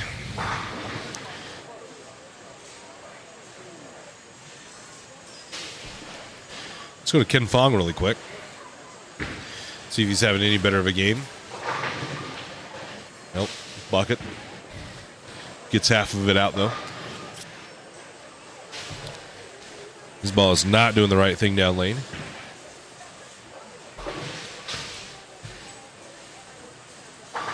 Gio's in a close one here.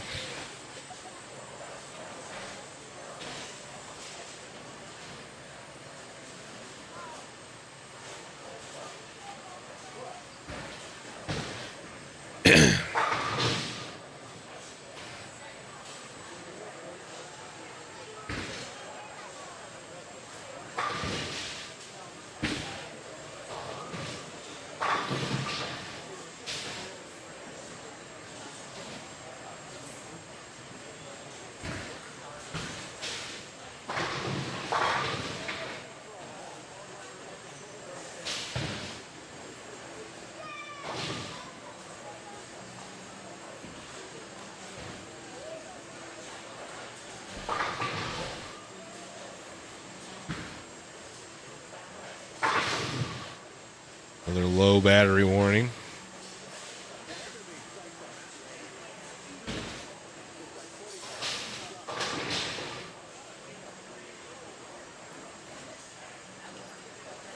Manny?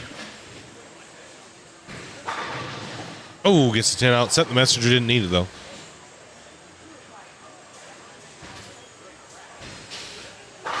Yannick past 10, good shot.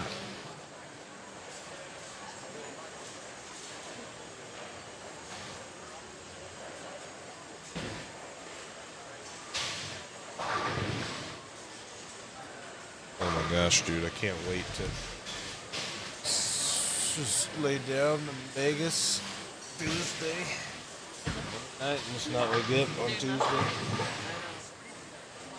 But they do have to go get my toes What time? Playing golf. How are girls allowed to bowl there? Girls are allowed to bowl anything they want.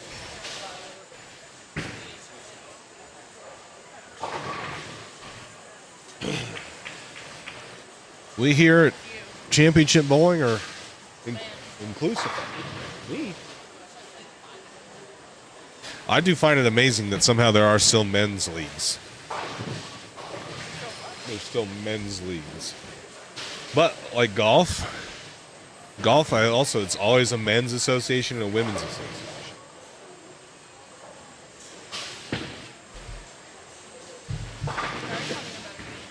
Who? Yeah. Yeah. Both of them have bowled on the PWBA tour.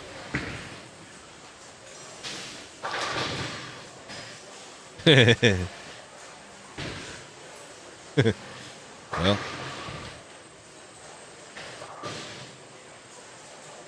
Why did I switch off of Alex? Sorry. Now, Bones and 9 pins go to Daria. What's up, Ryan? Steer right for Daria. She's on a 4-bagger? Yep.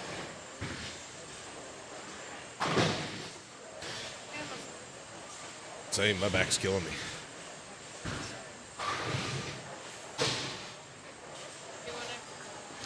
All right, go ahead. Yeah, go ahead. I'm ready.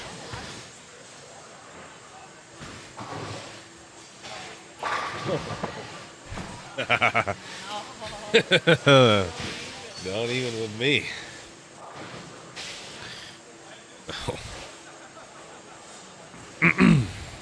What was I about to say? Oh, there's 301 of us, guys. We're 29 away from the next CB swag giveaway. So if you could please hit that like button. And then at 200 likes, we will do another CB swag giveaway.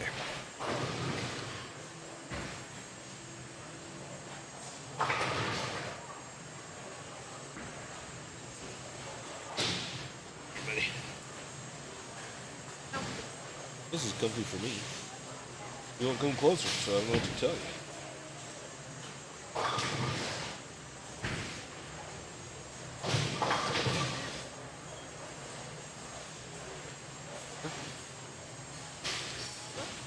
Well, did Kyle finish out that 279? Was that this game?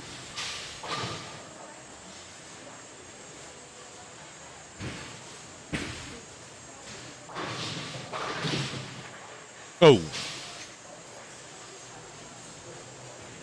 Go ahead and hit that like button.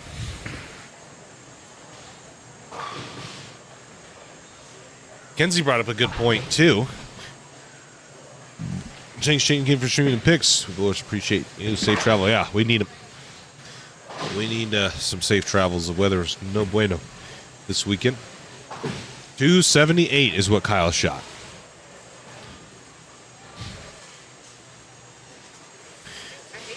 What?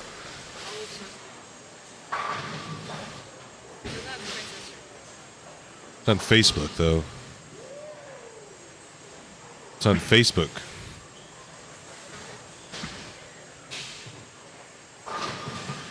I love that. Didn't she like, why is he sending me a Facebook message?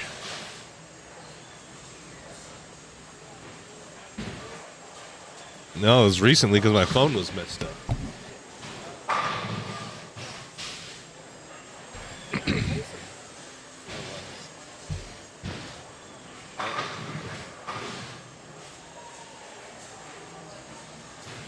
So yeah, 200 likes. We'll do another CB swag giveaway, and then we're going to do a members. I think Kenzie brought up we should do a members only swag giveaway. So for the members, the Tim Bat Club members that are in the chat right now, we're going to do a members only giveaway.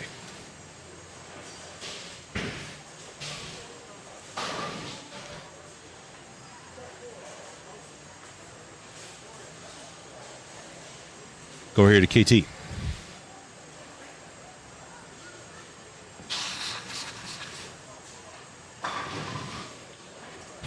Black's a 10 pin. Lonnie, you are not a member. Your name would come out. Your name would come up green, and you'd have access to some special emojis.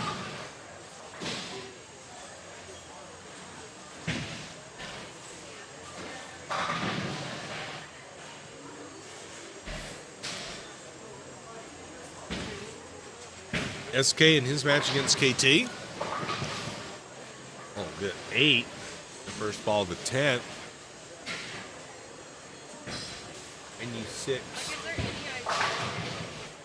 16, 26, 36. What? And gotta let go. Let him go.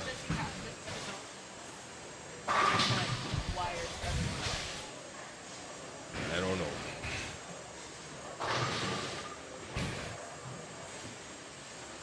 Steve-O needs to spare this and strike to win. Spare 9 is a tie.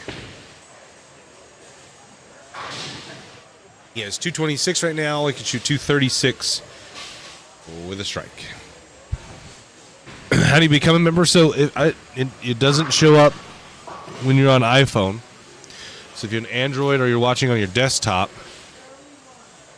there's a little join button if you next to the like and subscribe button. So next to the subscribe button, there's a join button. If you're on iPhone, though, for what? I don't know what you're going to say. Okay, if you have an iPhone, you have to go to, oh gosh, like your Safari app and go to like a desktop almost on your phone. So go to youtube.com and then look up Championship Bowling, and it'll be next to the subscribe button. There's a join option. Why did you let it fall? No, stop.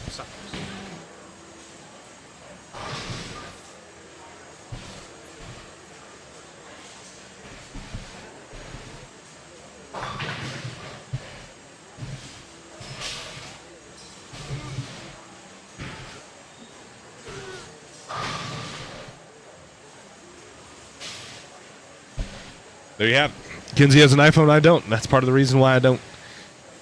They seem to think they know what's best for me.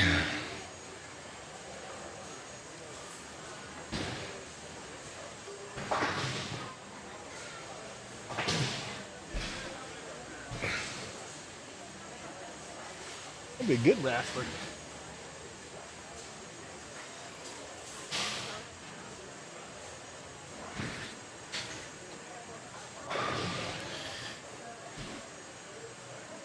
Steve-O did strike and wins by 1, 236 to 235. Dang. In the very first game, that's what we lost by. And to Kyle Morrison, right? Yeah. He lost 230. That's crazy. Yeah, he did. He lost 236 to 235, and now he just won 236 to 235. That's some irony, spacey, witchy stuff.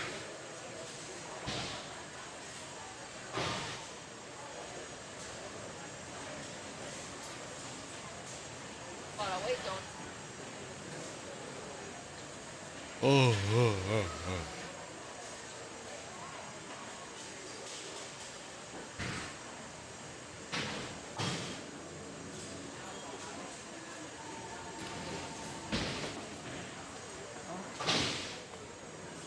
Knee deep in the water somewhere, where in the wind, but the tide gonna reach my chair.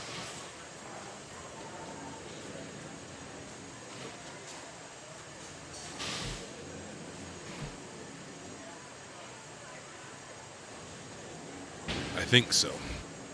No. 249 to 225. Ends on the struggle bus.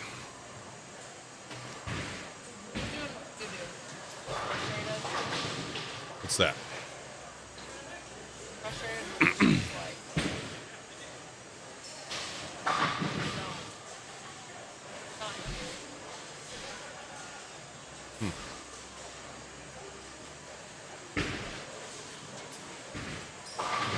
What?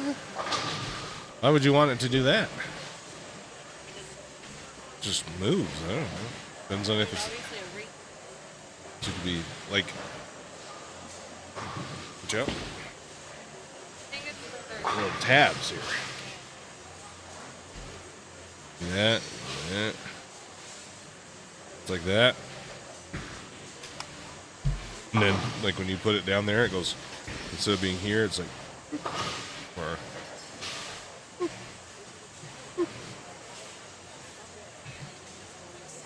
You do this, but I don't type like that. The screen keeps blurring. Everything here says that we're good.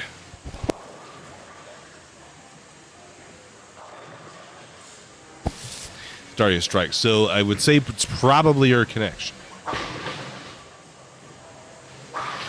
No game 3 scores yet. Waiting on those.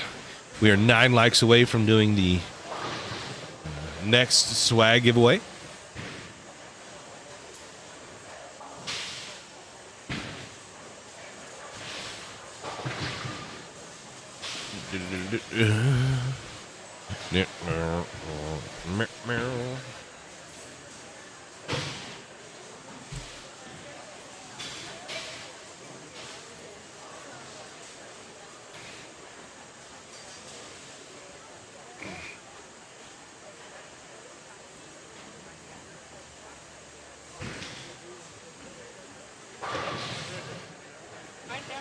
Actually, Either.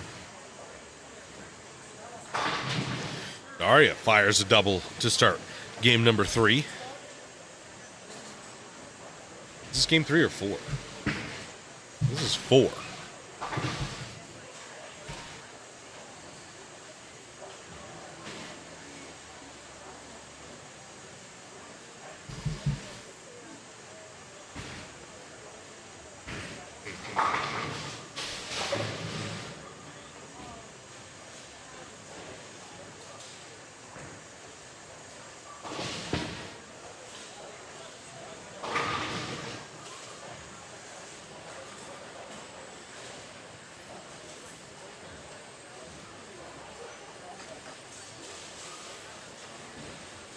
Steve-O left lane after that split that he missed.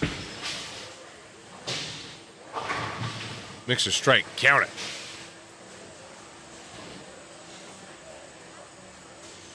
Dallas Burke.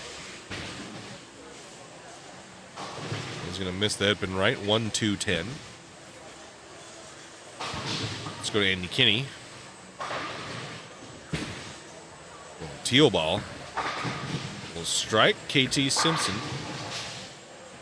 Just to be in absolute power. Doesn't quite get there. Will trip the 7, so leaves just 2. But then back to Tyler Lopez. Gonna miss the hip and right.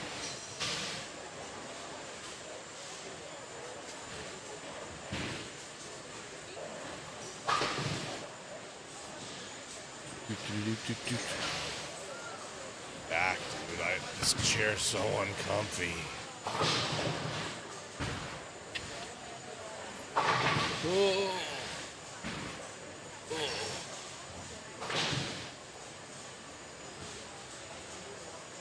Aria, Mixer buying front 3. Yep, both of them are perfect through 3 frames. Who are you waving at? She just waved at you randomly? At you? Is that so surprising? No. Yeah, so that you hesitant. Like I just done.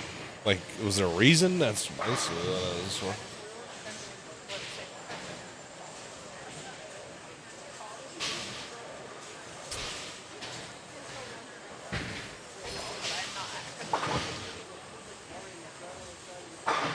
Bang got it. Gio Bang got it. We weren't even watching Daria. I said Bang got it, and she wasn't even on camera. Here's Lyra Lopez going to miss the hip and right again.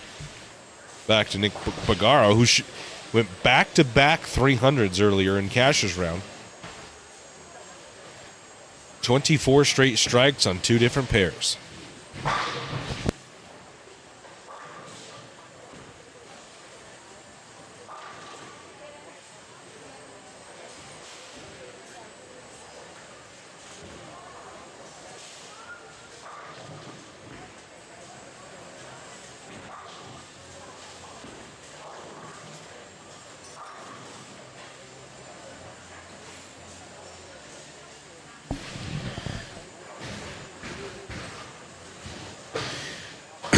Goodness. Hey, Jesus Morales. Come on, my iPhone looks good on YouTube. At TV, it's blurry. I'll watch on my phone.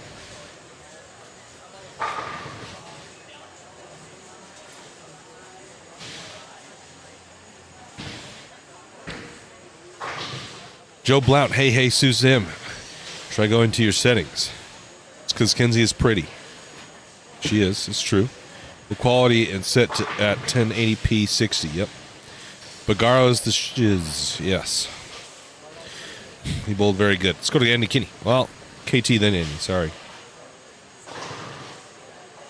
Maybe not KT. Sorry. Sorry for cussing. Ted, you gotta have a exclamation point in front of it. Huh? Google? What? Duo? Duel? Duel match. Yeah, where? Oh.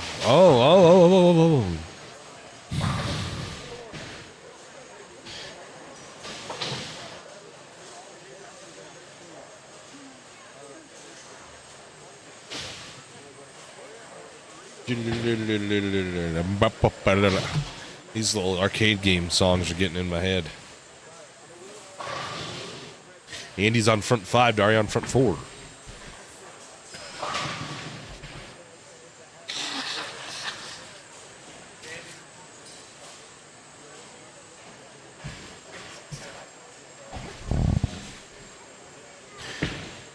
Steve will be first to go. Mixer strike, no. 7-pin scenes. I struggled to get the 7-pin out on light hits on this pattern too for whatever reason. You don't know what it was? Go Chaser, yes. Hey, Studer, is there any way we could is there any way we can get the NASCAR race on the TV? I think Fox. This is like women's college hoops. No.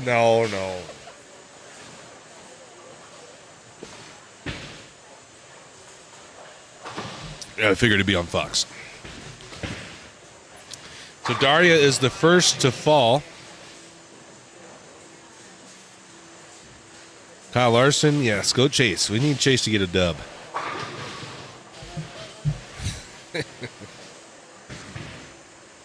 Brought my cowboy shirt. You don't even have a cowboy shirt. A lot of fun. Yeah. On NASCAR. You got a shirt there? I don't recall that at all. I bet it says stop.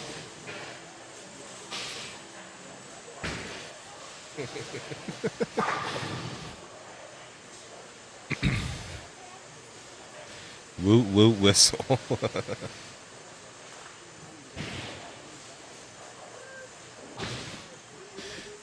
Huh? Yeah, I did. Thank you. Yep. That's what I said.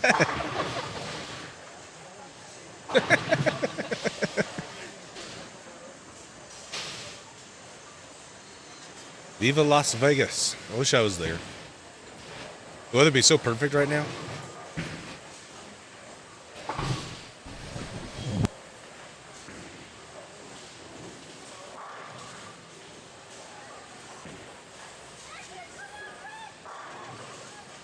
Someone shot 722 scratch at your league. Nice. Yeah. It's like an antelope almost. Like the horns are very long. Is it windy today there? My fam was my little brother works at the airport, and he was sending Snapchats of the crazy amount of wind. I don't know if it's still windy. It just isn't insanely hot. Like right now, it's like in the 60s. All next week, it's going to be in the high 60s, like that. I remember going to this race like back in 2015, and it was 90.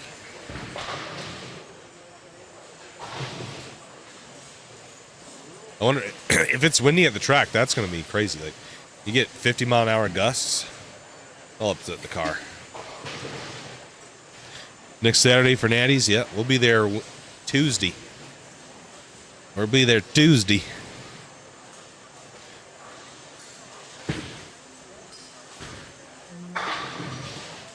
Kitty gets back on the strike trait. Both fell off there for just a second. Tyler Lopez, he's going to miss the headpin again on this lane. He's really struggled on this pair. It's not windy in Vegas. It was yesterday. It was very windy yesterday. They were saying like 70-mile-an-hour gusts at the airport.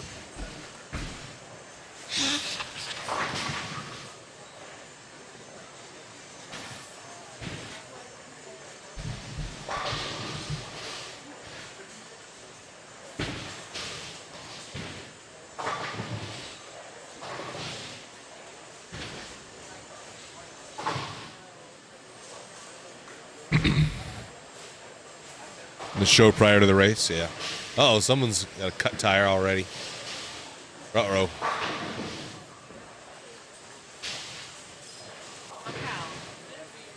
That used to be Kyle's car.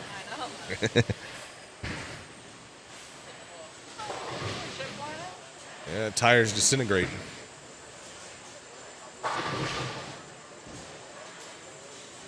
In Eastern Oregon, I heard some of the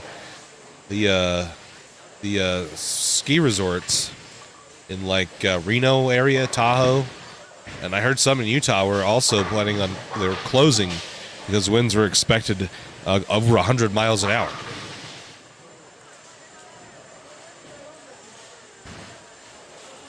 Need an exclamation point there, grumpy old man.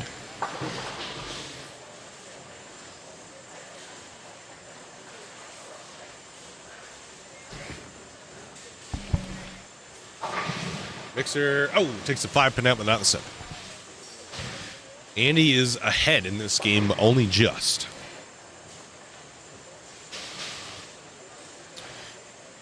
Through 3 games, Nick Pagaro leads at plus 550. Hornberger plus 454. Alex Hoskins plus 411. Kyle Morrison plus 408. Then it's Steve Klemkin, 44 back. Tyler Lopez, 103 back. Giorgio Cleanez 106 back. Daria Payak 116 back. Yannick Ross 162 back. And Sam Lang is 10th, 165 back of the number. So the number plus 408. Oh, yeah. Dude, the cut went up 100 pins that game. Holy shit. 300.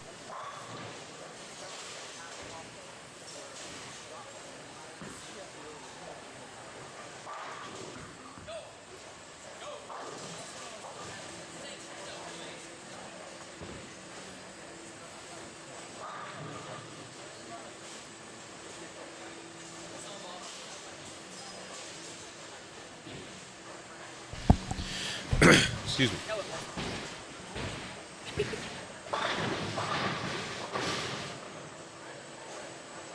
Hold on, this was what I was looking at. You got me reading different things. Let me see. Yeah, plus 300. And now it's...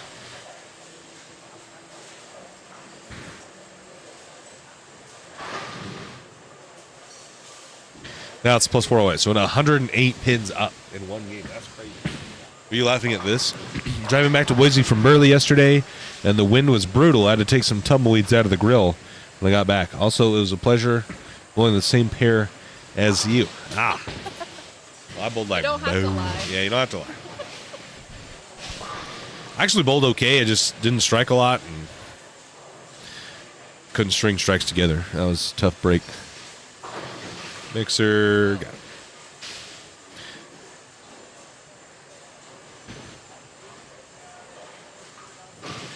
A wing go up, a wing go up, a wing go up, a wing go up, a wing go up, a wing go up, a wing go up, a wing go up.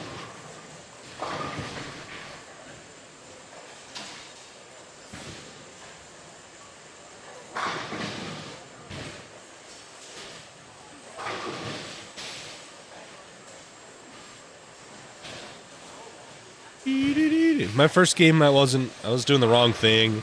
Then once I got lined up, I just couldn't throw good enough shots or string them together. I'd throw a good shot and follow it up with a bad one, throw it up with a good one, then double, and then it's open. 190, 190, 190. Just wasn't in the right part of the lane in the first game. What's up, Daniel? Huh? Yeah, yeah.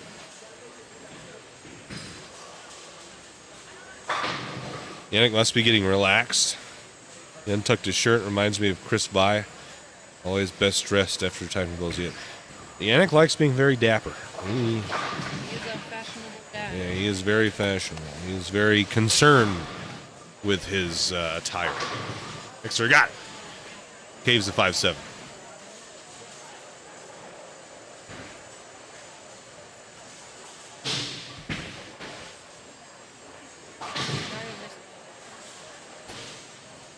Yeah, 9 dash. So what can she shoot here? She has 186 in the 7th? Huh? On the 8th. Did she shoot 54? No, 44. Did you shoot... Or 46, or whatever the... Was it 6? 46.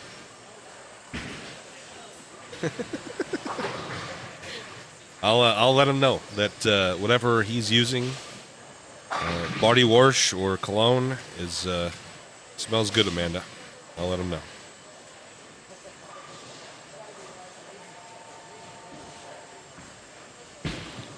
Steve-O left the 1, 2, 4, the 1, 2, 1, 2, 3, 5 last frame. We'll leave the 7 pin this frame.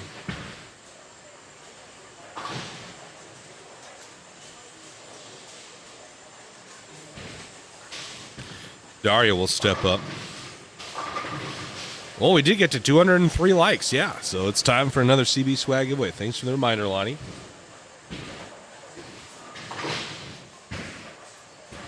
You gonna get it for your husband? What was it? Brute and Old Spice. I'm old. Yeah, Kenzie needs to get it for me. Yeah, she got me some buckle. A buckle. I don't really smell it much, to be honest. I think it's kind of a very Mild, yeah. It's good. It's good word. Good descriptor.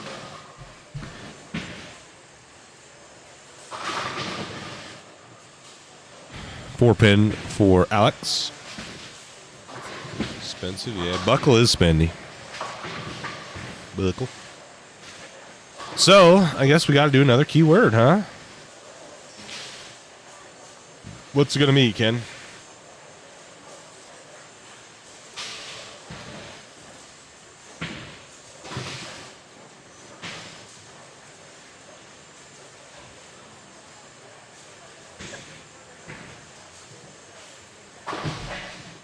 They don't sponsor us. Oh.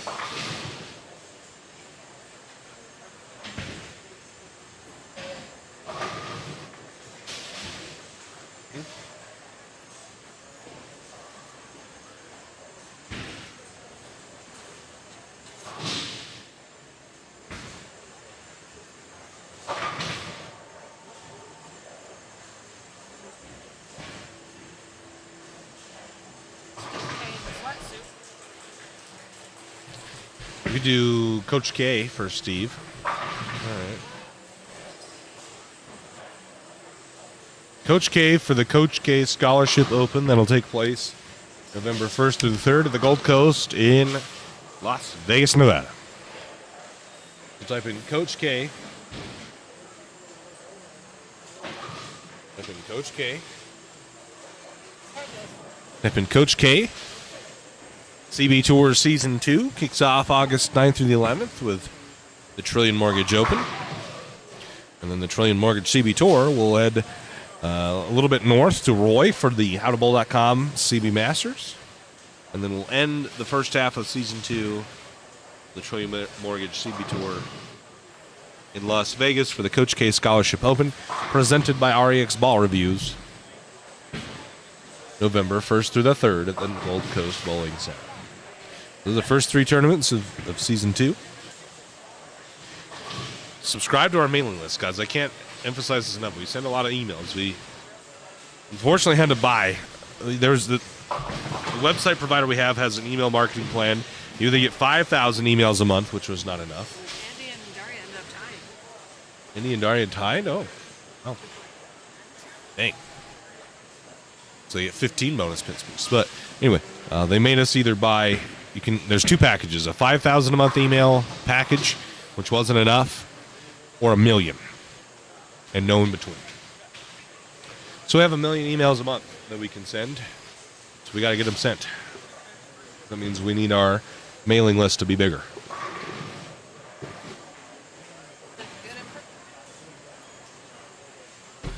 And then you'll be the first to know about all new CB Tour stuff. Kyle, how was your last game?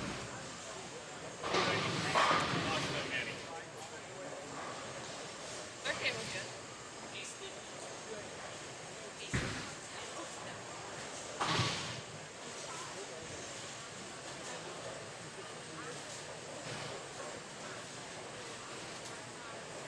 Who's all going to come to the Coach K Scholarship Open in Las Vegas?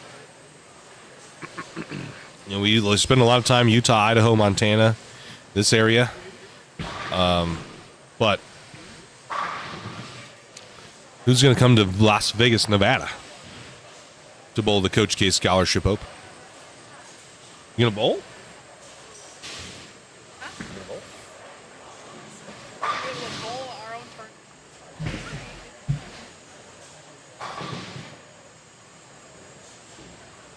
Bowler Dan says he might be there.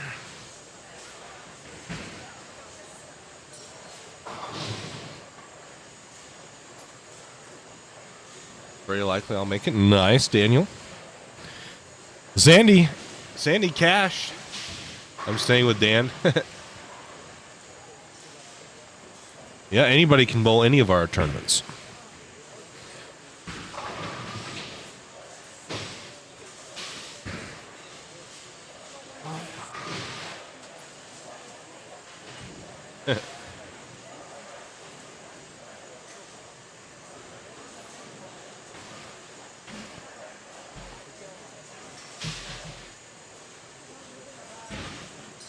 She Who did Yannick bowl?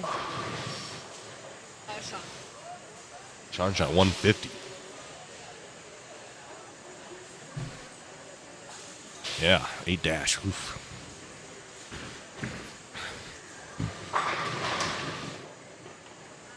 And Yannick was close to not winning that. That was a grind of a game. Yannick can max 193. Is hyped about that strike. Send in entry fee and just be there in Vegas. How much is a squad? You can pay on site as well. Entries for that tournament, I'm not sure when they will open up, but they will be on our website. And we've got a couple different options. You can bowl the main event. The main event is $160 for non-members and $150 for members for their first entry. Then your re-entry is $100. And then we also do have the Challenge Series, which is our handicap side event type deal. And that is half of the main event entry. So it would be, what did I say, $80, or if you're a member, $70.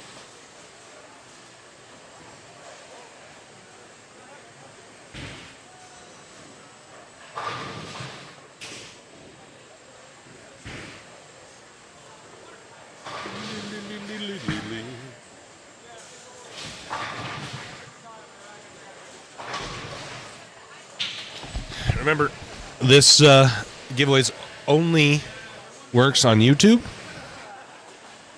It only will pick subscribers. And we're going to draw it here pretty soon. You got to be present. You got to be present if you'd like to win. Type in Coach K to the chat for a chance to win some CB swag. You must be subscribed, and you must be present. Yannick shoots 181.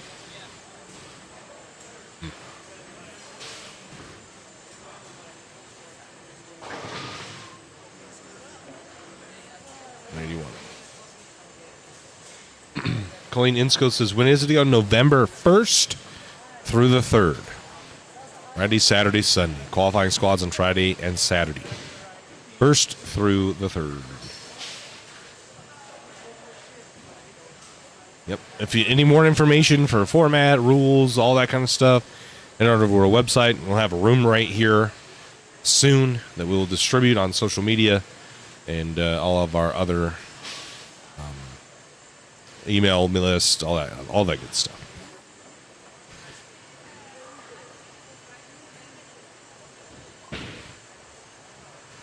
John started off game 5. This is game 5 now.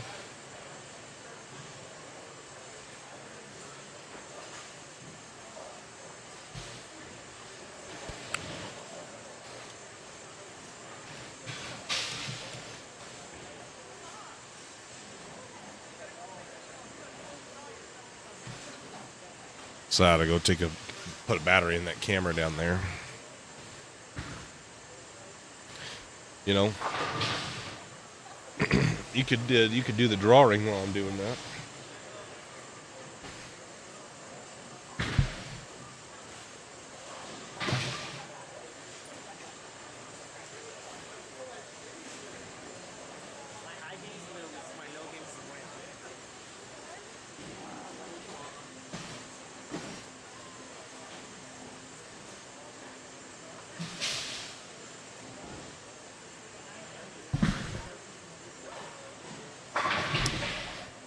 Baker, do you have any more tournaments that will be in the Idaho area? I'd love to bowl, but I live in Eastern Oregon. Just want to try something local before I commit to long travel to Vegas.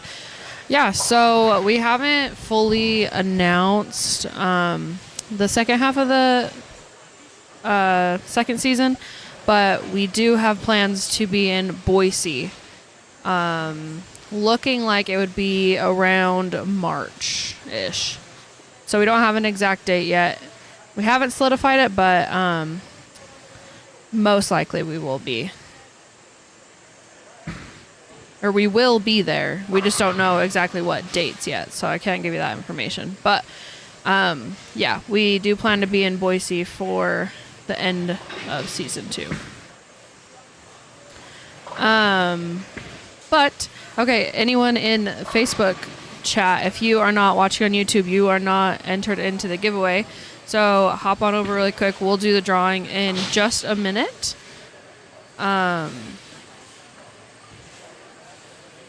Yeah?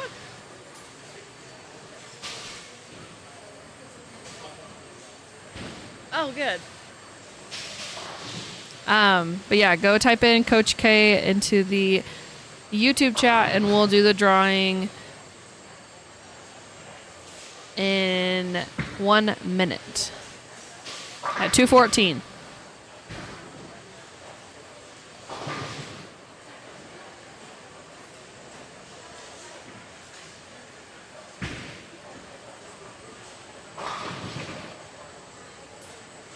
And to get us closer to the next drawing, if you haven't already liked it, like the stream, and we can do our next one.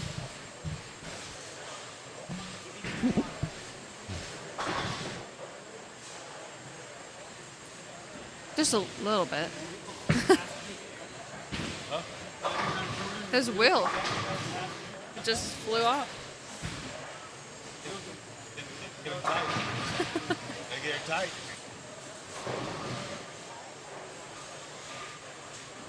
All right, probably got like 20 seconds.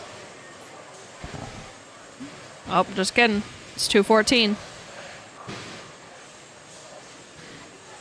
All right, we're rolling. Amanda!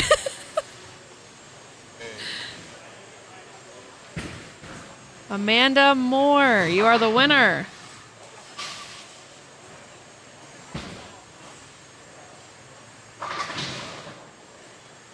She has to be in here still. There she is. I know. Kyle was like he's bowling for his job. And Ken comes over here, he's like, this is going to be interesting. Yay, Amanda. You left just a little too soon, so we could just send it to you. But we'll give it to you next time we see you. Unless you want us to mail it to you, we can.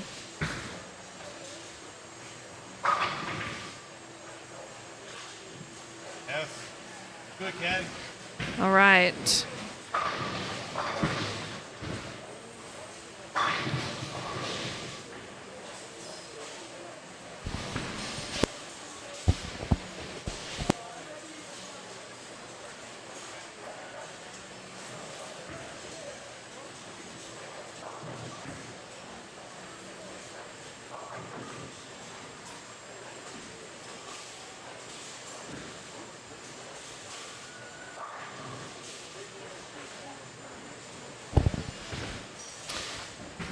Yes, we will be streaming that.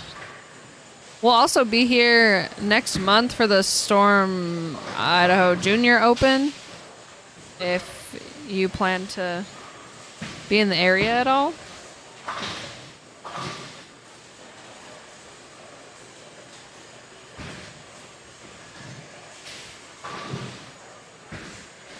All right, we got scores. You want to go over scores?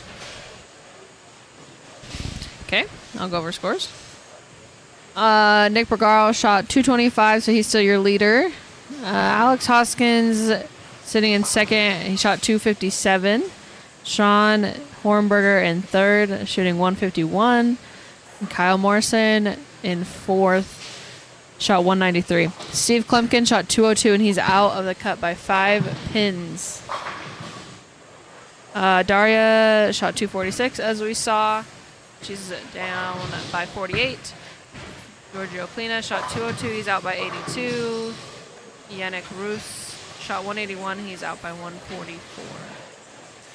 And if you want to see all the standings, you can type in !point standings into the chat, and Nightbot will so graciously give you a link to check those out.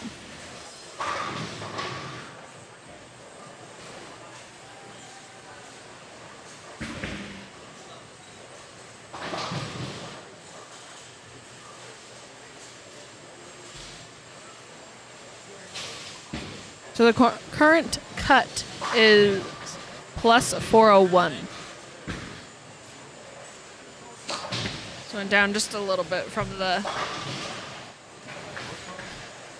last cut.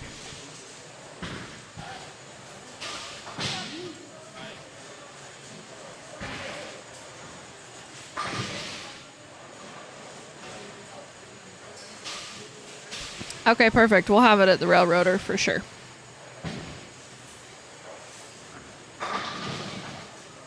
Just, you'll need to remind me because I have the worst memory ever.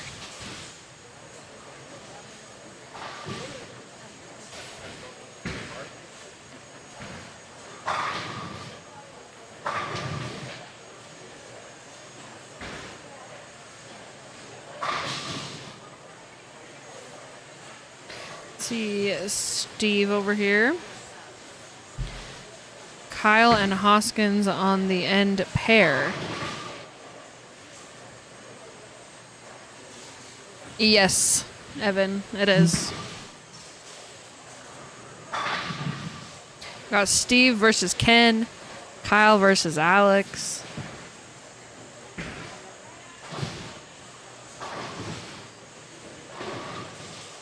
See Gio and Yannick.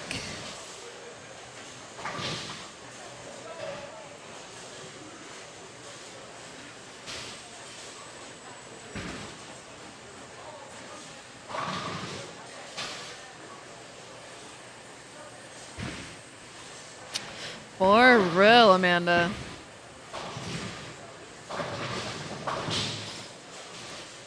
The match between Alex and Kyle, Amanda said the Hoss versus the boss.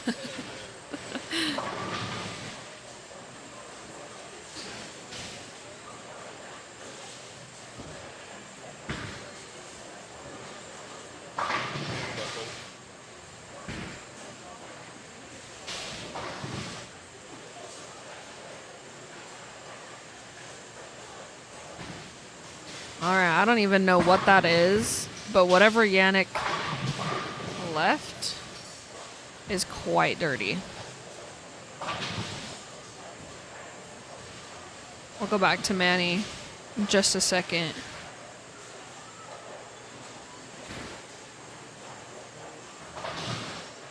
Oh.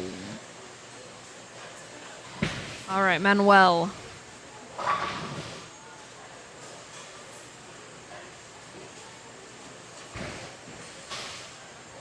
Looks good. Bang. Kyle. Bang. A little tripperoo.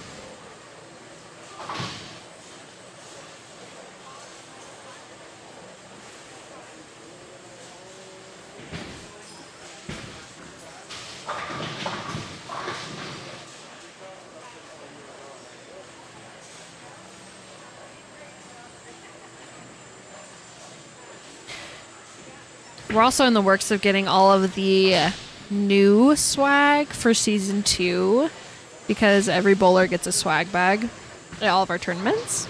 So we're in the process of getting new designs and things, and I'm so excited.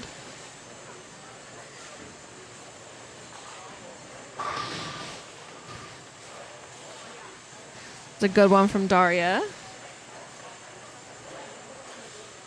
Come see Steve-O.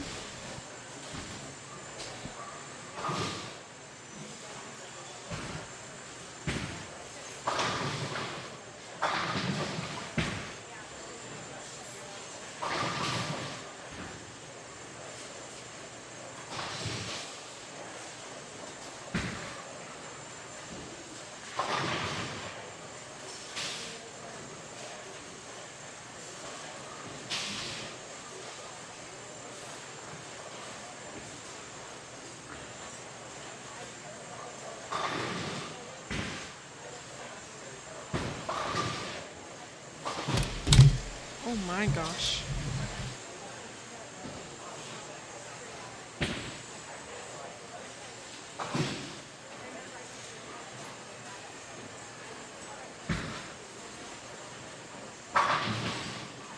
Okay, I swear I saw something about the weather in Ogden. Oh yeah, Ogden is now experiencing a snow squall, so that's awesome. We love that for us. Seeing how long it'll take us to get home? No. It's 2 hours. That's why I was checking.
What the heck?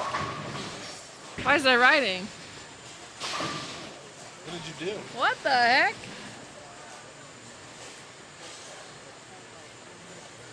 I don't know. Control Z.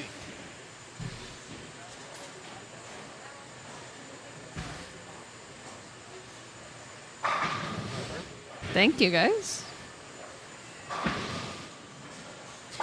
We just had to really spotlight Evan, apparently.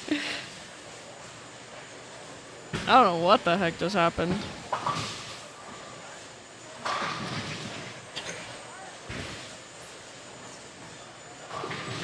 Shelby said it stopped snowing in Snowville and now it's sunny. Reesinger? That's good. I'm glad to hear that.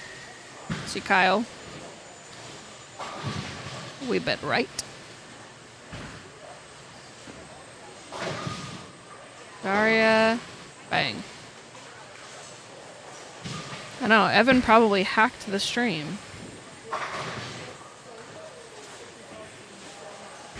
Now you get why I stink. Oh gosh.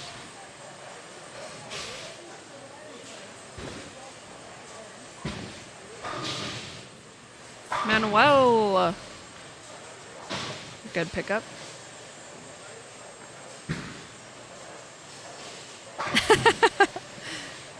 Because we never see you anymore, Evan.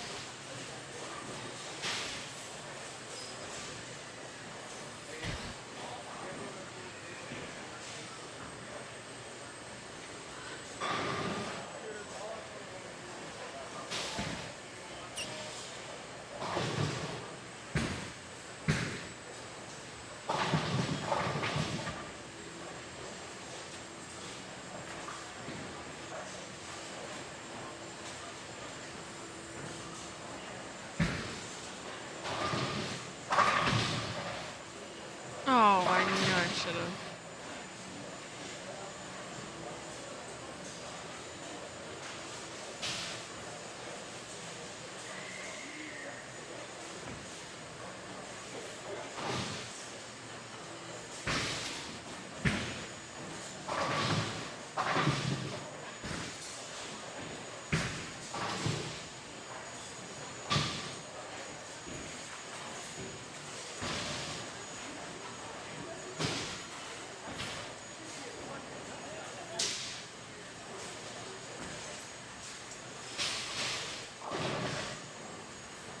Rob, you gotta add an exclamation point before standings.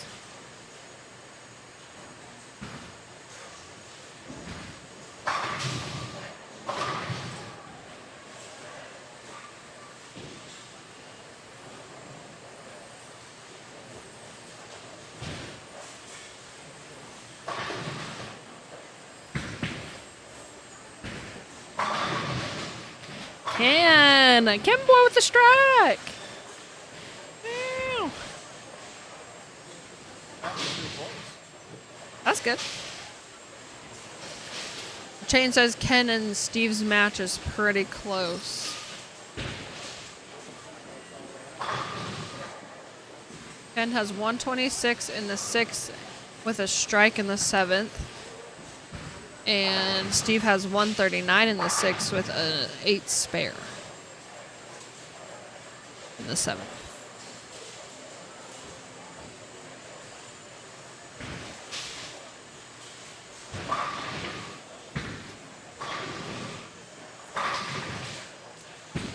Come on, Ken.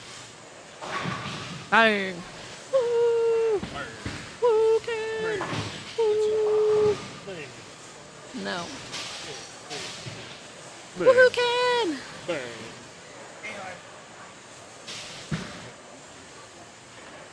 Kyle. Oh. Bang.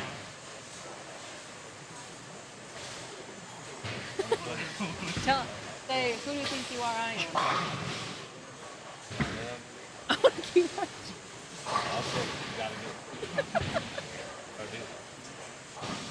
Yeah, I ain't gonna post it yet. Come on, Ken.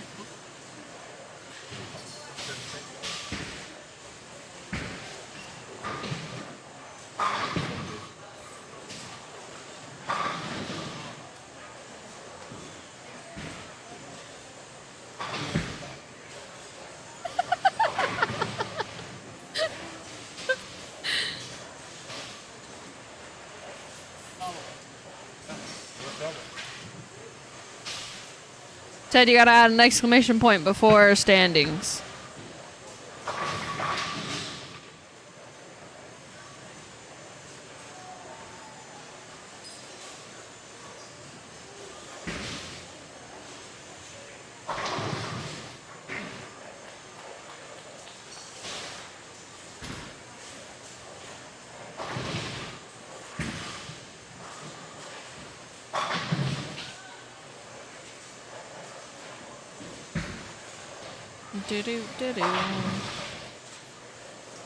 We're at 228 likes. So that means we need 22 more to do our next giveaway.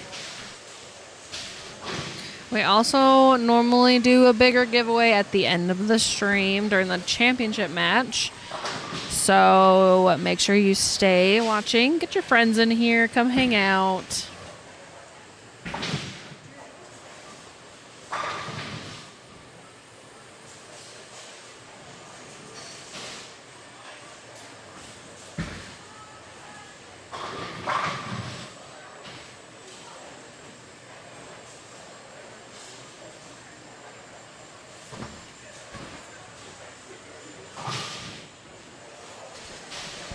Also, I'm curious. We're still doing match play. We still have a few games of match play. But who do you guys think is going to be in the top 4 at the very end?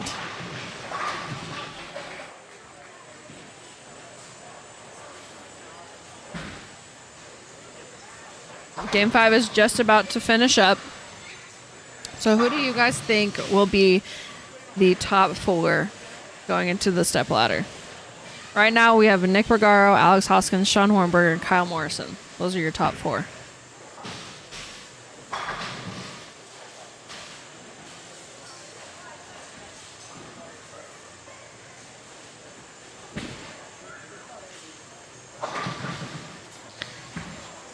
Can with back-to-back strikes off camera.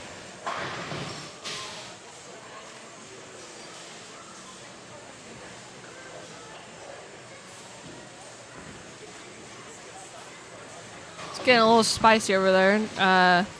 Chayton's trying to make deals with Ken.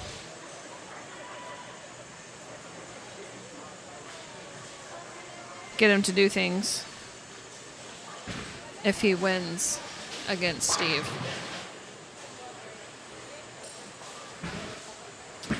Nick, Alex, Steve, and Kyle. Nick, Alex. Okay, so you think Sean's gonna get taken out. Kim, think Nick wins it all. Right? That's what I'm taking that as. Nick takes home the trophy. I mean, he kind of almost deserves it after shooting 2 300s. Nick, Kyle, Dallas, Alex. Nick, Kyle, Dallas, Alex. Dallas is 190 out of the cut right now. So he's sitting 11th. He's 190 pins out of the cut after 4 games. So if he has some big games, he could, I think, definitely get up there. Nick, Alex, Kyle, Sean. Yeah, I think Nick, Alex, and Kyle for sure. I would have told you he wouldn't do it. He told you he wouldn't do it.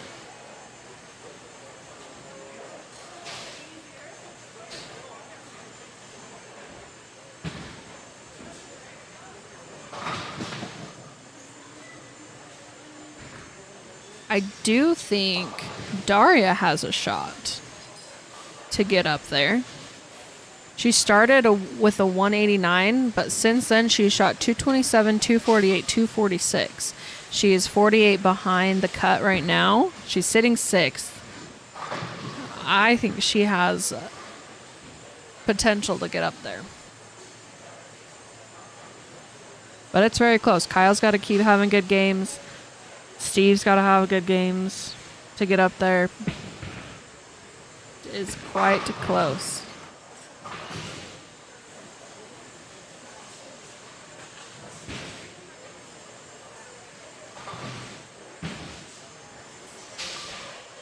I don't know that Nick can be dethroned from first unless Alex has a amazing game and Nick doesn't.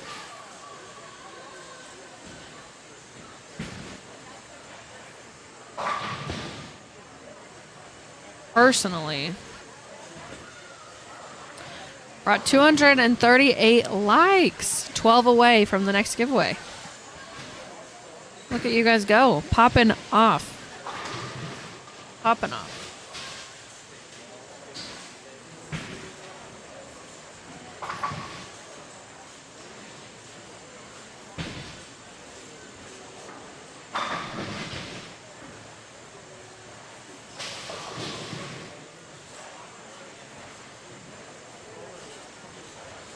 Daria with the split.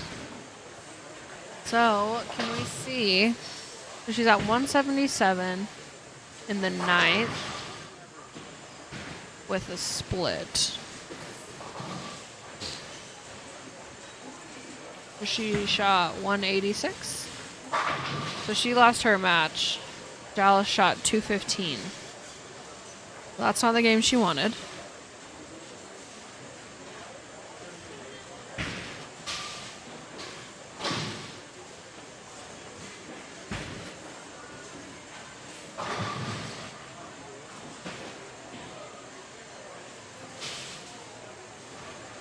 So Dallas shoots 215 with his bonus pins is 245, and he's 190 out of the cut right now.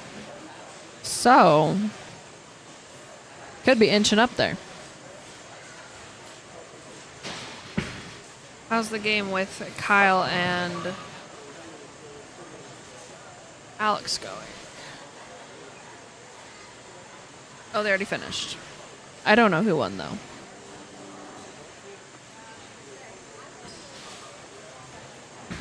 Geo?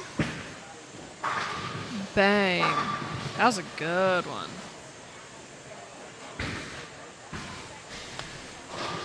Geo's pretty close too. He's 82 pins from the cut. So with some good games, some wins, I think he also has potential of getting up there.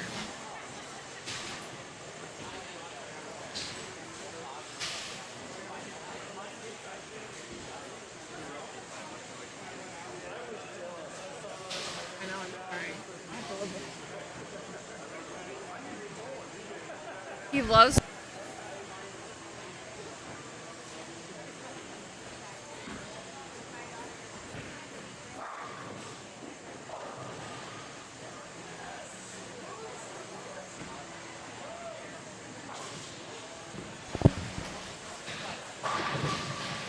Oh.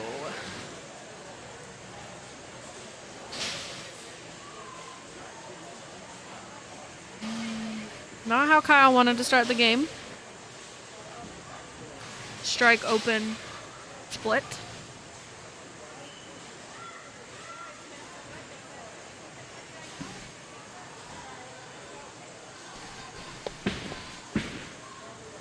You're done? Done already? No. What do we do that for you?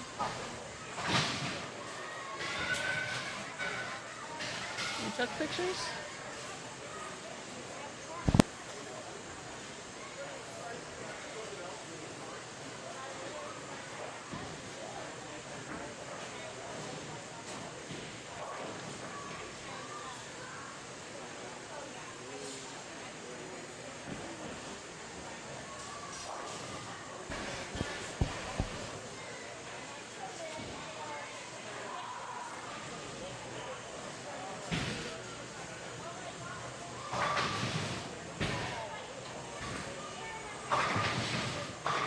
my gosh. Ken did it again.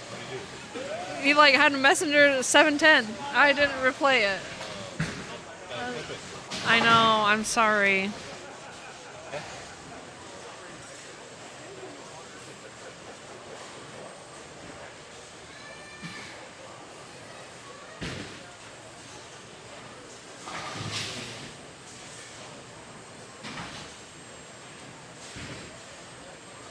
Let me check.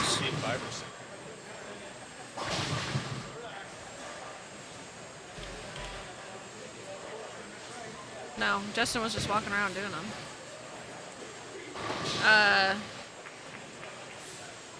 You want me to screen record that or no?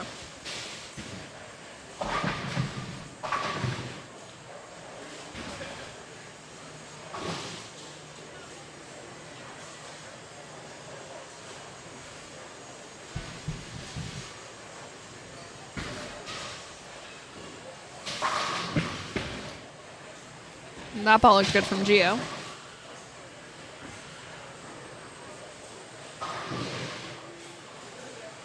Oh no. Get me out of here. I clicked the wrong button.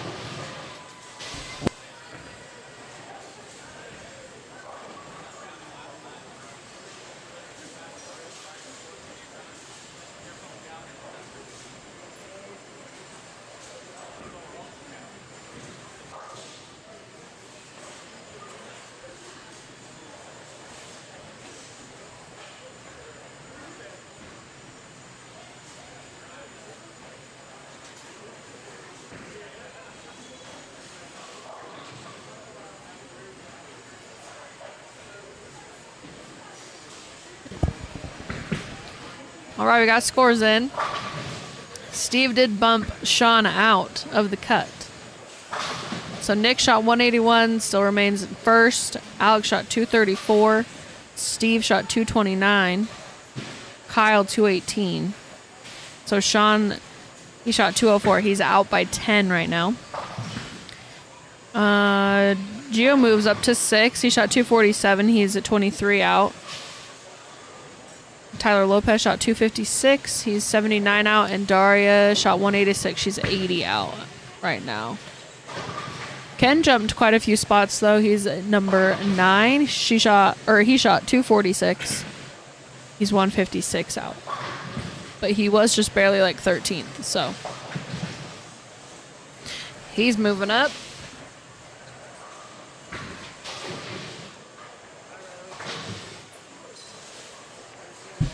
So far, Evan's prediction is correct after 5 games.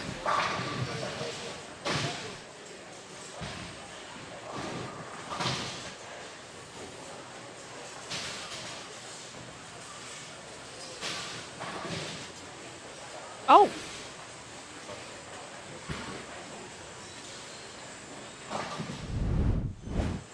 Almost got it.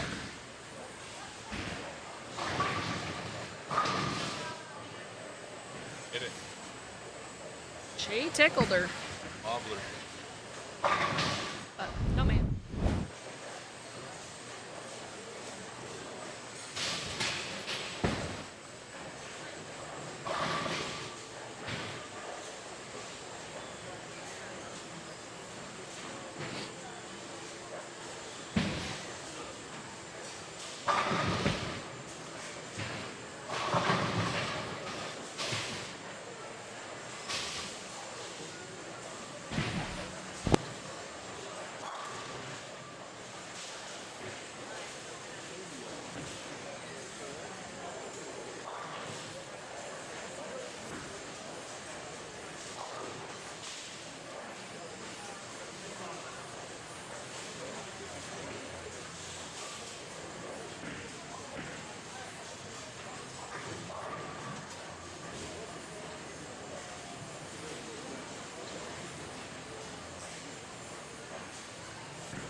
All right, ladies and gentlemen. The boy's back. Do do do do do do. Yannick didn't look very enthused right there. Manuel. High flush, count it. Back to Stevie. Bang, got it. We're gonna get Daria Geo next game. I don't think so, actually. Then they're both in the top 8. They were. So they won't bowl each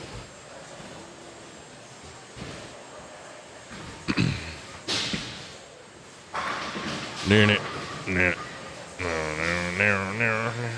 Nick, Kyle, Dallas, Alex. That's your top 4, Kim. Nick, Alex, Kyle, Sean, says Amanda. You think Steve falls out, When is the next one? The next tournament that we are going to cover, the next tournament that we're going to run.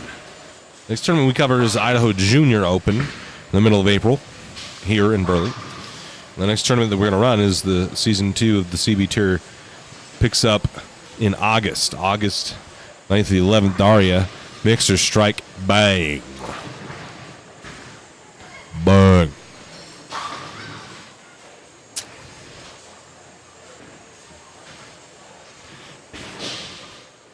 Spare that from Katie. Sorry.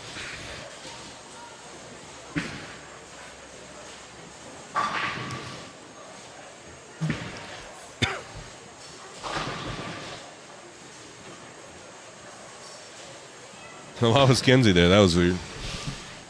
Be like sketch. You see now, Andy Kenny here, and can throw a ball there pretty good. And, that's what you get when you throw the ball. When you throw those kinds of balls right there, they just don't carry very good.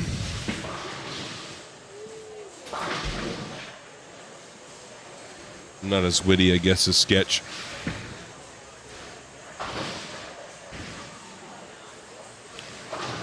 Bagaro chopping the spare. Bagaro's spare game can be a little iffy sometimes.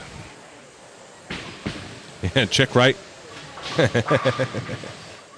Special teams, special players, special plays.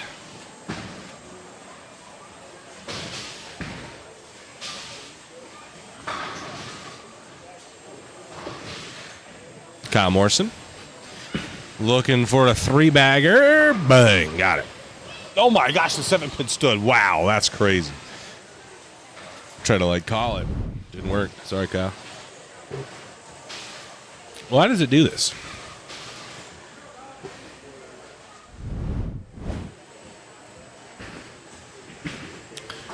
I know I captured it. I look funny. Like the bottom of my half shirt. My shirt's right there. What the hell? Burn it. Burn it. Burn it. No, no, no, no, no, no. Shh. No, no, no, no. Shh. No, no, no, no. Kenny? Messenger. No, we're going to fall off the deck.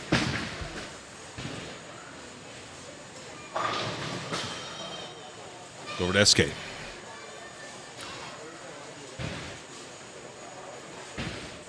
High and tight. Count it. Bang. How's the NASCAR race going?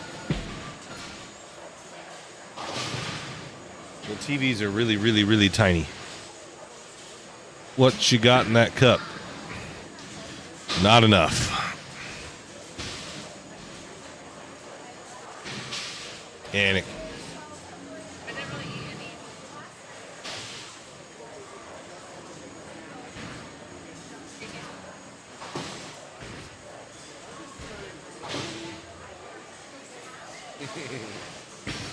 You don't like you do that all the time.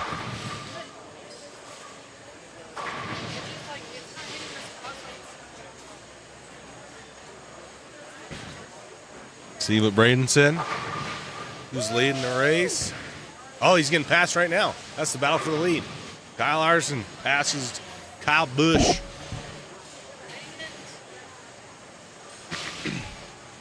Kyle Busch is coming right back for him.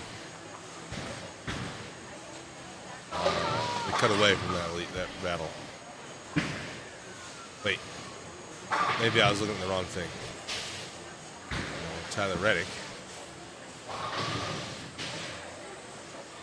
I can't see. Pull it up on my phone, I guess.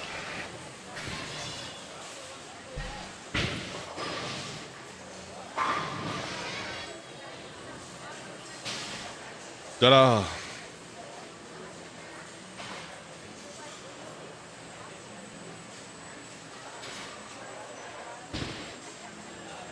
That's not what I wanted either. Oh. Oh. Yeah. Kyle Paxton, good shot. Alex Paxton, good shot. And Larson passed Butcher.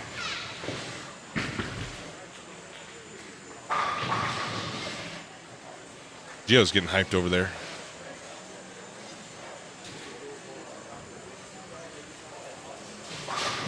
Bang, got it. Daria. Paxton.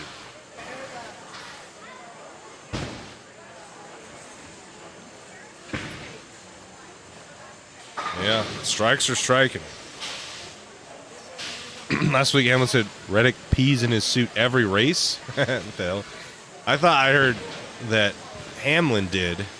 I didn't hear that Reddick also just every race. I heard that Hamlin had to. He was talking about how bad he had to go, so he just let her rip.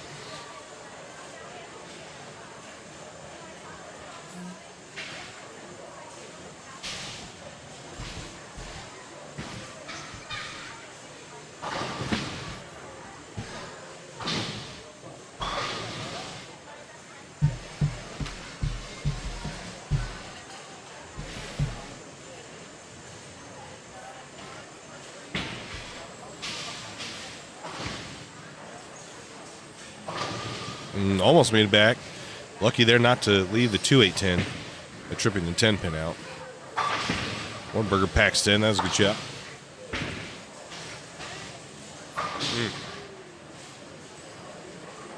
253 for Hornberger, but it's not going to be enough. Ken can shoot punch here for 279.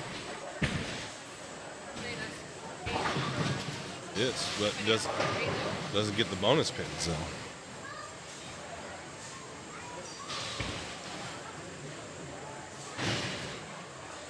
No. Can Hasefang. Mixer, count it. I don't know. Where's Kyle?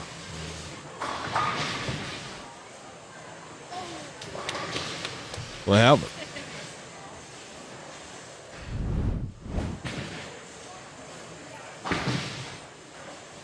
Oh, little messenger.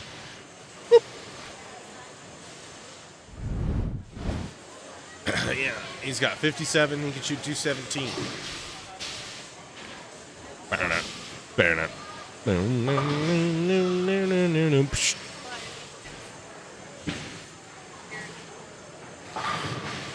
Can trip it? No.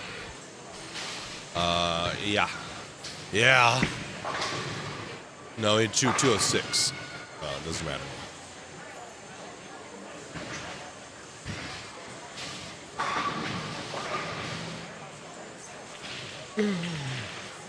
Gio, those 3-bagger, 9-spare, 4-bagger, 5-bagger.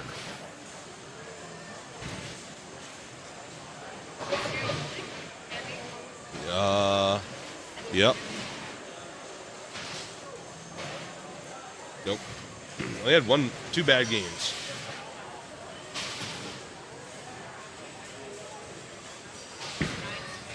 Yeah. Yeah.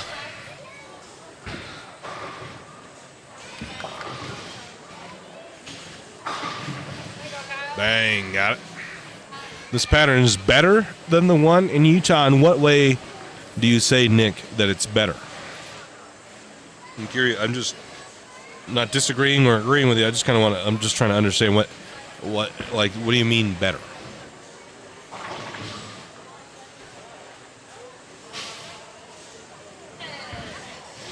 Hey, finally figured it out.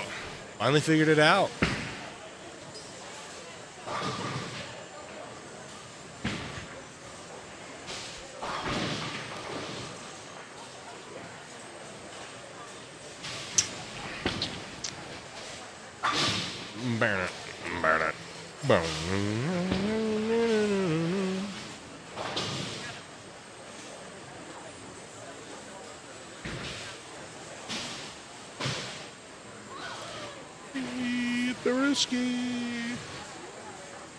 Here we go. Yepperuski. We do.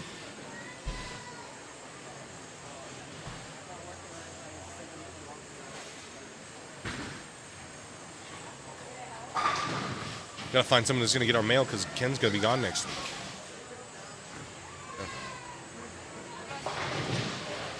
Yeah.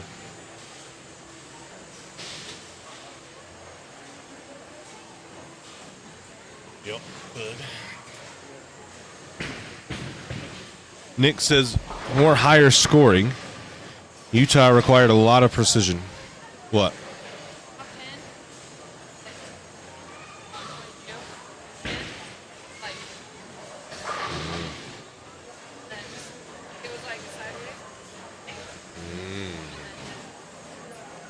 I see.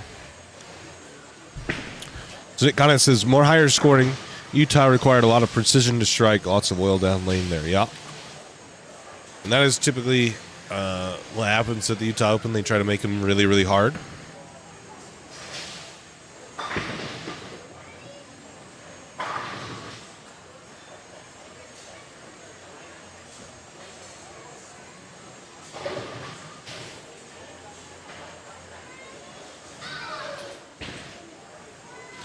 This pattern is usually pretty hard too, but this one, I think because of the new panels, it's playing a little bit easier. I thought the Utah Open pattern in the this last one was actually a little higher scoring than it historically is because of the new panels at Monwood. Roll the 8-pin, no.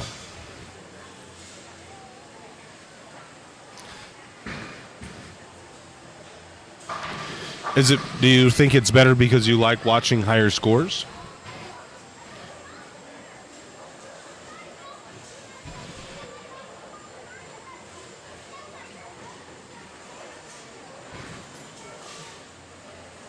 That kind of sucks. Unlike majority of Yeah. Same.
Ken 369 tens this time.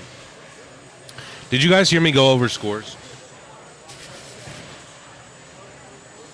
I don't know how long this has been muted.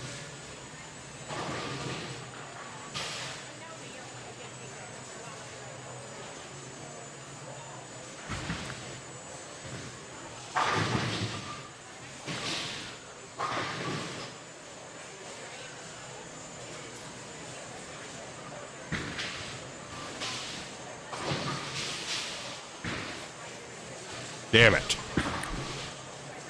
All right, well, do it again. Ken has missed both of those spares now. All right.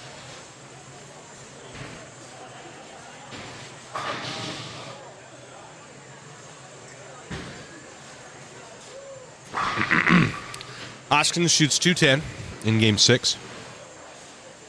Change the games.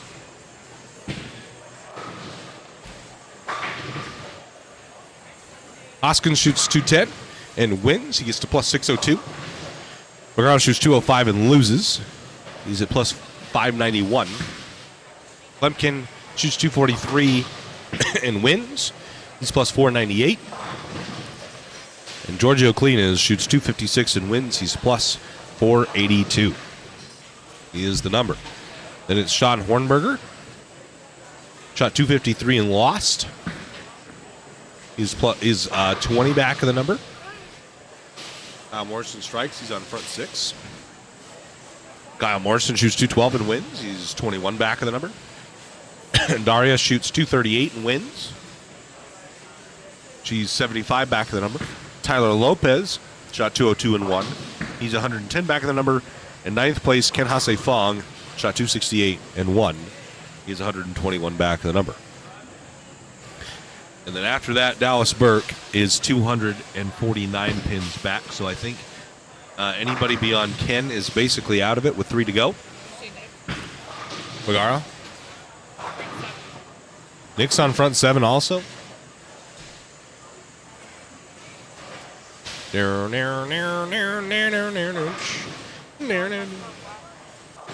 has front 5. Bergaro has front 6. Front 7. Oh, the strikes are happening, guys. Messenger, bang, got it. Watch that back. Jeez. Really good ball here. Ball picks up in the right part of the lane, goes a little eye, rail runs past the 9 pin, and the messenger comes out, takes it out. Let's go over to Ken Hase Fong.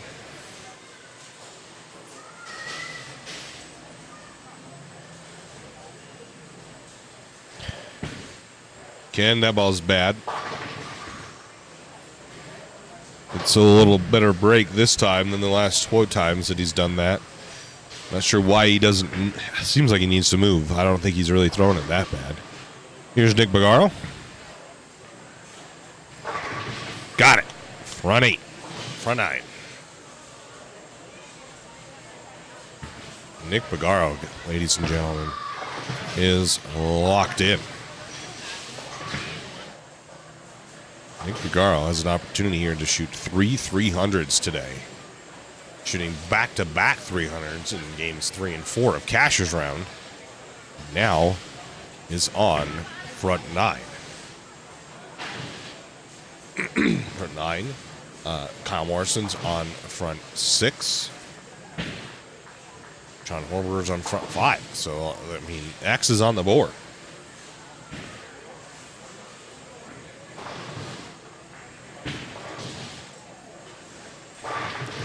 I know some people complain about the scoring pace, but, like, this is what you come to see. Like, if you're going to buy a ticket to watch bowling, I feel like this is what you'd want to see. Ken gets 5 in the 10th frame. So he went from 9 spare 4-bagger to going open, open, spare, open. And going to shoot 170. It's a tough break, Ken. Kyle Morrison keeps the streak alive, going through the face. Let's go to Sean Hornberger. Well, like, people complain about the scores being inflated or whatever, but That's a 2A10. Like, if you're going to buy a ticket to bowling or whatever, you want to see greatness like this. Back-to-back 300s, a third 300 for the day. How often do you get to see that?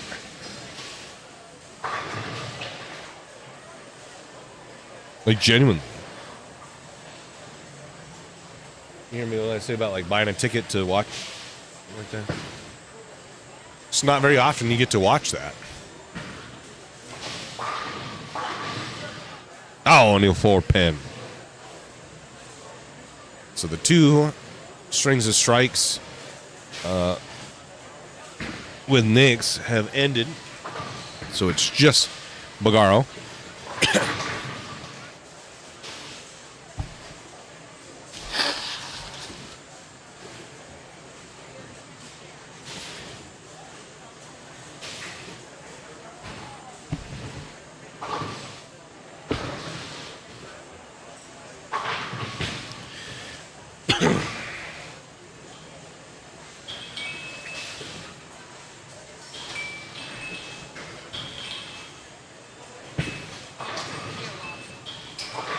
Gio lost.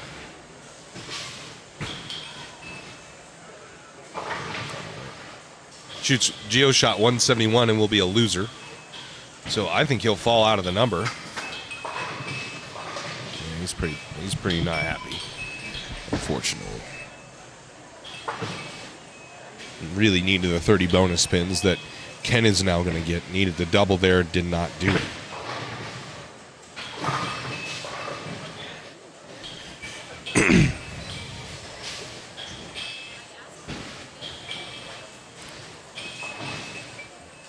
Here we go. Bagaro stepping up in the 10th frame for the first shot of the 10th.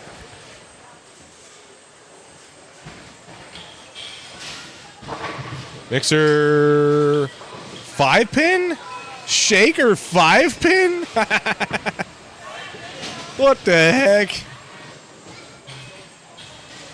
He was standing in the way so I couldn't see it, but Shaker 5-pin. Did you get it?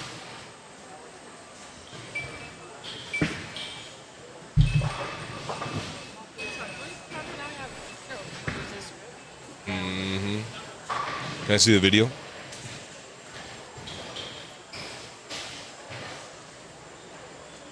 Did he get in the way? Oh, he got out of the way.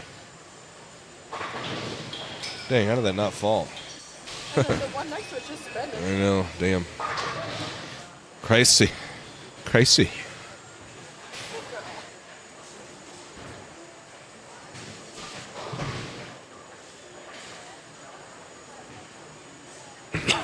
I don't know what the EJ special is. It flushes that. Flushes the last one. So he shoots 279. Don't know what Alex shot, but I'm going to guess that Nick Bagaro is going to retake the lead. Nick had been on a little bit of a shaky boat in game 5 shot 180, game 6 shot 205. After starting off pretty good. Losing both of those games is now back on track. Daria Mixer. She's on a 4-bagger. So she's bowling really good right now.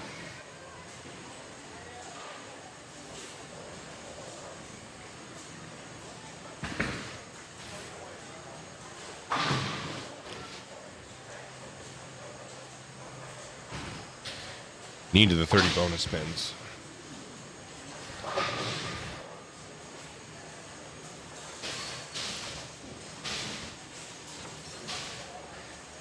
EJ left a 3, 4, 6, 7 twice today.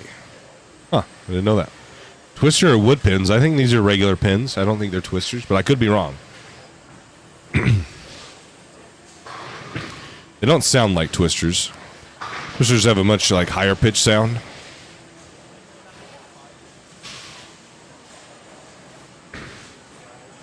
Andrew Kenneth to finish his game. Trips the big 4. What the heck? The guy. He's like, wait.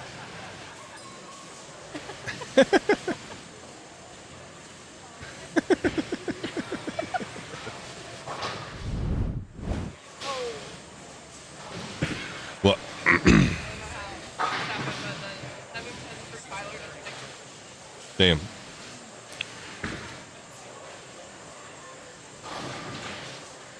Oh, splits the 2-8.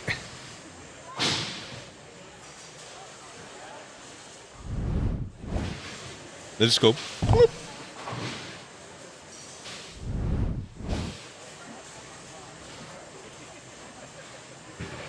KT Simpson. How about not KT Simpson? Sorry, Katie.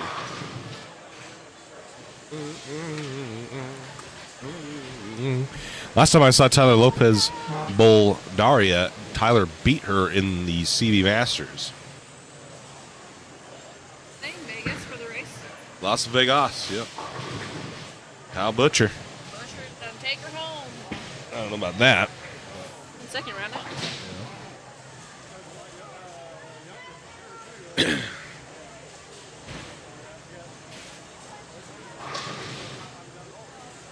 I was at 255.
Once. With Steve, Gio, Josh. I think. And Josh won 2 in a row? Who did? No one won 2 in a row. Who? I thought you made a post. The Utah Open one. Josh has won 2 in a row.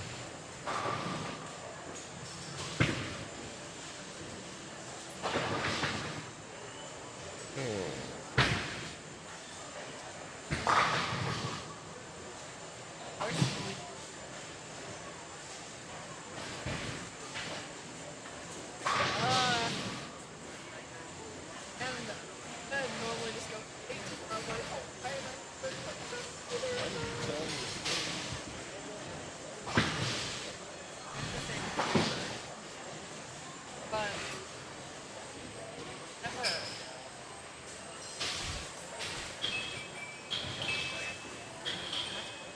Uh-huh.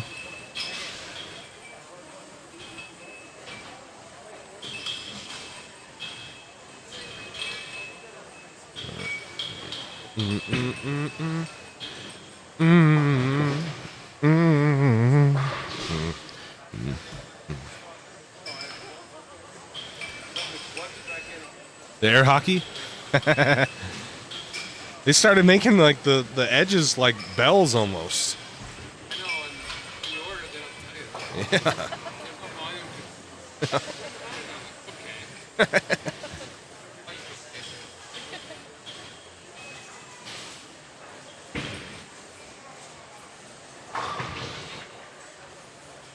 Yeah. Okay.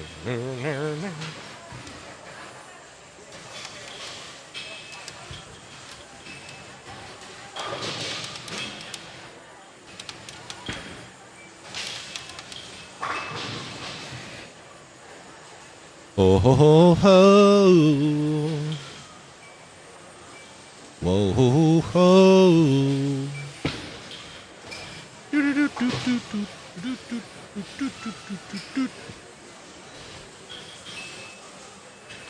It's gonna be KT. And who's she bowling?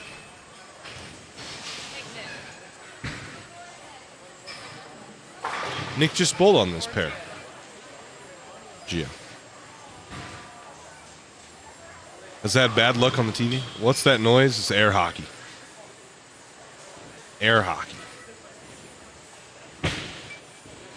It is Gio.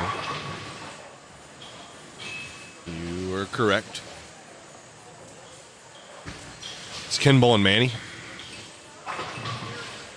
And so, who's Bagaro bowling?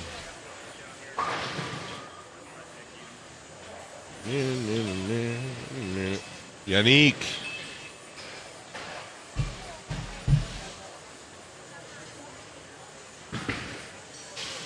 Gio. High flies trips of 4. Nick and Yannick. The two Nicks. Yep. Nick versus Nick.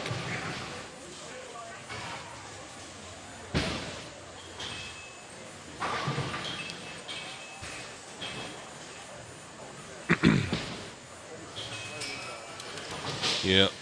Studer said that he unplugged it and someone plugged it back in. Because it is very loud over here.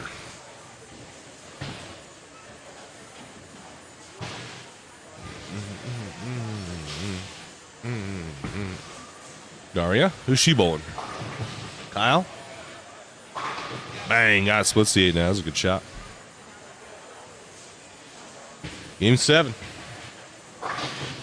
Up to date, as I predicted, Pagaro 279 with a win gets to plus 700. 700 over. Alex Hoskins 237 with 30 bonus spins gets him to plus 669. Kyle Morrison 255 with a win gets him to plus 546, and the number is Steve Klumpkin shot 214 with a win to get to plus 542. Sean Bortenberger is the first out. Sean Bortenberger gets knocked out of the cut, and he shot 229. Isn't that crazy? Shot 229 with a win is 21 back. Daria, 235 with a win is 70 back. Giorgio Clinez is 7th, is 89 back. He turned off the air hockey. And then it's Tyler Lopez. Shot 216 and is 154 back. So now, I would say, huh? What? Does this face? It like spreads her. Is this Looks like a frog? What the heck? You're mean.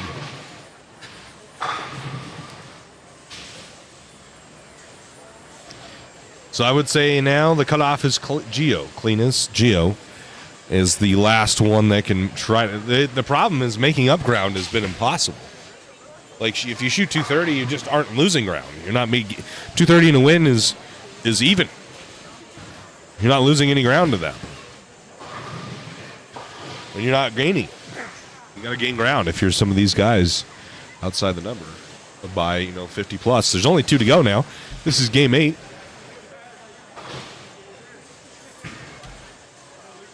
So a lot of people are going to need to do something really special. They want to get themselves into this cut.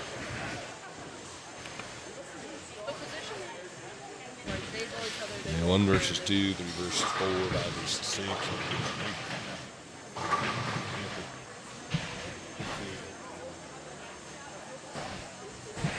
like figure. This keeps confusing me. I'm thinking it's somebody else.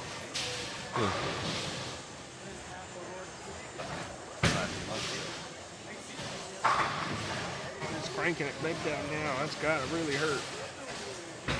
Come on, up.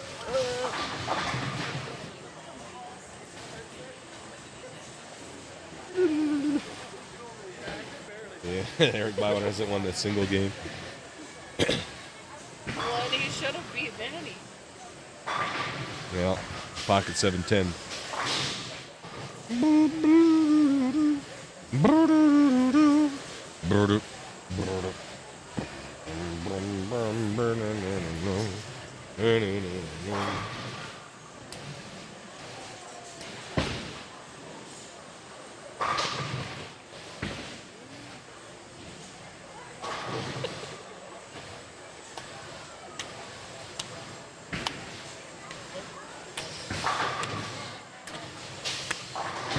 My skin look yellow. Yeah. It's quick black. Some red. Look, John, Yeah, you kind of are. Kind of are. my eyes. Yeah. Oh, God. Phil, You okay? Just kidding. Let's go to Gio. Holy shit. He did his little thing. When Gio's salty, he does the little. Where is it? Where is it? Yeet. Oh yeah, he launches that thing down there.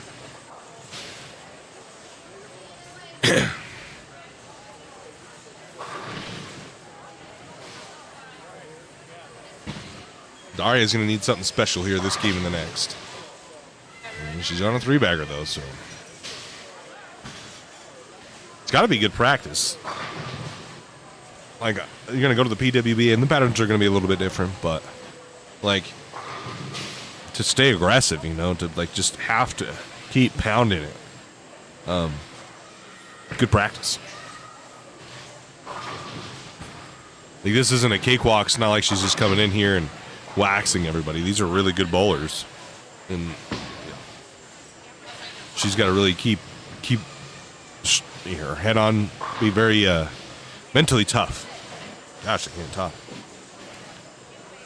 It's a 4-bagger for Daria to start this 8th game.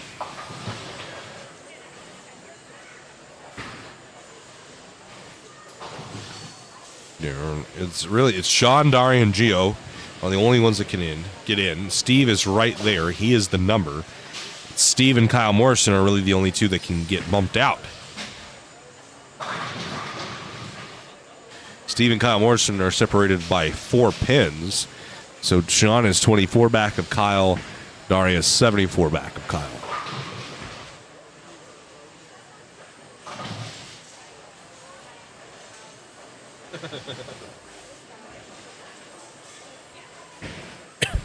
Steve-O. That ball didn't do anything down lane. That's at least the 1-2-10. If not, the 4-pin might be there. Let's go over here. Gio. Wait. Strike, spare, strike, open.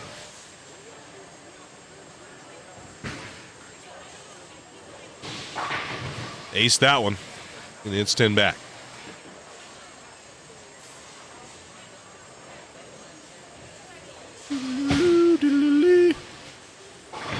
Here's the Yannick. Oh, wraps a 10 pin. Yeah, she's in her comfort zone, for sure.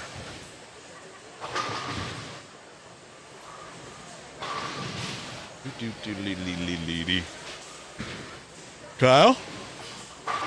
Bang. Oh, and it is Kyle versus Daria. So this is huge implications. I didn't realize, I guess, that Daria was bowling Kyle. These 30 pins are massive and swinging. They're the 74 pin gap between her and Kyle. Daria wins by 40, which I don't think she'll win by 40. I mean, right now she could. She won by 40. They would flip-flop position.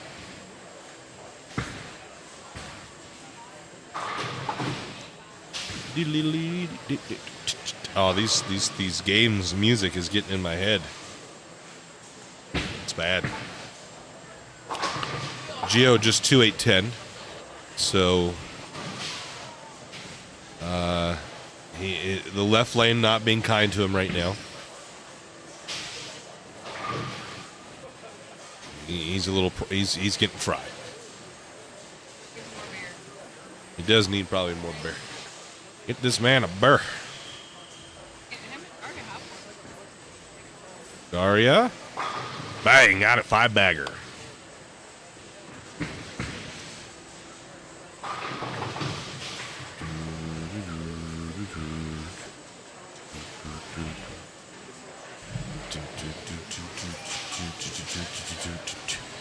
This is huge. Massive implications here. Nick Bagaro, Alex Hoskins essentially locked into the show. Barring anything catastrophic from those two, they're just going to be battling for first, the 1 and 2 seed of this 4-person step ladder.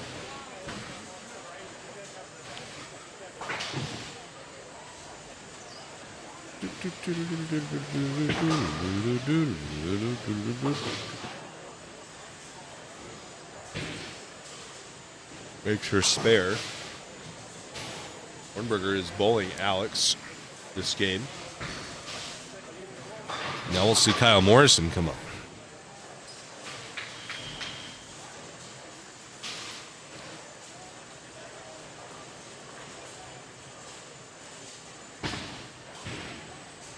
We got to 252 likes, guys, so let's go ahead and fire up the next giveaway. The next keyword. The next keyword is CB Tour. Case insensitive, but CB Tour is the next keyword for the swag giveaway. We got to 250 likes. 2 to go here. Oh, Steve Klemkin high flush. CB Tour, the bartender and Ronan tried to cut off Gio. Don't ever cut Gio off. He won. Really? They have a bartender in Ronan, like in Lucky Strike Lanes. Isn't it not just Tim or Lisa? Ball needs the hook. Mixer strike. The wind has come out of his sails basically 100% now. The Trillion Mortgage CB Tour Season 2 fires off August 9th through the 11th for the Trillion Mortgage Open in Lehi, Utah. The tour then heads north about an hour to Roy in September, the 27th through the 29th for the howtobowl.com CB Masters. Then we head south for 7 hours to fabulous Las Vegas, Nevada for the Coach K Scholarship Open presented by REX Ball Reviews at the Gold Coast Bowling Center. We'll have room rates for that as well when they've become available. Follow us on our social media or subscribe to our mailing list to be the first to know when those come. Bang, got it. Shaker 5-pin falls. Daria's got front 8. Oh, sorry, front 7.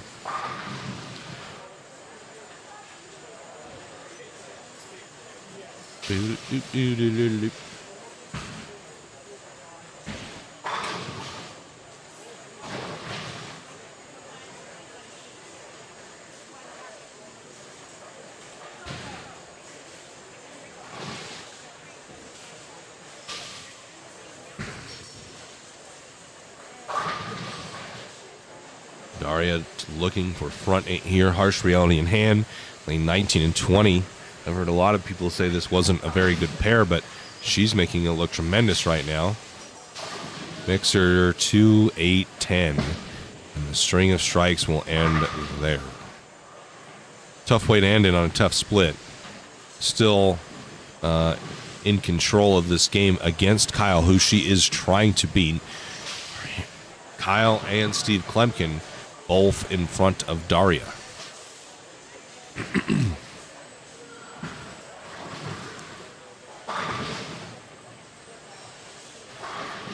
So position round is gonna be pretty spicy.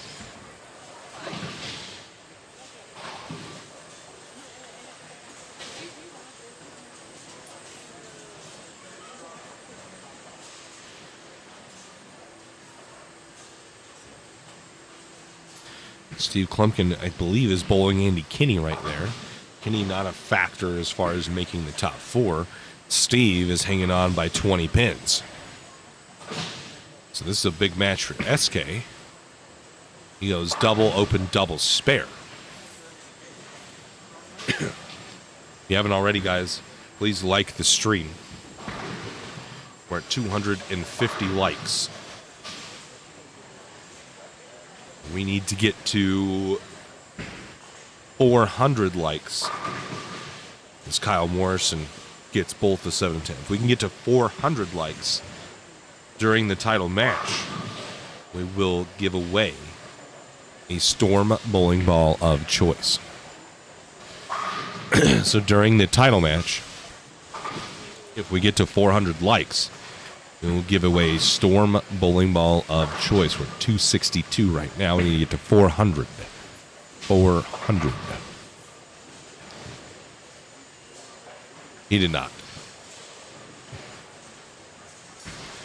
Kyle Morrison here. Double, got it. So he's trying to keep as much distance between Daria, or close that gap between him and Daria, as she's probably going to get these 30 bonus pins, as long as she doesn't open out. Steve-O can't crumble the bucket. It's only half of it out.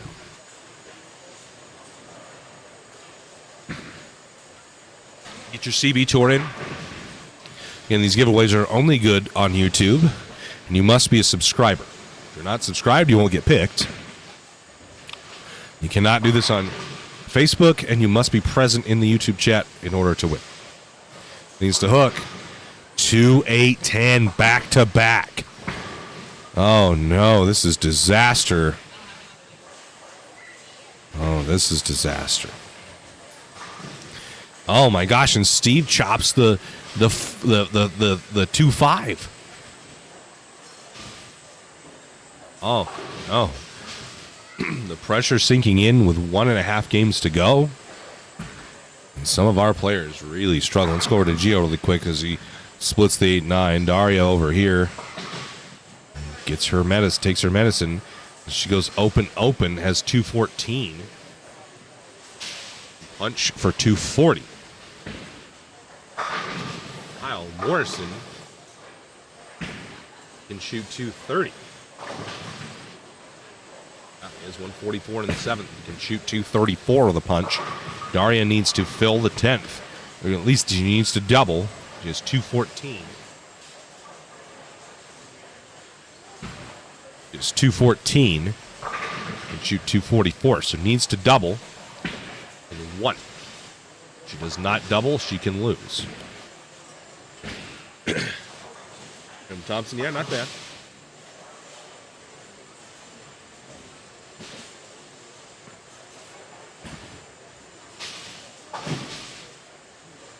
Here we go, Daria. Needs all 3 to lock out Kyle Morrison. That would be huge. Oh, and wraps a 10-pin. Dang it. That was a really good shot. Showed a little bit of emotion there. Let's go watch this back. Really thought this was a great shot. Kyle Morrison now can win this game. That was a really good shot. Bowling is tough. I've said this a couple times, and I think this is really where the mental game of bowling, I think, is harder than golf. I think bowling and golf are 2 of the hardest sports of all sports. I think golf is more physically difficult because of how minute what you do physically alters what the golf ball does. But I think bowling is much harder mentally, and she whiffed the 10-pin. Wow. Whiffed the 10. 2-2-3. I'll take 90 of it. We owe Ken 90 of it. Well, Kyle Morrison just needs count now.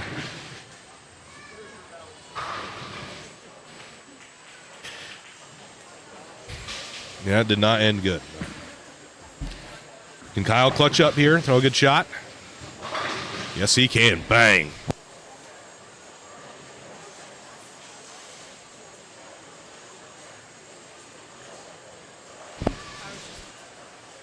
You were? Before she wrapped a 10-pin and whiffed it? Yeah. I think that's it. Mm-hmm.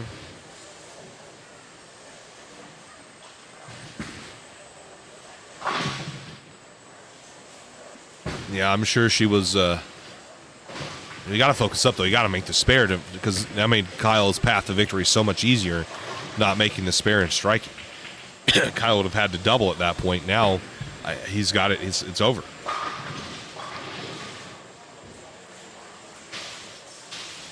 That's freaking driving to Who? Oregon? And after this?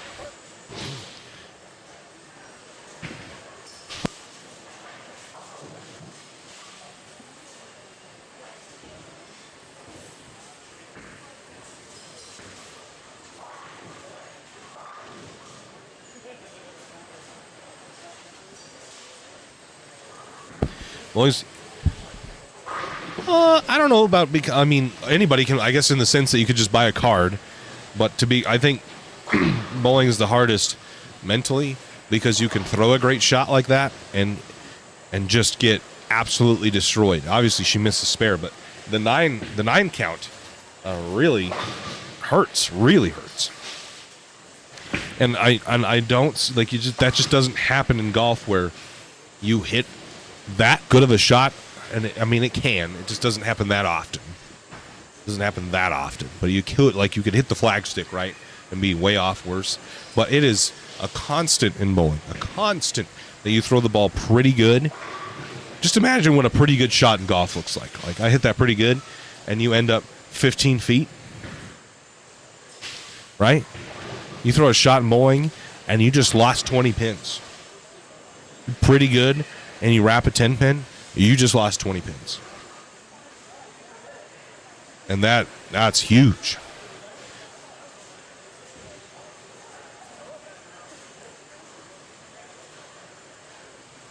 And so bowling becomes difficult when you're to deal with it. You got to deal with those things constantly and understand how to fix them. The answer isn't always clear because you can't see what the lane is doing and that's causing that is procrastinating. Only to lose, yeah. And it happens all the time. You threw a shot like the Daria just didn't hold it, yeah. Like it just doesn't happen that often in golf. Like typically the person who played the best wins.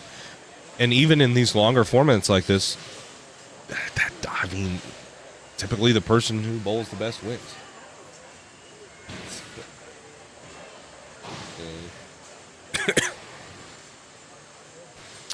Okay, well, this is the final game of match play. Then we'll do it. We're going to do a round robin. We're going to do a position round after this.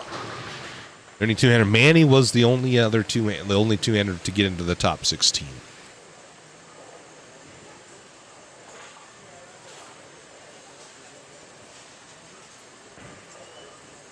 Got one game to go. This is your final chance to get CB2 into the chat. We're going to draw it as soon as Andy's done here. We're going to draw it as soon as Andy's done. High flush strike. All right. Are we ready?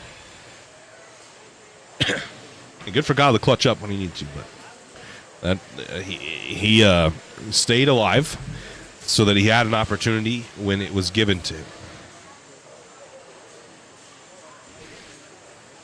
Okay, here we go.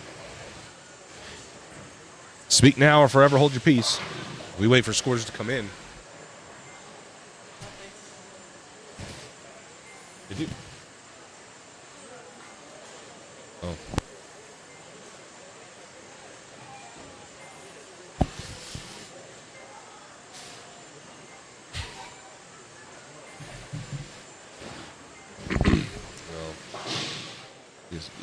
Alex and them are still bowling. Alex and Bywater or Hornberger. I thought I just saw Bywater throw his shot. Okay. 3. Got to be present to win. If you're not present, you can't win. If you're not present, you cannot win. It doesn't work on Facebook. If you're on Facebook and you haven't gotten in at this point, unfortunately, you're just not going to have time.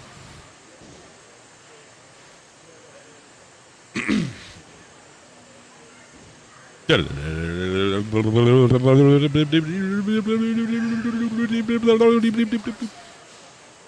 it is, yeah. Boom. Dead polymers. Dead Polymers. Is Dead Polymers here? No, don't everybody go away because this person may not be here. This person may not be here. We need to make sure they're here. If they're not here, they can't win. Bang, he is here. Dead Polymers.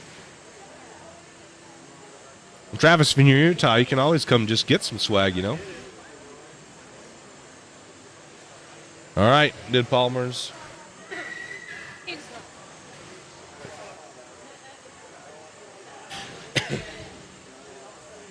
Send us an email with your shipping information. We'll get you some swag sent out. Can you imagine the bowling centers can make the conditions harder, say add some wind, rain, tilt, lane? Well, so here's the thing, that half of that is actually real.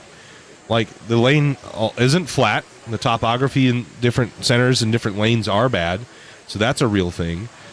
Some lanes are uphill and some are actually downhill. That is a real thing. Center to center. Like whether the bowling center has a swamp cooler or central air or if their heater's on or not, all of that affects how the pattern breaks down. We're going to start on lane 13 for position round. Lane 13, Nick Bergaro, top qualifier. Alex 89 away. Oh, that Kyle is. Morrison, 15. She needed to win. That's it.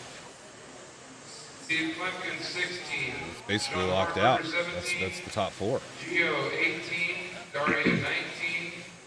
Tyler, 20. Ian Fong, 21. Andy Kinney, 22. Sam Lang, 23. Eric Bywater, 24. Dallas Burke, 25. Manny Farrell, 26. Anna Cruz, 27. Caitlin Simpson, 10. Well, I'm going to leave you guys with Kenzie. While I go change the battery, and I'll be right back.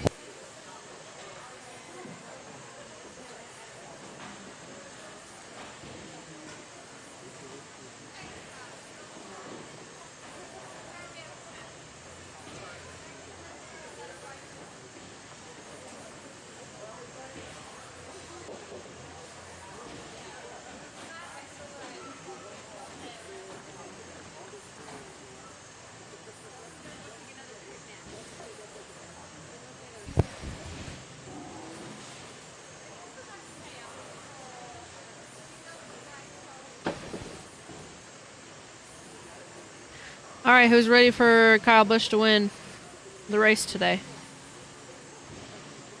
Woo! My Stepladder prediction is looking pretty good. It is! You did good, Evan. Did you even put it in this order too, though? Do Nick, Alex, Kyle, Steve? Because I think you might have. Or you put Steve and then Kyle. Either way.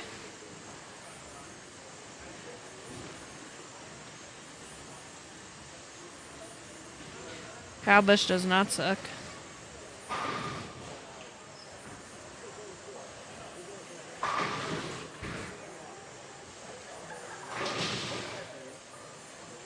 Yeah, that's what I thought.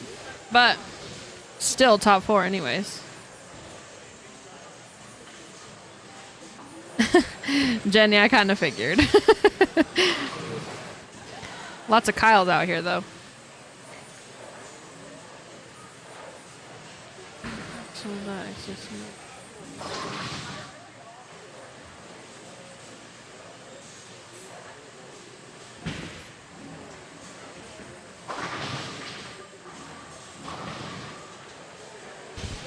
Evan, I hope so. I need to be at a tournament that Kyle is the champion of. We need to see it.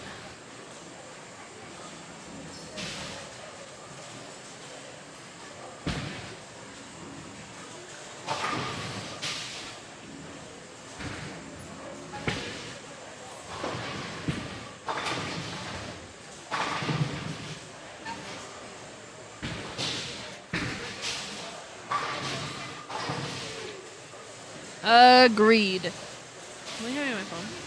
Huh? My phone. What the heck happened to Kyle Busch? What did happen? It's all the way down here.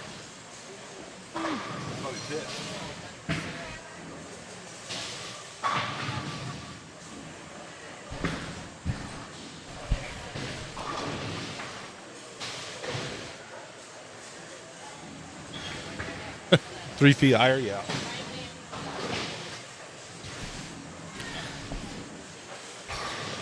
I guess the equivalent would be, you know, like when in tournaments like these, when you change lanes, you don't know what the lane does. You don't. I mean, in some tournaments, you know the topography, but you certainly don't know how they were broken down and where the oil is. So, golf has those obstructions, I guess, but you know where they are. You know you have to hit it 3 feet higher. Do you know you need to move your feet 5 boards left? Right. That's the tough thing. So let's give you. Did you go over the scores? Let's go over the scores. Nick Bagaro is your top qualifier into this position. Right, it's plus 736. Alex Hoskins is plus 684. It's a pretty big jump to Kyle Morse, who's plus 610. And then Steve Klemke is plus 584. Sean Horver is the first out. He's 71 back. Gio's 87 back. Daria's 89 back. So one of those three. Yeah, I mean, 90 pins now is a lot to make up. I don't know how real that is. Realistic it is. Daria does go strike to start. And a big game with the bonus pins. Could put someone in jeopardy. So what needs to happen, you know, is probably Steve. Yeah, there's a pretty, it's almost 25 pins, 24 pins. No, 26 pins. Claim Garage Door, the $10 dono, top dono of the day. Thanks, buddy. We appreciate you, brother. So here's the sit rep. Basically, Kyle needs to beat Steve, and Steve needs to bowl really bad to give Sean, Gio, or Daria any shot. If Steve does not bowl bad, I don't personally think they have any chance of getting it. Can you switch that camera to the one to the left? Yeah, let's switch it over. Well, after Gio's done. Gio mixing strike. So, we're looking at Kyle and Steve. Kyle has the strike. Steve goes open spare. So, this is the situation that needs to happen. Steve needs to shoot like 170. Steve is in that area. Then we have some fireworks that could happen. If he's not, this is basically going to be your top four. Let's switch back to Gio. Gio goes strike, 9 spare, strike. And who he's bowling, Hornberger goes front 3-bagger. Gio doubles up.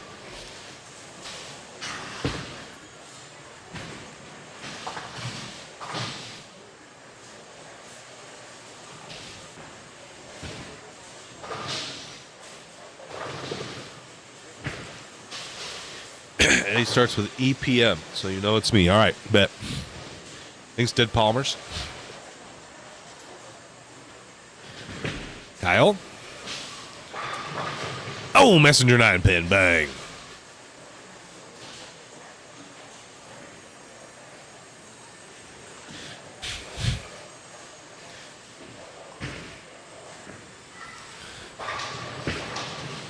Garro strikes, and so did Sean Hornberger. So Hornberger's on front 4. Daria's got the first 3.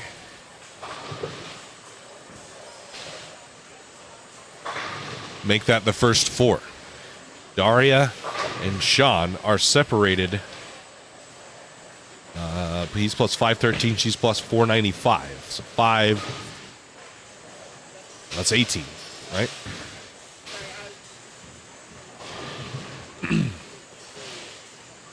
So Daria needs to beat Hornberger by 18 pins would be a tie. 19 she would jump him if they both win. Would be pretty sick.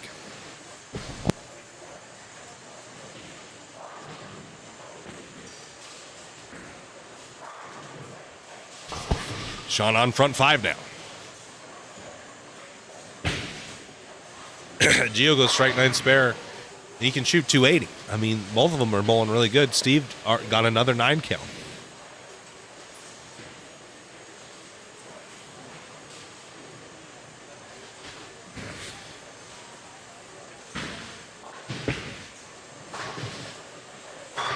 Here we go, Gio.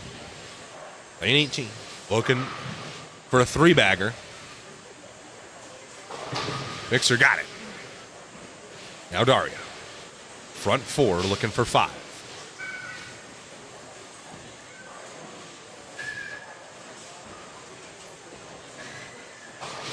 Face, and she will get 6. And that is the 3, 6. No. It was 3, 4, 6, 10. 3, 4, 6, 7. 3, 4, 6, 7. Gio's about to go. Gio trips a 4-pin. No, can't. All right. Well, right now, looking like Hornberger has the best chance to jump Steve-O. He started off with the best chance to beat Steve-O. He would, if Steve loses,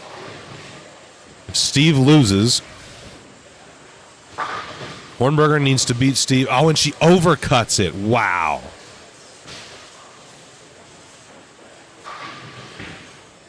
Hornberger needs to beat Steve by 41.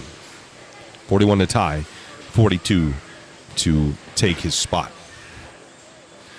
If Sean wins and if Steve loses, which early on, that is what it is looking like is going to happen. Steve-O at the bucket will make it. Good spare.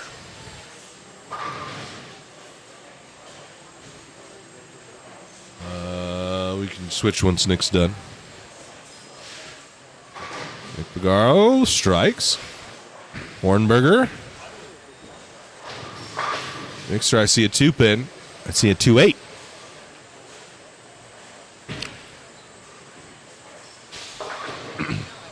Okay, well.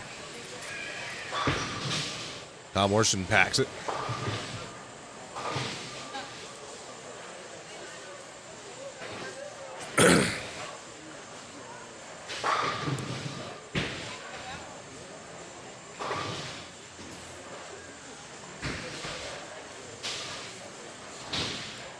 Oh, and Hornberger missed the spare. Oh, no.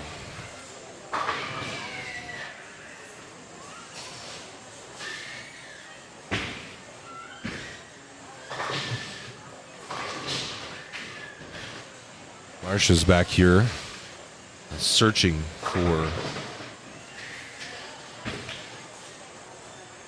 We do have a camera that goes on 21 and 2. However, none of those matches impact the stepladder. These are the only ones that will impact the stepladder. Someone's kid is not having a good day back there. That is 10 back from Hornberger.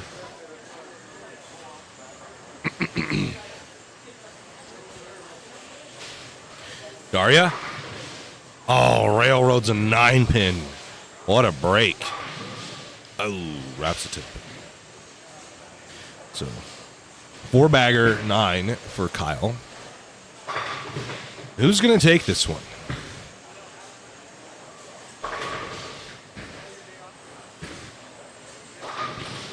Face for Gio. He'll leave the 6-10. Could be nobody. Steve could be just fine and not have to bowl a very good game.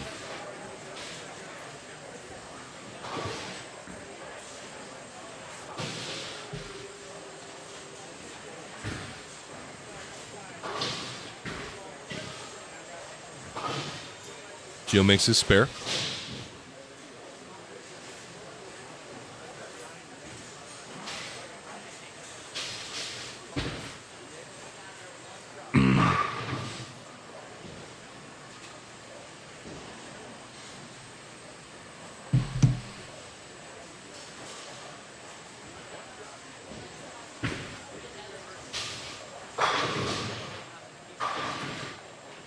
There's a strike for Daria. So at this point, if anyone want to have a chance, they're all going to need a punch. Shaker 7 from Geo.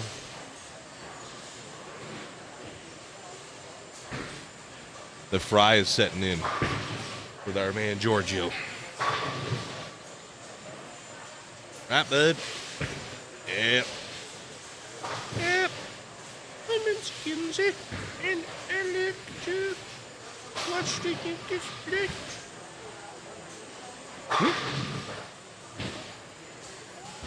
Yeah, I'm watching what's going on.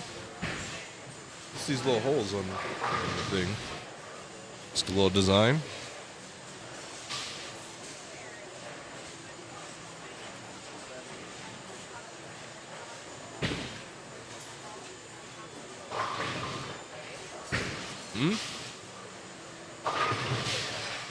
Who? Brian Coleman. Sheesh, Brian Coleman. Let's go. I used to bowl with Brian. And, we bowled at the Monday Night League back in 2019 and 2020, and then the league got cut short. Oh, Sean Hornberg, you lucky duck. The league got cut short because of COVID. And then he moved to Tejas. Oh, what the hell is that?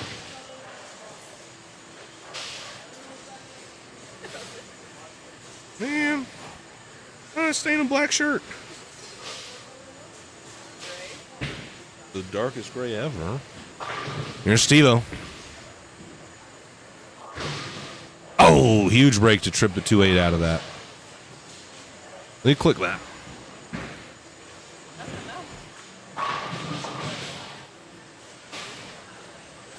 All right, ladies and gentlemen.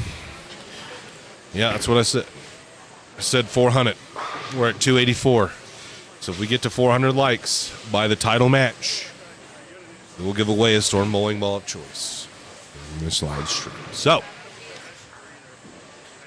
you must be a subscriber. You must be present to win. And this isn't only good for YouTube. It does not work on Facebook.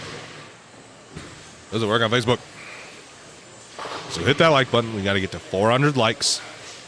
Storm bowling ball of choice.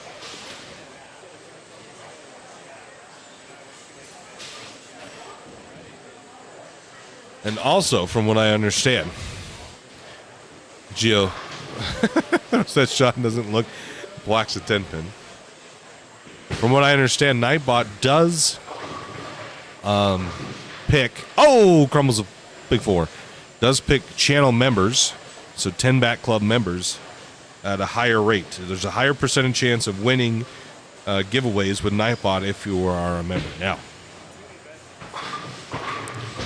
that's just what it is. You know what I mean? I don't know what to tell you. That's what I hear. They get like extra luck, is what I'm told from that. So you want to increase your chances. Not saying that that's guaranteed, but it was to say. It just helps us out, you know? Doesn't crumble the big 4, half of it this time. Not the whole thing. Well, Hornberger, it looks like he may. As long as Steve's going to need to strike a few times here.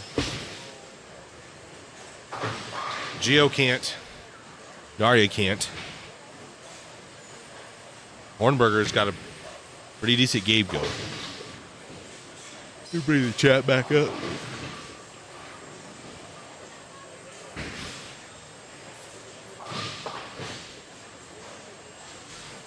Rio 6, 94 more to go.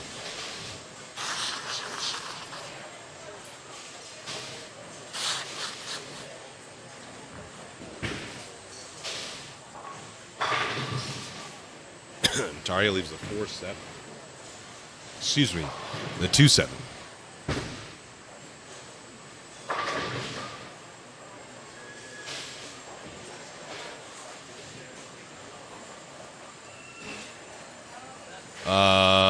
As soon as she's done, yeah.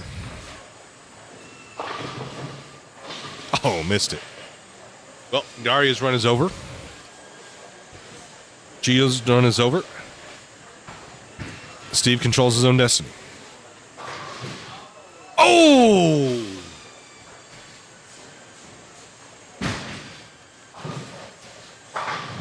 You know, he's getting a little wild with that. Look at this messenger on the 4-pin.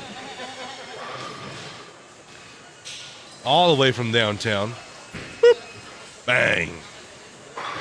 That was huge, too. That was massive. Someone's going ham with...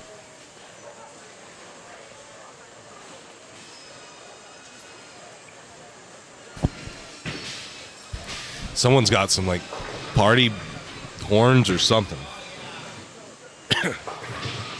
They are ripping those things. All right. Hornberger. Oh, he 4 pins.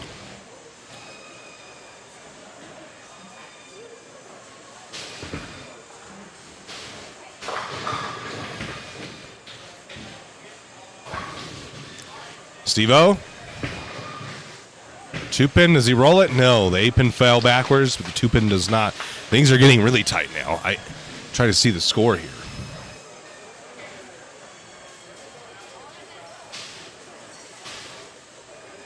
What does Steve have? Can you see his score right here? 04.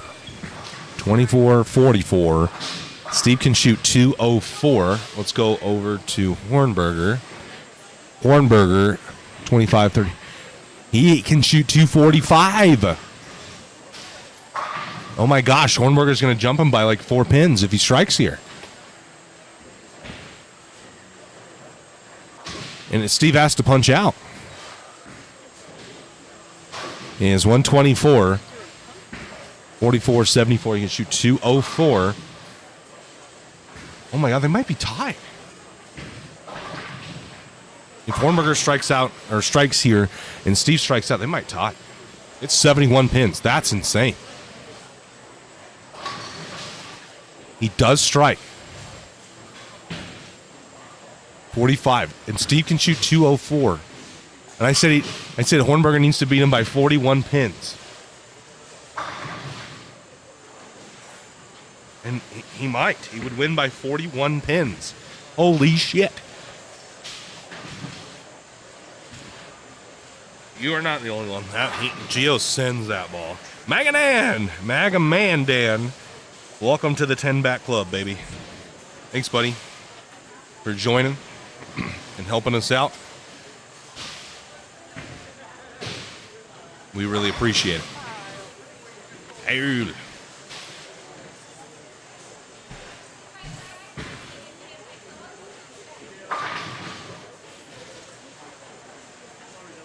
Does Steve know the situation?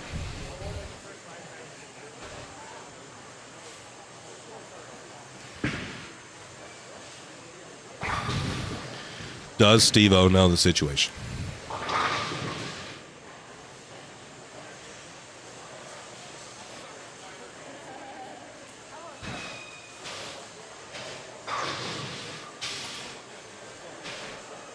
He needs all 4 strikes right here.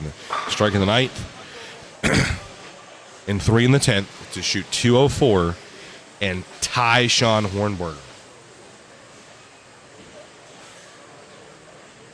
So we get to plus 585.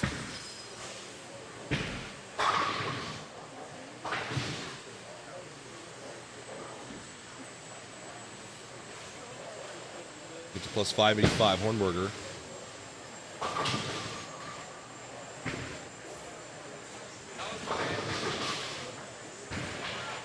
Steve-O needs it. Oh, trips to 710. So 513 plus 275. You can't hear. Yeah. What? 513 plus 75 would be 588. Yep, they would tie. Hornberger's at 588. Oh my gosh. He has Steve by 4 pins. Steve needs to shoot 204, and that's what he can max. How insane is this, guys? Steve needs all 3. Trip to 710 out here. Ball reaction doesn't look good. Needs to ace every one of these shots. Steve Klumpkin needs to be absolutely clutch right here. Is it good enough? Nope, that's it. Hornberger's in the show. Steve Klemkin.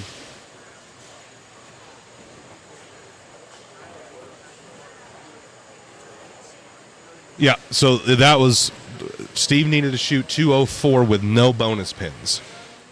Hornberger was 71 back, shot 45 plus his 30, so plus 75. Steve needed to shoot 204 with no bonus pins, needed the strike there and didn't.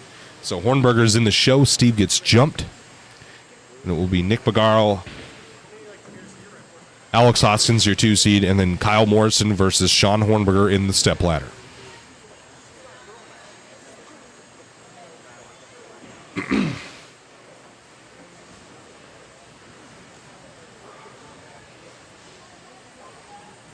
Tough break. His ball reaction really wasn't very good. And he threw that ball pretty good. It's just he's really struggling to get to hook down lane where he's standing. And tough break.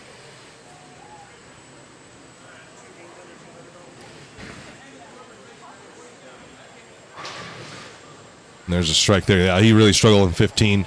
That ball strikes. Steve shoots 184. In our first match here on this pair, they're going to run 21-2. That'll be the pair where the title match will be.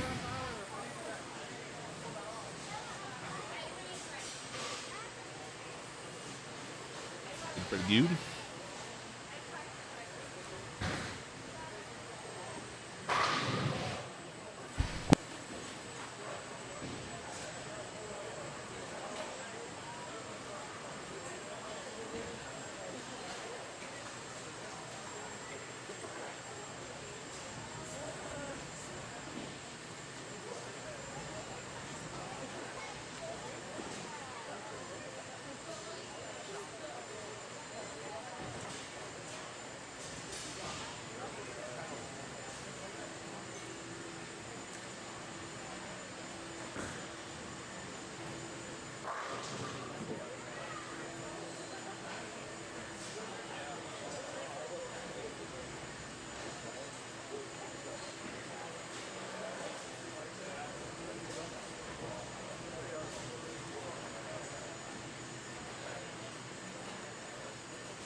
Okay, so we're re-oil 21 and 22 to make fresh oil finals. All 4 of you will get 10 minutes of practice on 21 and 22. And then positions 3 and 4 will move over to 27 and 28. We'll have an additional 2 minutes of practice for the 2 left on the lane.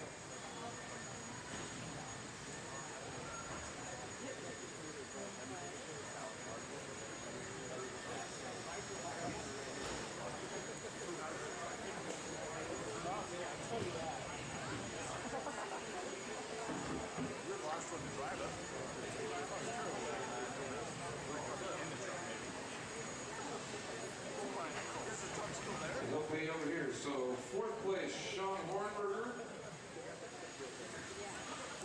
plus 588. 3rd is Kyle Morrison. 2nd, Alex Hoskins, and 1st, Nick Bergaro. So the first match will be on 21 and 22. Will be your TV pair. While Kyle Morrison against Sean Hornberger. Once they're done oiling, everybody will get 10 minutes of practice. You can change surface, all that good stuff. Get ready. We'll give you about 5 minutes here at least. He's got a vertical here too, so it's going to take a minute.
tournament. We enjoy it.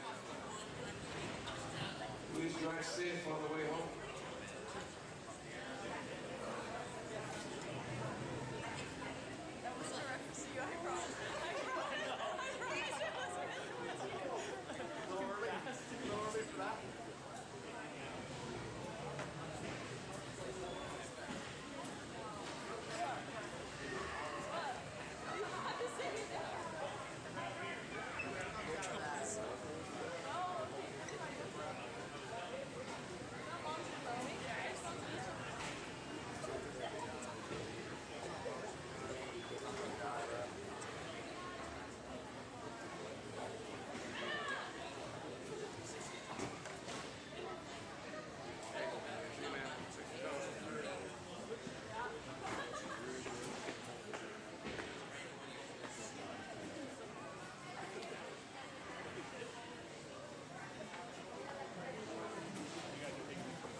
All right, well, I'm going to move a camera around, and Kenzie's going to entertain you with her singing.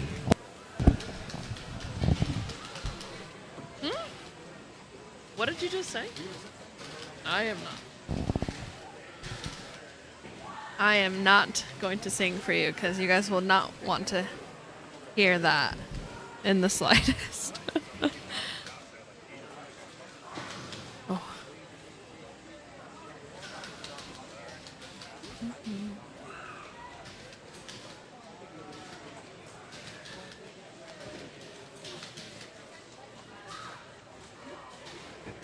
Just a little rundown for the likes. We're at 316, so we still have a good bit to go in order to get or to give away the Storm Bowling Ball of choice. So make sure if you're in here, you haven't liked it yet, please go ahead and like the stream. Helps us get out to others that may not already be a part of the channel or haven't heard of us. And gets more people in here to like it and get you guys more free things. But we appreciate you guys being here with us this weekend. No, it's very long days. I know all of you don't just sit and watch it the whole time, but we appreciate those of you that just hang out with us and even join the live for just a little bit.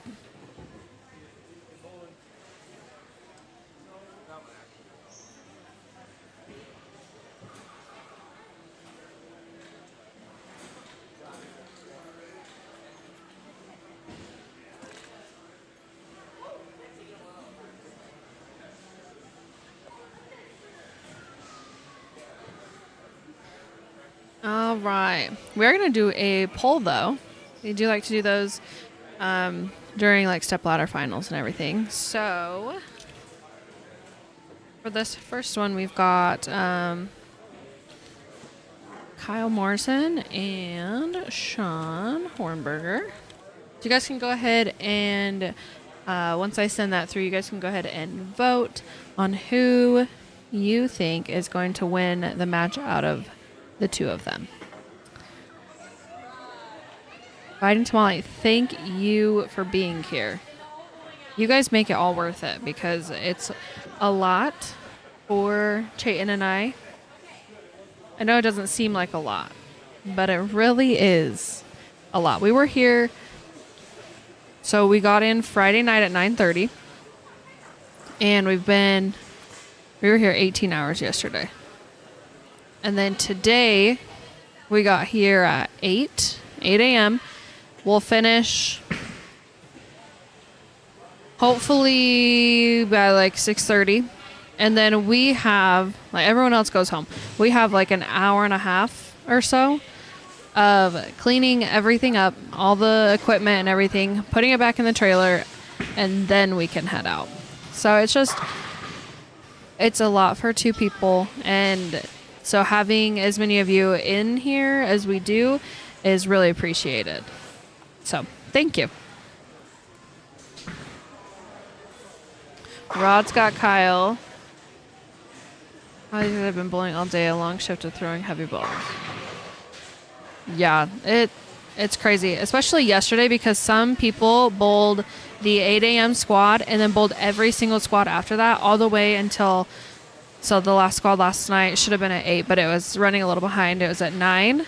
They bowled 5 squads yesterday, some of them, and then they potentially bowled 2 squads on Friday as well, plus a trios Friday night. So they've bowled a ton of games. Some of them only bowled 1 squad and they made the cut or whatever, but lots of games have been bowled.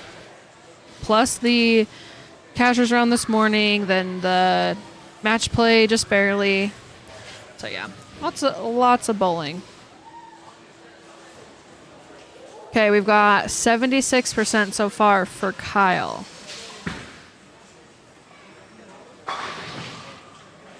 So Kyle's the leader at the moment. See how that kind of plays out. I'm so glad you love watching. We love doing it. It's just, and I don't want to complain. I'm not complaining because we enjoy it.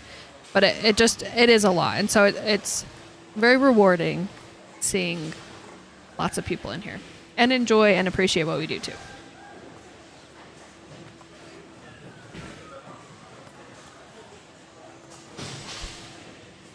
Chayton's getting some good camera angles for you guys.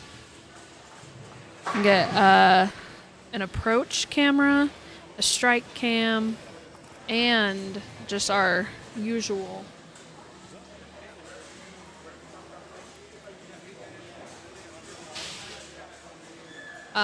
behind the bowler camera.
All right, it's gone down a little bit.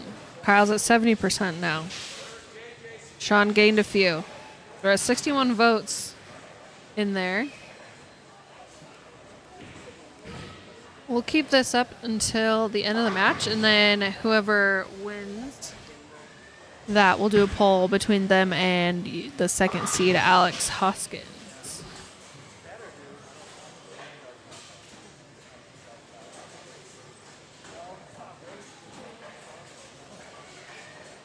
Right?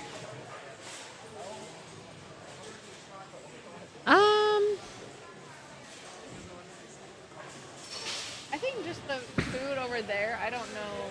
Yeah, I don't know whose that is, so you can just take all of that. Thank you.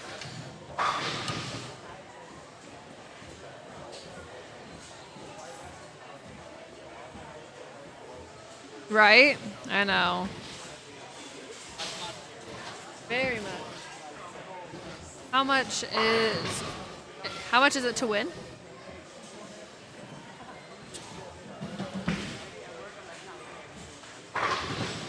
Yeah, 2,500. Oh yeah, Amanda, 2,500. Yep. I'm very excited to see my nephew Manny. He's worked very arduously to make it where he is. There's still a lot of road to be traveled.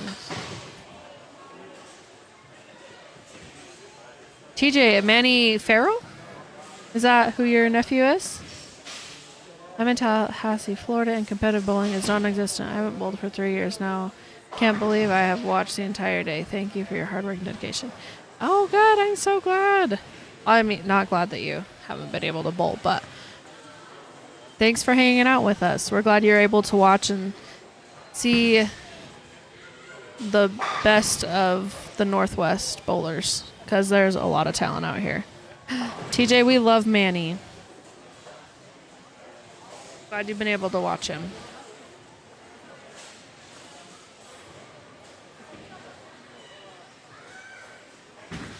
All right, Kyle's numbers are dwindling. Are you guys seeing some things during this practice that make you switch your vote, or are we just getting more Sean fans?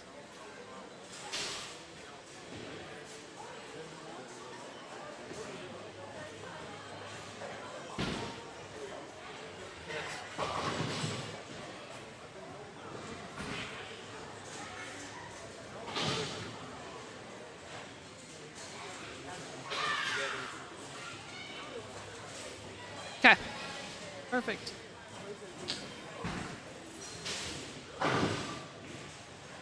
Ryan, that's fair. Okay, Chayton's moving our cameras all around, so we're gonna switch that one.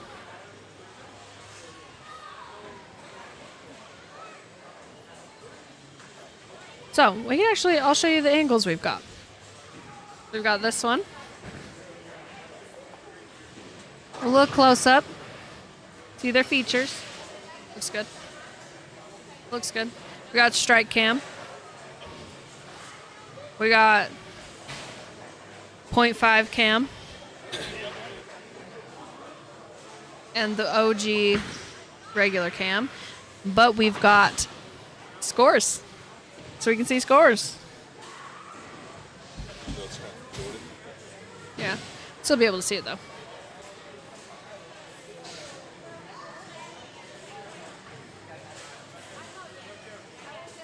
This one? We just went through all the cam angles.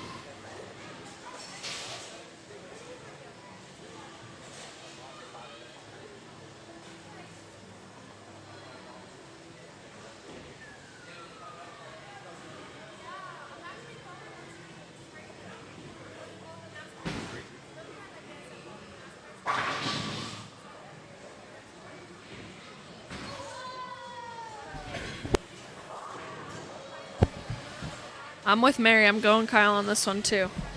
Who's your vote? For my vote for this game? Chayton's going Kyle too.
Okay, ladies and gentlemen. Ladies and gentlemen. Ladies and gentle cars. A .5 lens here, Snake River Bowl.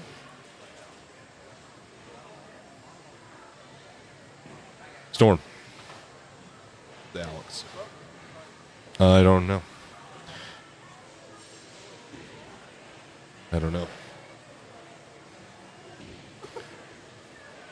Hornberger is a global staffer, and then Bagar's a storm staffer, and Alex is a storm staffer. There he is right there, This is your quarterfinal match. hitting in the wings. Idaho Open. Here for the attendance. Yay, everybody claps. Make noise. There we go. Good luck. All right. Kyle Morrison, right here, be first to go.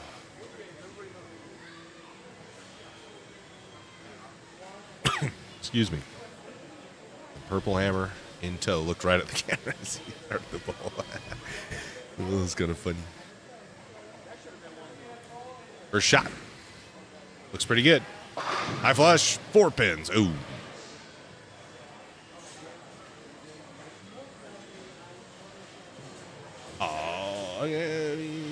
Okay. I was gonna say, oh man, I missed it by barely. He's in the frame. This is it. Don't be scared now. Do we get we got a few more likes to go, folks. 72. 70 poo. Kyle. Yeah, just 3 games to go. We need 72 likes, guys. Storm bowling ball of choice. You like Sean? Says Lloyd. I don't think you can change your answer now.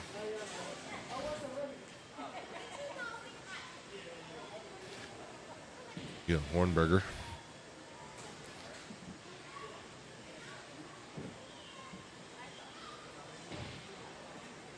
First up on the right lane. Ball's way left. High flush. I mean, I guess that's just the line. Ball was very left, I felt like.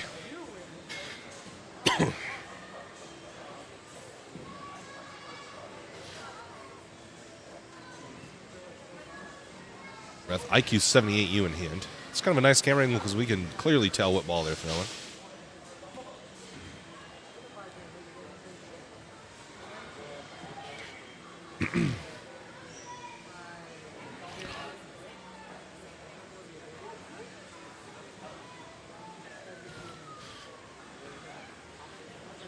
Okay, left lane now, lane 21 here at Snake River Bowl. That looks better to me, and it is. Dead flush. Sean Hornberger starts off with a double.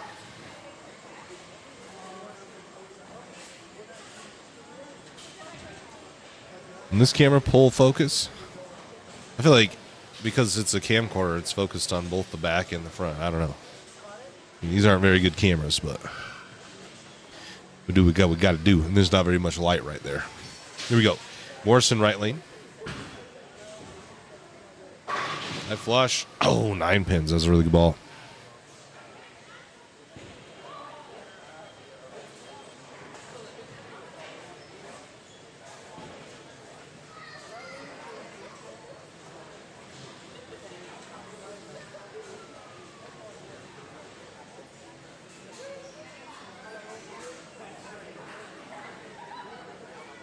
Alex getting a bunch of TV time now. Got the spare. No, I didn't record this. What an idiot. I always forget to record. I always forget to record. Okay. Welcome, everybody, to the 2024 Storm Idaho Open Stepladder Finals. We have in our first match here, Kyle Morrison versus Sean Hornberger.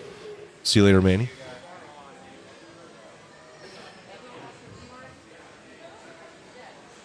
We're gone for like 2 weeks.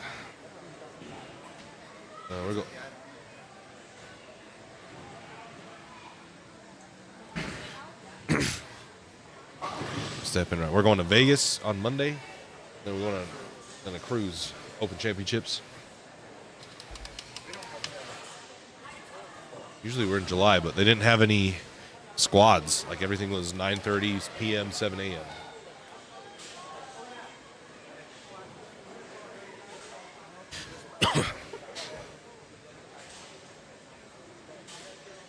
Here, bye, Manny. Oh, and he makes a spare. Good job, Kyle. We didn't change any of this information, Ken. Come on.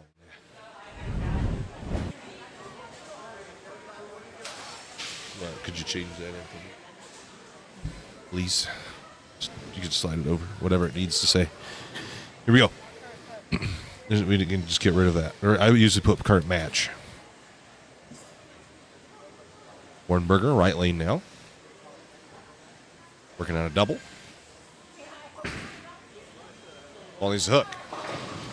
Not gonna. Oh my gosh, he almost left the 2, 4, 7, 8 as a right-hander. Now you guys are leaving. Ken wants to go home.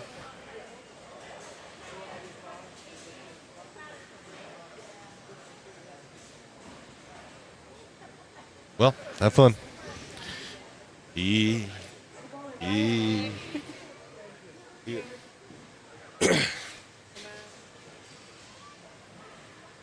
Stepladder finals.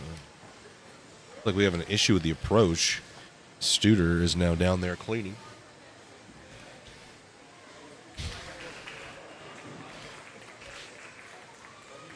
Can see us right here.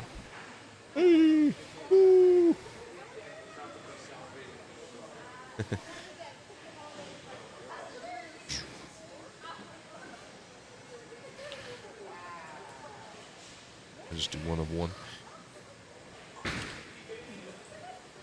He's hooked. Oh, completely whiffs it. Completely whiffs it. Not even close.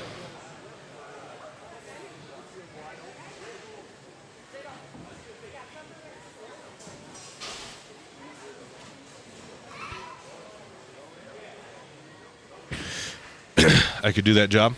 Yeah. Yeah, they re-oiled these lanes, so these are freshly oiled.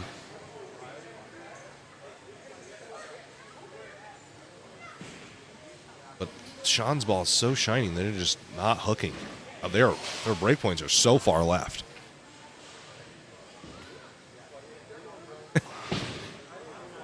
Better ball from Sean. Face. 6-10. Did he almost fall? I think when he almost fell in practice, that guy's just head on the approach now. Could. He could have.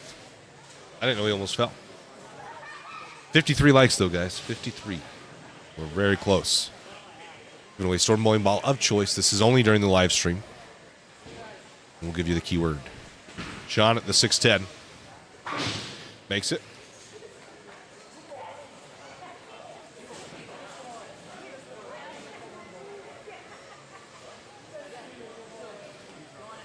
Two purples, a red ball, and a pitch ball. Well, I don't know. This could be Kyle's first stepladder. Kyle's taken 4th place 2 times. 3 times on the CB Tour. Here we go. Right lane, Kyle Morrison. Need something to get going. Mixer. What's standing there? A 2-pin. There's nothing worse than not knowing what your feet will do. It's hard to commit to shots if you've stuck or slipped, and it sounds like he stuck really bad and almost fell.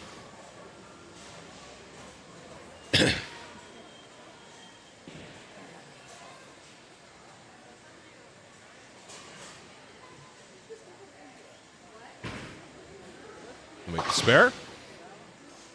And Morrison is clean through 4. Morrison also has a 4-pin lead, even with that double. It's Kyle. Even with that double, Sean, because Kyle is clean, he has a 4-pin lead. That's 51 in the third. Kyle's 54 in the third, both working off spares. Here we go.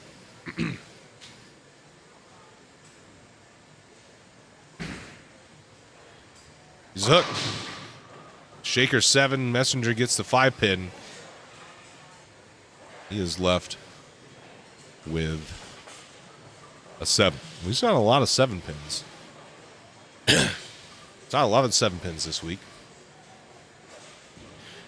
They just did not fall. I don't know if it was the length of the pattern or what, but I left a couple shaker 7s. So Steve leave a couple shaker 7s.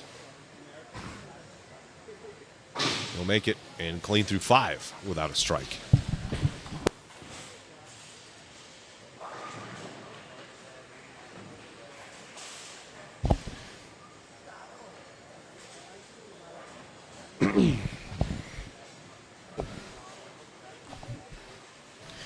We go Hornberger. Picks up the red ball. Lines up on lane 22.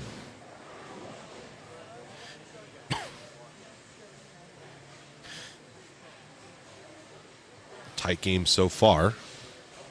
Neither really taking much of an advantage. Squares up the 3-6.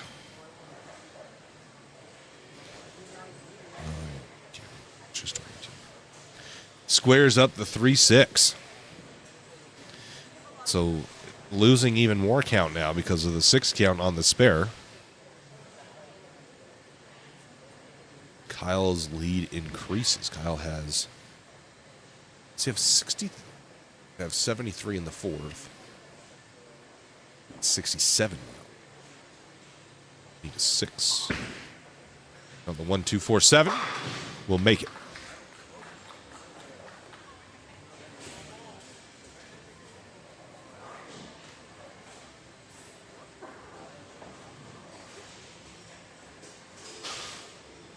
Practice pair over there on the end, 27-8 for Nick Pagaro and Alex Hoskins. Forehand and move right. Still not in the pocket. He looks much further left than I would have assumed that anyone would play on the fresh. Here we go. See if Hornberger can get some sort of something going, some confidence. That's high flush. And a good shot there from Hornberger. He looks maybe a little bit lost, perplexed. Maybe he's wondering why he threw such bad shots in the first half of this game. But that was a pretty good one.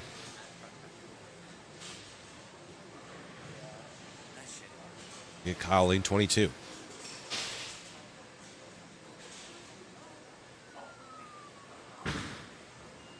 Ball he's hooked. Mixer crumbled the bucket. No, won't roll the 2-pin. It's the 4-5-8 out of it. But leaves just the 2-pin. It's one of those, I bet they're getting comfortable with the lanes here. Let's hope.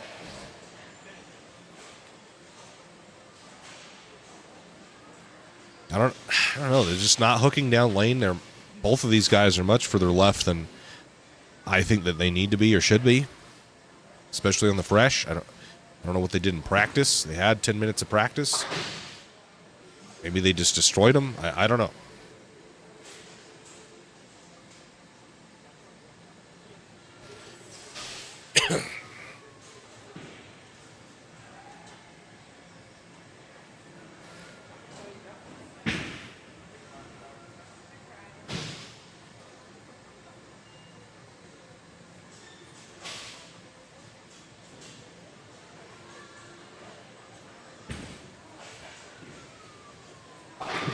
Kyle needs to he needs to strike here to get some confidence going. Slipped a little. Needs the hook. Messenger, bang, got it.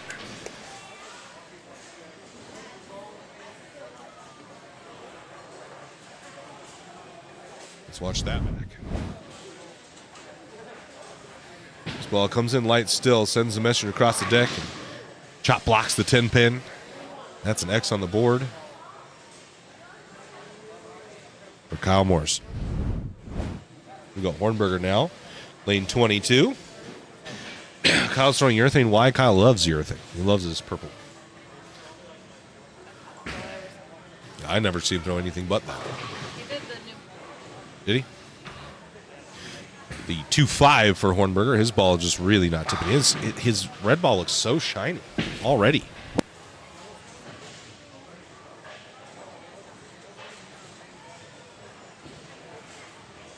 So shiny. I'm not sure why. Because if you're new here, we are giving away a Storm bowling ball of choice. At the clues during the title match, if we can get to 400 likes, we're at 362. This giveaway is, oh, that's not close. Oh, Sean. Oh, no. Well, yeah, like I said, we're giving away a Storm bowling ball of choice only on YouTube, only during the live stream. You must be subscribed. Bye. Drive safe. Whenever you can, of course. And I will. Like, You guys take drive safe. two. Hope the roads are better. Yeah. Hope the roads are decent. I think so. Thank you. No. All right, Hornberger needs something to get going here.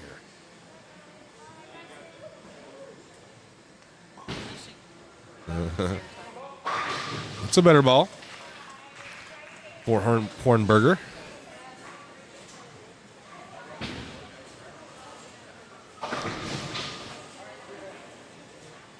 Still down to the match with the strike here. Kyle can take, you have what, 132 to 113, a 29-pin lead.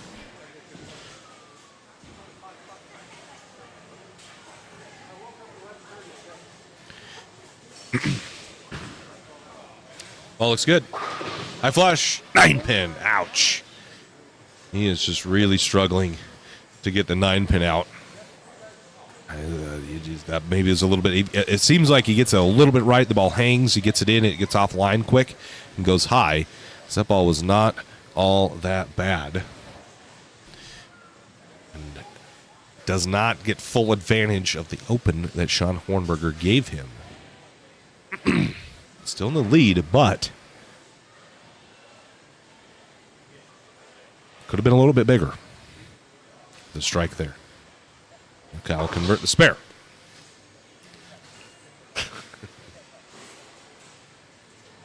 Only it was a no tap tourney, right? So you're just.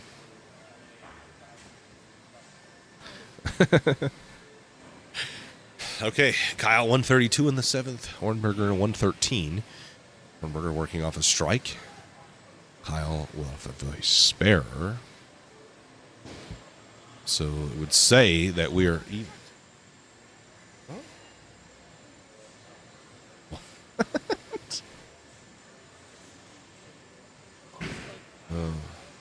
He's at the hook. Oh, dead flush. Dead flush for Kyle Morrison. That ball is really good. So it was 152 in the 8th frame. If Hornberger goes strike here, he would have 143. So he is down by 9 pins right now. Huh?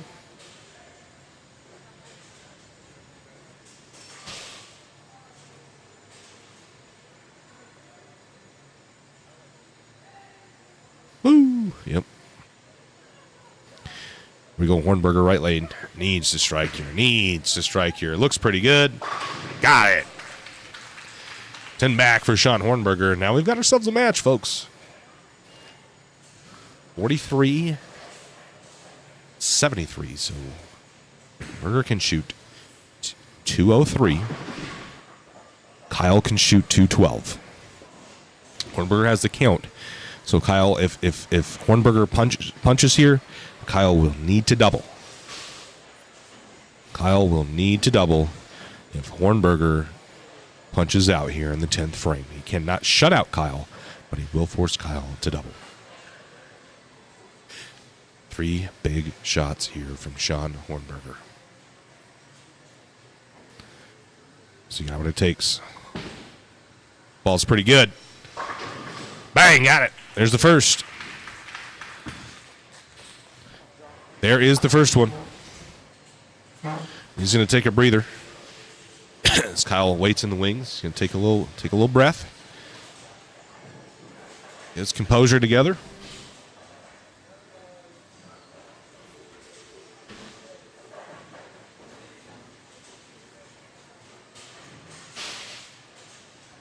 Another deep breath here.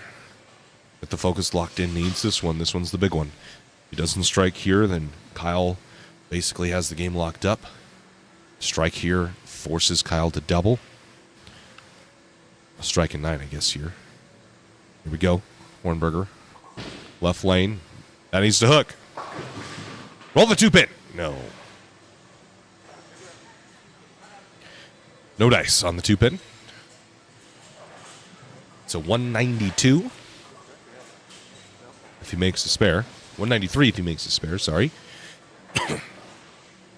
Kyle can go 9 spare strike and tie. Right? 72. Oh, he whiffed it. He whiffed it.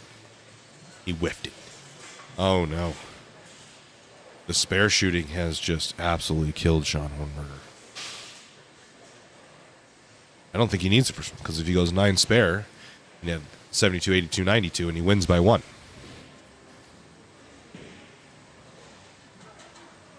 Well, moves before delivery. It is. He does do a lot. He tricks the ball, and when he matches up, he can bowl really good because of that. Needs it to hook. Oh, wow. Wrap a 10-pin. All right, well. He has to make it.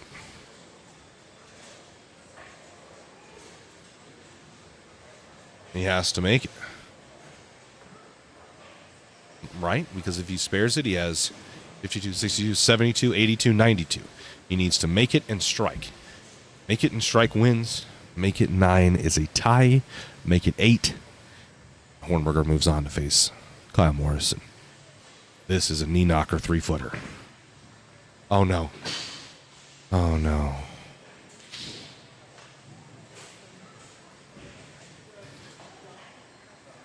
Kyle shoots 180. We'll finish 4th place.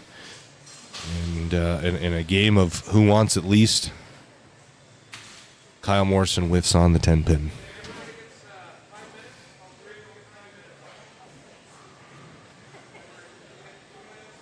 Dang it.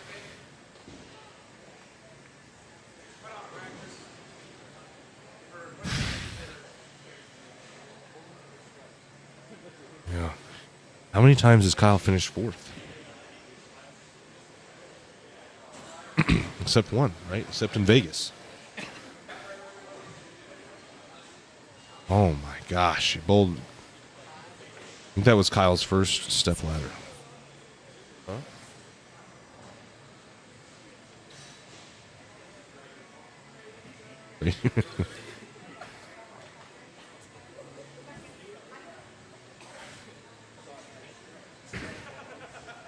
Jeff Fox. I don't know about that.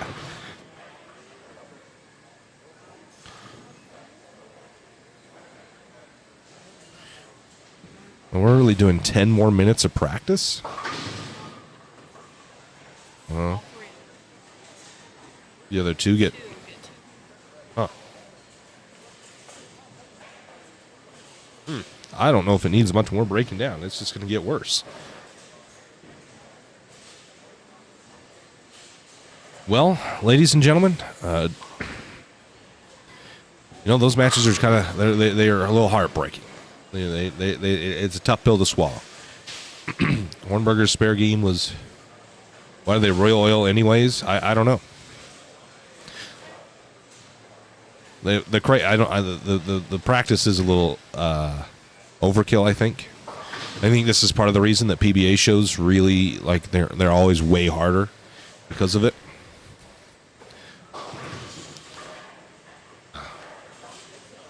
I mean,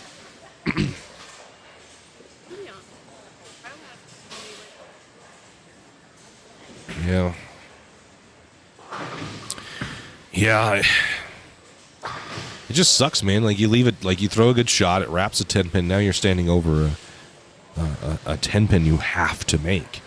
And usually you're just kind of mindless on 10 pins, and now it's like, holy shit, I have to make this. Be allowed any more practice? I feel like if they're going to practice, Hornberger still needs to practice.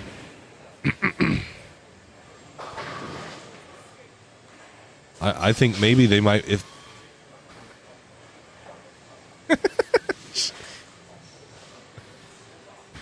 unfortunately, he has like a 4 or 5 hour drive to Oregon after this.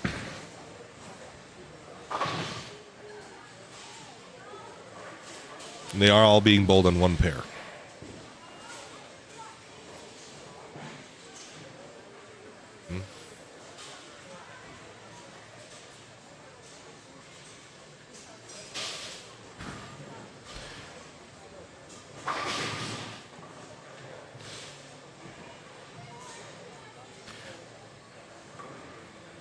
Yeah, we're not moving pair. It's all on this one pair.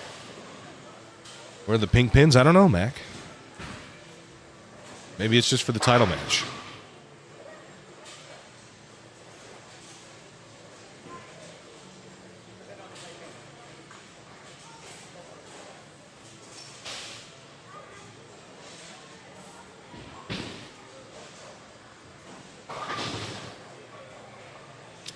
Well, so we can end that poll.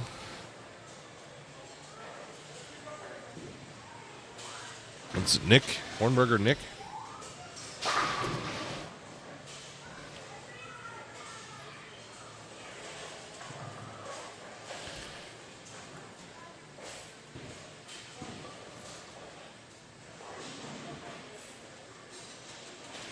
We also just need 20 more likes. 20 more. 20 más. We're going to give away a Storm Bowling Ball of choice during the title match. So if you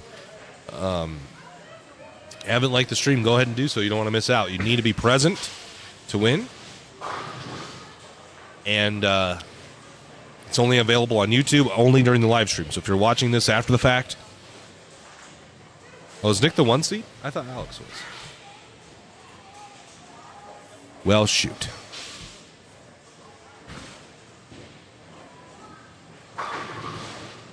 Ending it. Dang it. All right. To win the next match.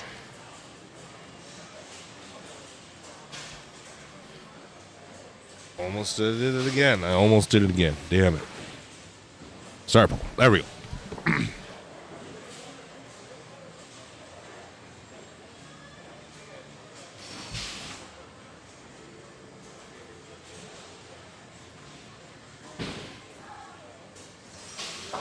If you like to talk to tomatoes.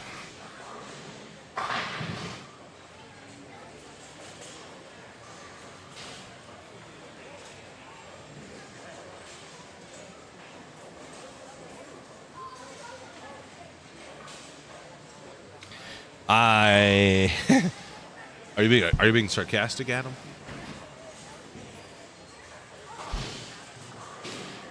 Adam Thompson said hard pick. I said, I don't know if this one's all that one hard. For me, at least, it's not. Should we set some odds for this match? I would put Sean at plus 1,500 and Alex at like minus 2,000. Heavy favorite. I guess minus 2,000 is a lot. So maybe minus 1,000. Plus 1,500 for Sean, minus 1,000 for Alex. I guess that would be, I don't know. For me, it would be like, what's the spread? That's more than a heavy favorite, yeah.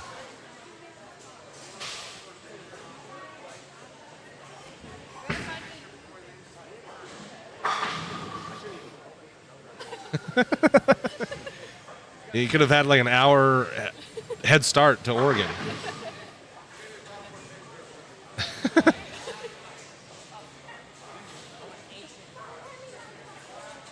Minus 1250.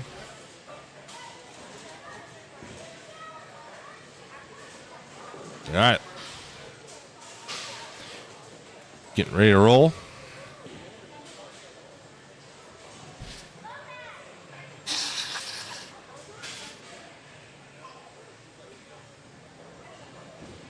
So we're getting a picture of all the finalists.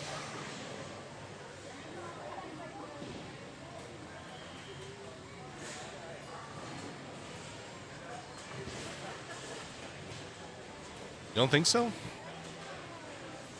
I guess on a one-game match, you never know, but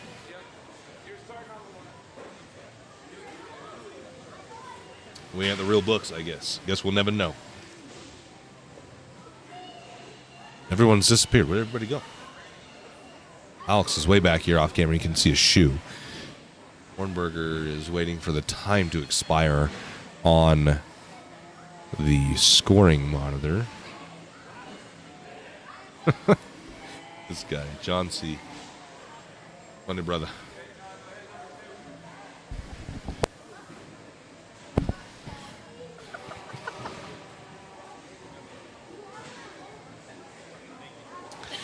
All right, Hornberger firing us off. Game number 2. We update this. Ken's. We update this.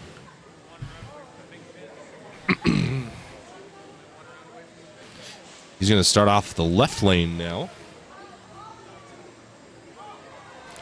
See what Sean's got. Mixing strike, count it.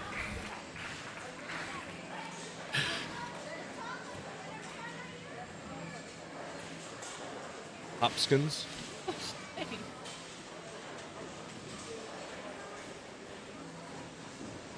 All right. A strike for Hornberger. Alex going to throw pitch black here. Gives us a look into the camera. He's ready to go.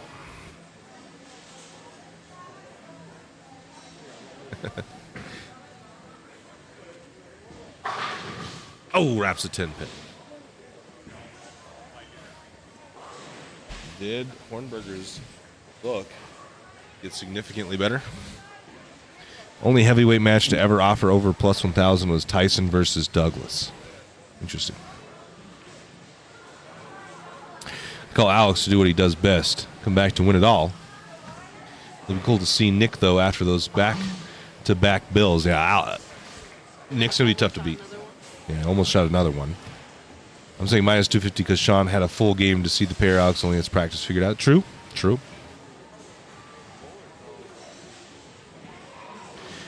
Are we only one like away from 400? Sheesh.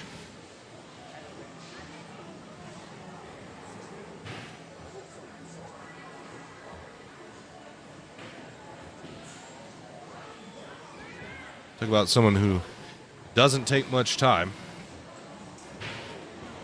402, bang.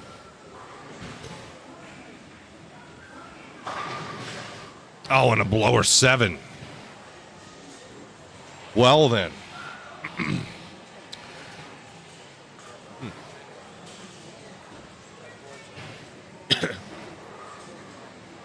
Goodness.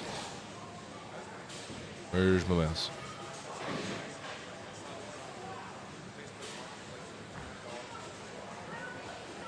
We'll make the spare. Okay, guys. Well, means it's time for another giveaway.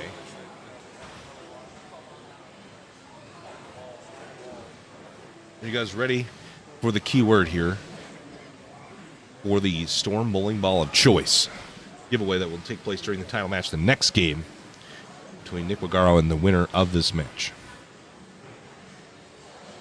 Who are you guys ready for that keyword? 'Cause I'm ready. Here we go. Sean, right lane. Face 610.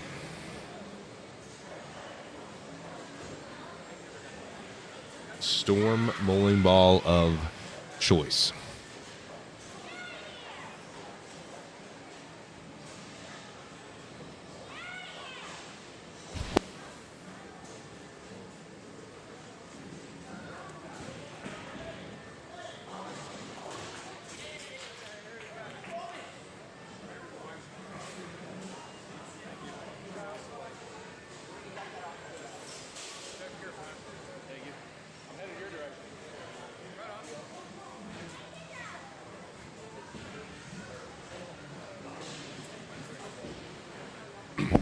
Okay, so what we need you to do, the key word is going to be, the first word is storm, and the second is whatever ball that you would pick.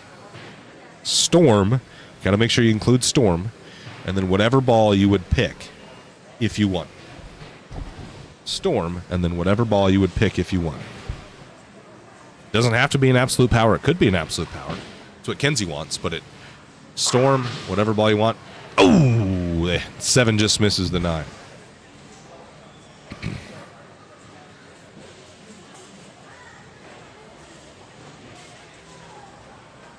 Code red, Travis. I don't think I can get you code red, unfortunately.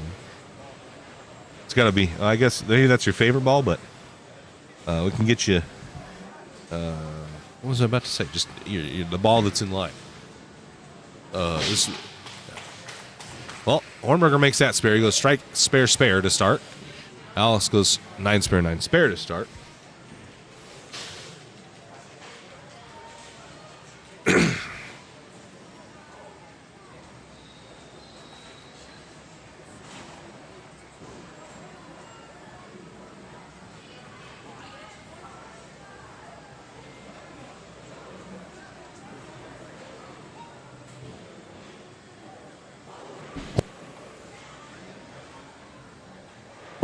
Then someone wasn't. I always forget. Alex, that splits the 8-9, and that's 10 back.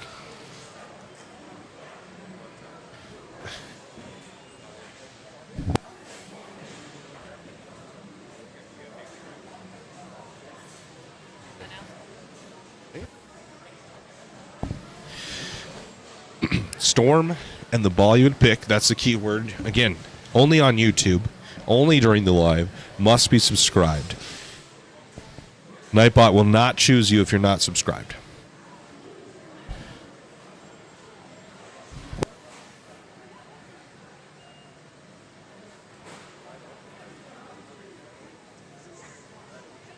Here we go, Alex.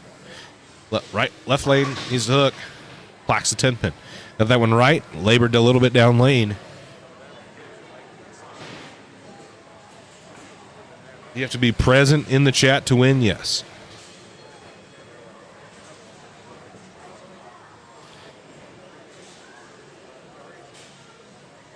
Eric's probably going through the pass and lose service. Guys, what is going on today? Oh my goodness. I guess maybe the scoring pace was just so high all day that everybody forgot to pick up spares. But goodness gracious.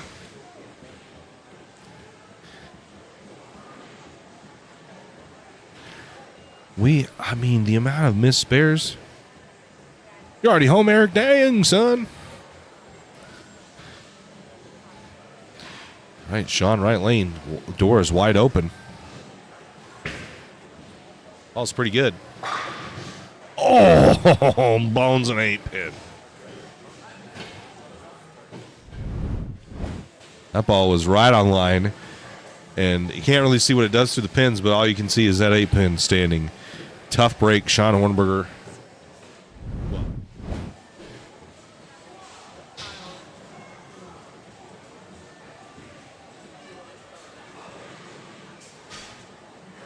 Oh. Evan, Rudy, it's got to be. You got to put Storm first, even if it's a roto grip ball or a 900 ball. Storm needs to be in your answer. Well, Hornberger makes the spare there.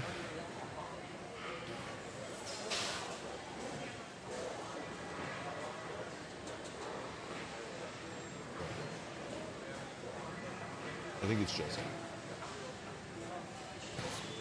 Huh?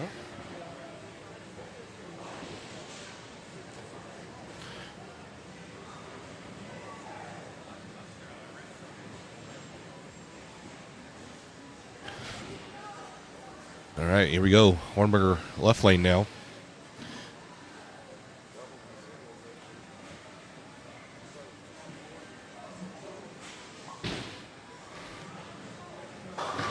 Face 3-6-10.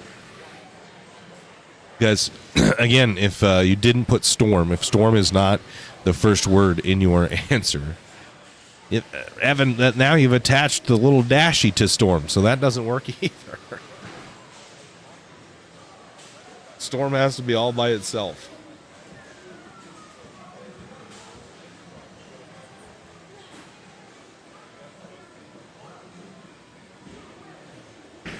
But it says that he's in. Maybe he doesn't. Maybe I was wrong. Bobby. All right.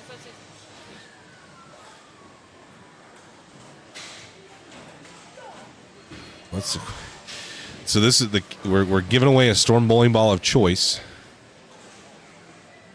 during the title match. So I'm wanting Storm is the key word, but I want you to include what ball that you would get. So you have to say Storm and then whatever ball you get. It could be a rotogrip ball if you really wanted. You need to include Storm in the answer. Here's Alex, right lane. Looks good. High flush gets the 10 out that time. So. Well. Alex has an advantage, right? Because 5 and 4, 67. So he was down 8. So he's up by 2 pins now, I believe. Because he's working off a strike. It can't be Riker. Did you see this guy's It can't actually be any other ball than that's not SPI, unfortunately. You guys are wilding. Here we go. Alex left lane now. That ball looks good. Yeah, split the 8-9. I can't help you, unfortunately. Tension Star has been a really popular one. So Alex doubles, and now the door that he left wide open is being pulled back shut by the man himself.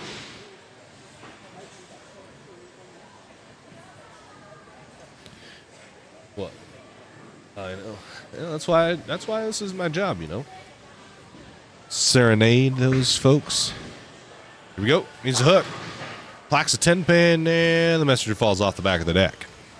Richard McDonald, welcome to the 10 Back Club. Thank you guys so much. I do hear Nightbot favors the members. They don't all, I mean, clearly they don't always win, but I heard that there's a slightly higher percentage if you're a member. But thank you, Richard. That helps us a ton be able to produce action like we are right now. So thank you for joining the 10 Back Club. Here's Hornberger at the 10 pin, and there is a 10 pin spared.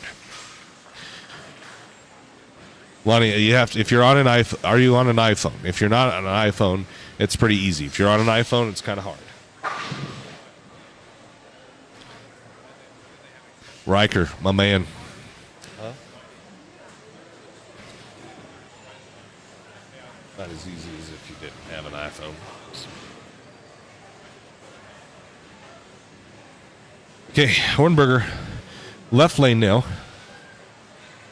Needs a strike here.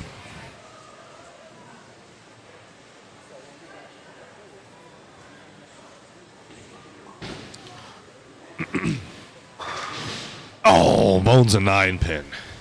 So he's blown an 8 and a 9 pin so far.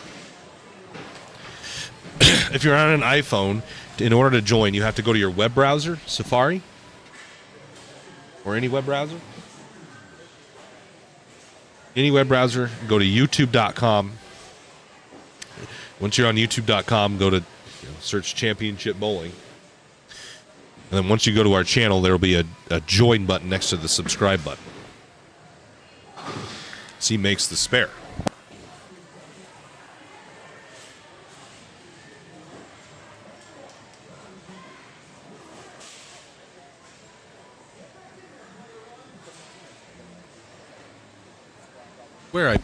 I swear I put it in the description.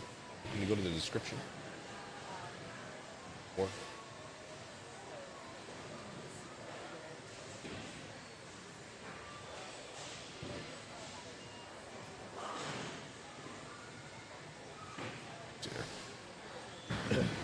maybe there's another link I can do it at. Oh, Alex Hoskins, 3-bagger. See all this stuff. Yeah. When is the next CB event, asks Chad Hauser. The CB Tour Season 2 picks up again in August, 9th through the 11th in Lehigh, Utah for the Trillium Mortgage Open. And then the Trillium Mortgage CB Tour will head to north to Roy, Utah for the HowToBowl.com CB Masters. And then the Trillium Mortgage CB Tour will head down south to Vegas November 1st to the 3rd for the Coach K Scholarship Open, presented by REX Ball Reviews. Lorraine Yates, welcome back to the 10 Back Club. Thank you, guys. We go Alex 3-bagger looking for 4, needs to hook. Rolling 8-pin. Yes, got it.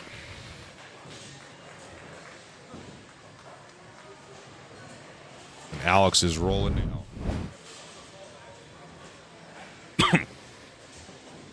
After a couple unlucky breaks, gets a big one right here, rolling the 8-pin backwards. And now within a commanding lead, Alex Hoskins, or Sean Hornberger, is going to step up on the right lane. Still working on the second half. We are. We've got 2 more events we need to find. We're securing dates and venues for. We can. 7 more members? Sheesh. Lots of strike by Sean Hornberger. Kenzie has a message for you. She wants to tell you. Okay, I just want to give you guys an opportunity to get some more CB swag. So if we get 7 more members, which would mean we'd have gotten 10 new members today, then we'll do a CB swag giveaway on top of the ball giveaway. So there'll be 2 winners. One gets a ball, one gets CB swag. But we have to have 7 more members join the 10 Back Club. You sound like a little kid doing a fun. Oh, so I played baseball this year and I'm selling cookie dough. Hornberger left lane.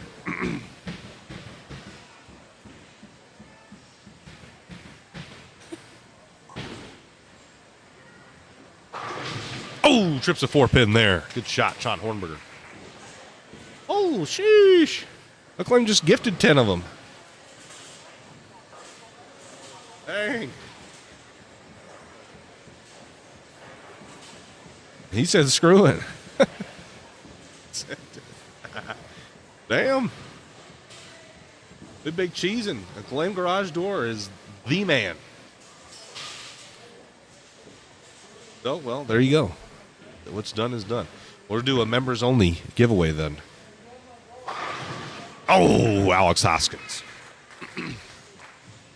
With the 5-bagger now, this game's all but over. Thanks, Acclaim. Appreciate it. Purple Hammers, we need to come to the East Coast. We'd love to. We're open to anywhere. We just need the funding for it.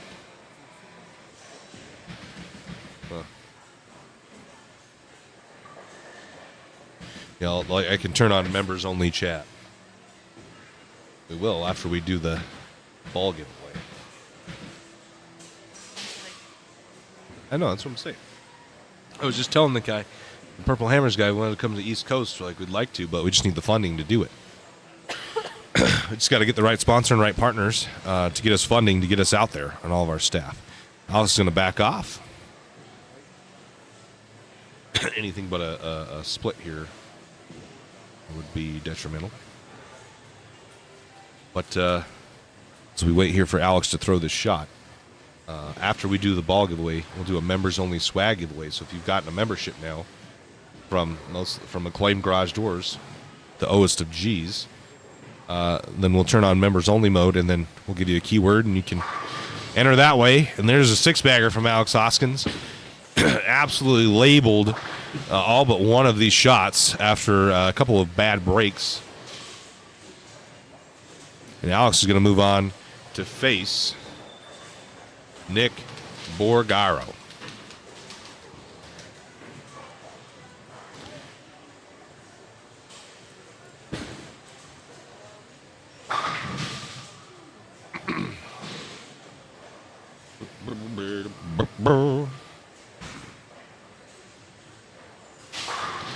Oh, man. If the lane kind of stays right where it's at right now, Alex's look is money. This next one should be a good match. Nick shot back-to-back 300s and almost shot another 300 during match play at the front 9. And that was when the pattern started to kind of break down a little bit. So this should be some heavyweights going at it.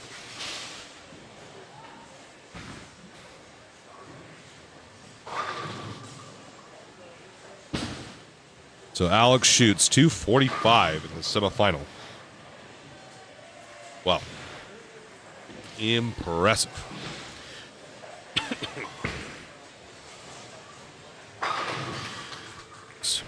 Hornberger finds a little something there. As does Alex bowl any PBA events. He doesn't bowl any PBA events.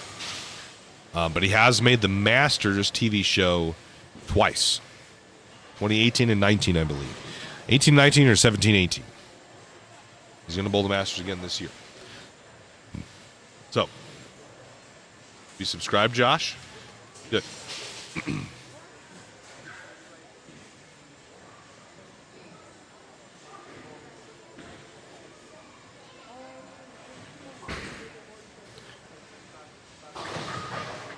Oh.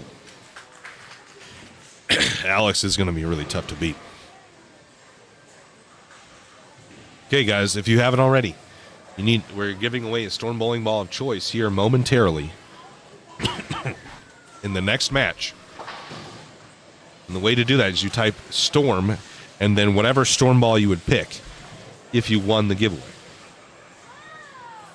Storm, then whatever Storm ball you would get if you won the giveaway. So type that in the chat now if you want to be entered in to this giveaway. Now it's Alex.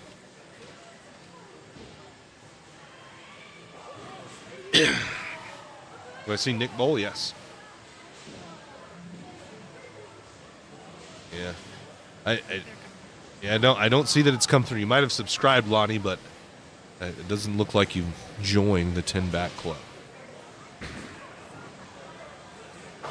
He did back-to-back 300s in Cash's round. In games 3 and 4, mind you. In games 3 and 4 when they started to break down.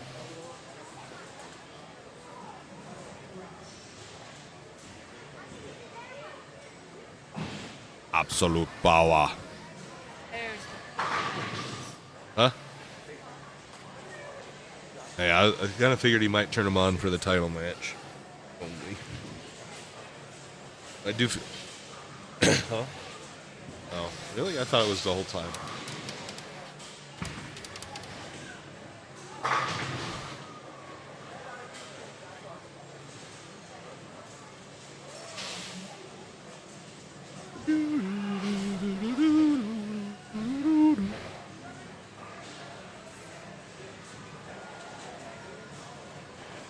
Whoa, gotta feel me.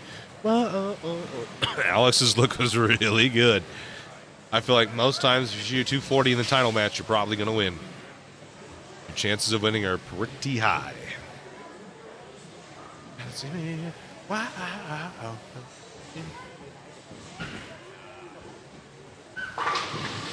Ooh, Nick's looks pretty good too. Come back over here. You guys can see their ball roll.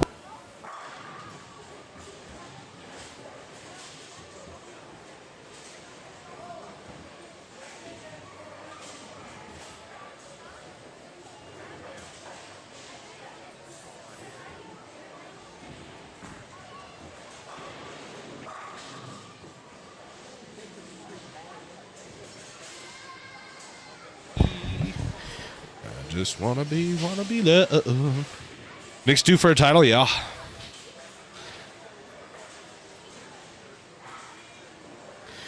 I don't really either.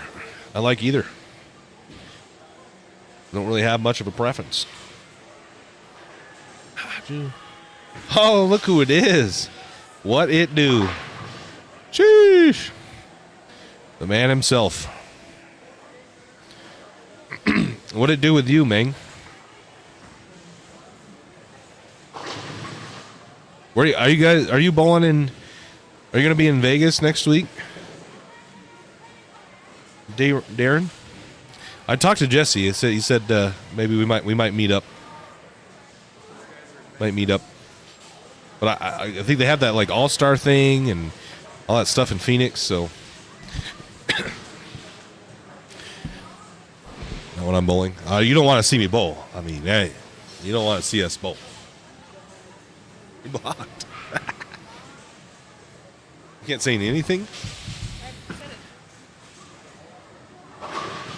Got invited to All-Star Weekend. Somehow. I don't know about somehow. I have some hot takes about the All-Star thing. There are some folks in there I don't know if they actually got the votes that they supposedly got. Talk about some election rigging. What?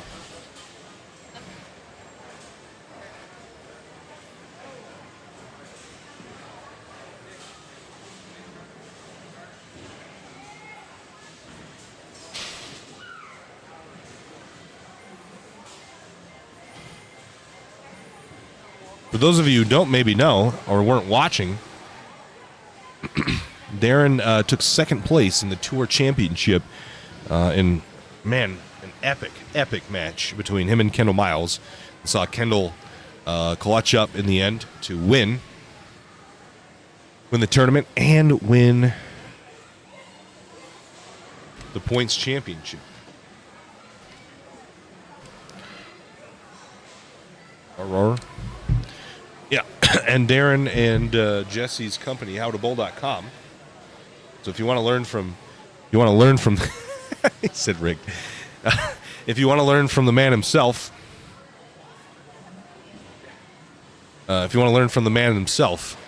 to bowl, then howtobowl.com is the place to do it. And that's why the howtobowl.com CB Masters is going to be the biggest and most epic tournament we've ever ran. Levels ahead. What's that, Roman? Levels above. That's it. Roman's shirt says levels above. Here we go, Alex, to start this match. Mixer, shaker. Does he get the messenger on it the second time? No. Paul Steffen, welcome back to the 10 Back Club. Thanks, buddy. Ken. That battery just died. I don't know if it's that big of a deal, actually. Because you have to run down there and zoom in, and you're going to be quick. Don't worry about it.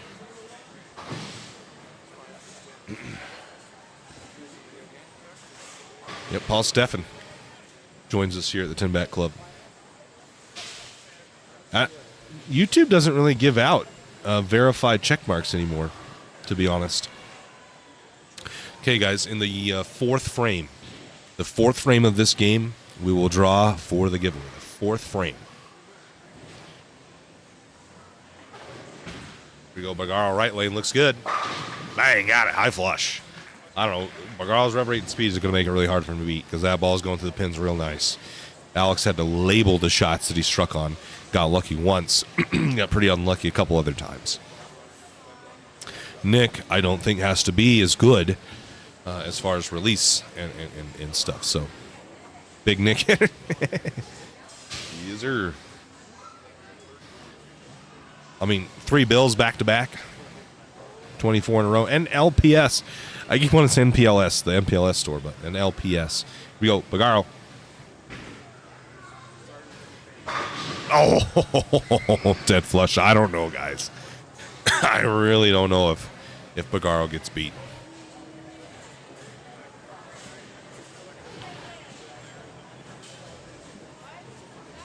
Thanks, Nancy.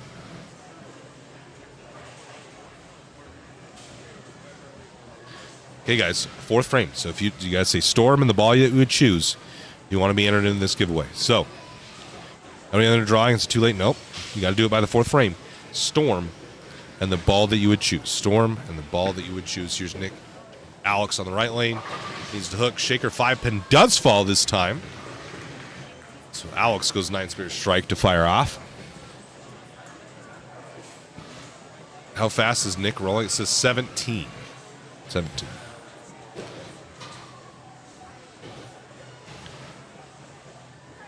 If you did not put Storm in your answer, then you're not entered. Sloppier the better, yes, always. Always air for slop. Much harder to split if you aim for the sloppiness. And these are heavyweights. This is a good match. We go, Alex. Left lane now. Oh, gets the 6 out, sent the messenger, but did not need it. Daniel Cowan asks, how do you join the 10 Back Club? So next to the subscribe button, if you're not on an iPhone and you're in like a desktop or an Android, next to the subscribe button, it will say join. That is the 10 Back Club. If you're on an iPhone, you're going to have to trick the system. You have to go on your web browser and go to youtube.com, and you can't use the app. You have to go to youtube.com on the web browser. Here's Nick. Right lane. Looks triple 4-pin. No, I was a little left. So do the bowlers see the color lights by the pins? They do, indeed, yes. It's kind of, Justin's done this every year for a while now. Turned on the pink lights for the title match.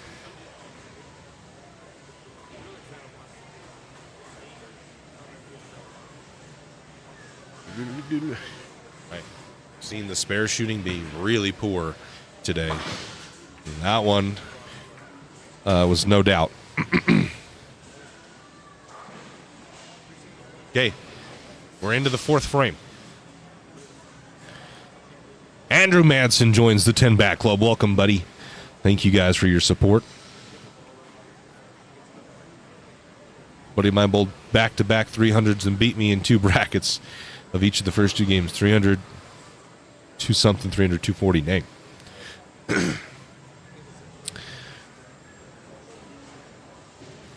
Okay, we're entering the 4th frame, guys. This is your last chance.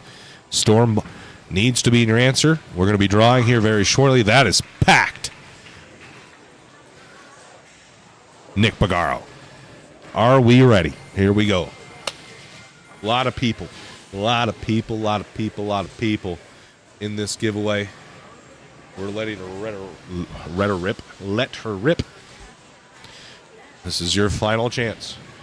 We'll be drawing in 5 seconds.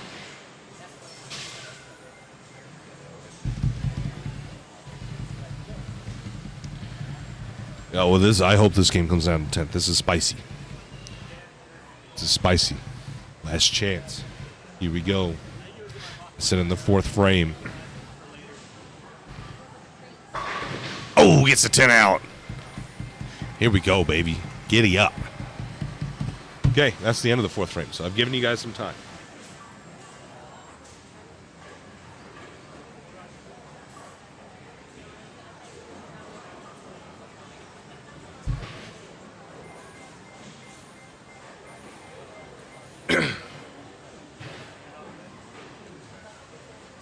This is going to be finished. Okay, 3, 2, 1. Tiffany Hager. Tiffany Hager's the winner. Is she here? You got to be present. Here's Alex. Left lane. Ball looks pretty good. Bang, got it. Slaps the 10 out. Grats to Tiffany Hager, but we got to make sure she's here, so we re-roll it. Got to make sure she's here, or we roll. Oh, she's here. Bang.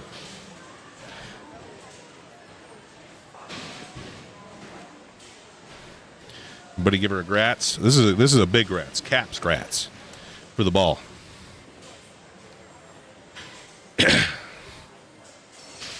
We go. Bagaro right lane. Needs to double here so that Alex doesn't get too far away. That ball looks pretty good. Mixer buckets. Ouch. So. I have it. Grats, Tiffany. Glad it's going. I'm just happy to give away some balls. And get people the bowl. He's here.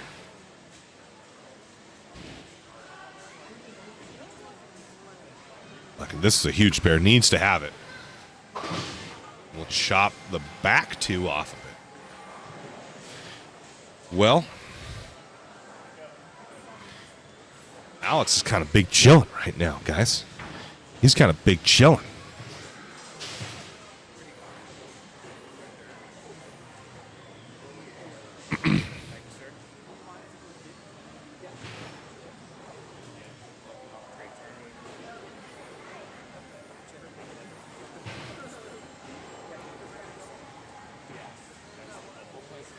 How much will Alex get for winning? $2,500. And that's a wrap 10. Dirty wrap 10, too. Okay, guys, we also said if you're a member. So I'm turning on members only mode for just a moment.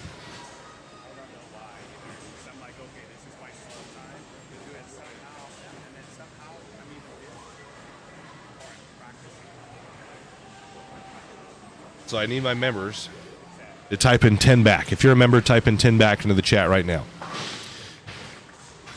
Margaro makes a spare, but it may be a little bit. I don't know. We got some dead one now. Alex is throwing the ball so good, and he's had to. He's had to throw it really good. Because his carry just isn't it just isn't there. His reverie and speed just doesn't allow him to send pins flying across the deck. So he has, but anything could happen at that point. 210 really easily. So this is for members only right now.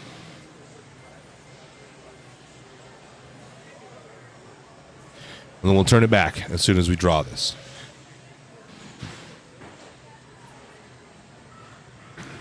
There's some CB swag that Kenzie promised. That's a ball that's really good. Splits the 8-9. It's going to be tough to beat Alex when he's throwing the ball that good. It's tough to beat anybody, not just Alex. But when your opponent's throwing the ball that good, how do you beat him?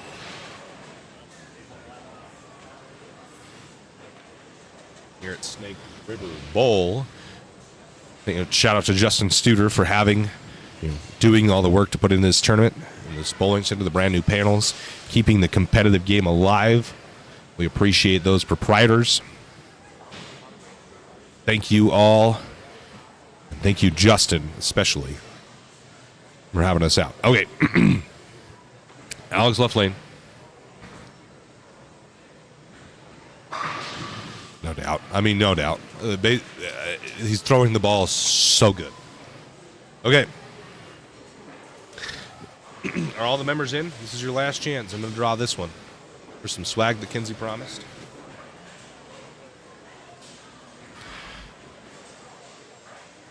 I don't know. I mean, we saw Daria do this and then open in the 8th and 9th. So, I mean, barring something like that, Alex has basically got this locked up. There's a mixing strike from Nick. Okay, I don't see any other members still in the chat, so we're going to go ahead and roll. Bobby Bailey. Bobby Bailey has won. Get a hold of us, buddy.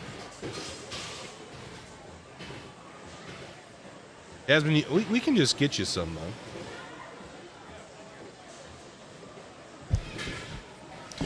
Just send us your email. We'll get you some swag for all your help you get.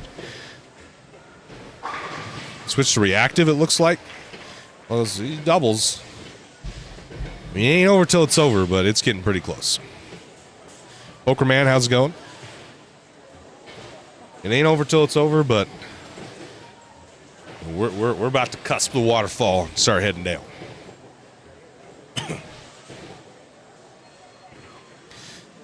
Alex has bowled phenomenally in this Stepladder after a little bit of a shaky start in the first match against Sean, and then locked in, shot 240. That's another no doubt. These shots, guys, are absolutely labeled. I don't know if he can throw them any better than that. That's insane.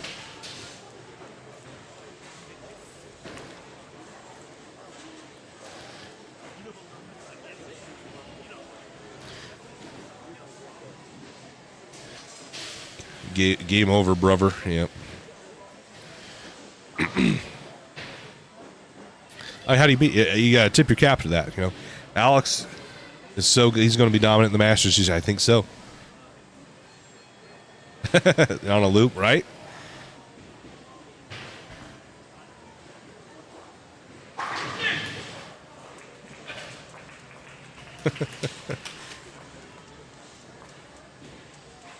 Dude is locked. It's tough because Alex doesn't go both professional events for you to understand just how good he is.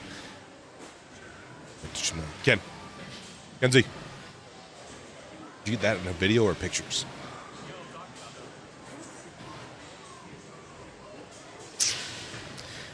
Here's Nick. Messenger bang.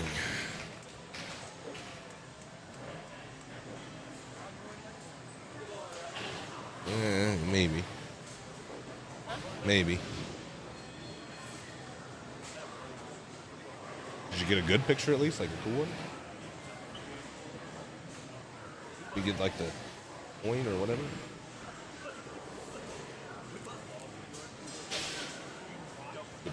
Those two. See his face when he turns around. You can see his face.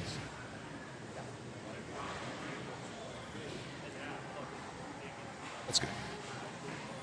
Well, at least we can post it.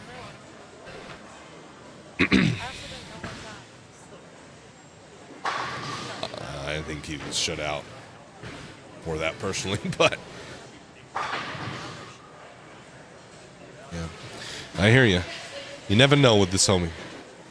Well, Alex Hoskins wraps a 10-pin there. Congrats, everybody. Grats to Alex. What do I need to get the ball? Send us an email, Tiffany. info@championship-bowling.com is our email. What?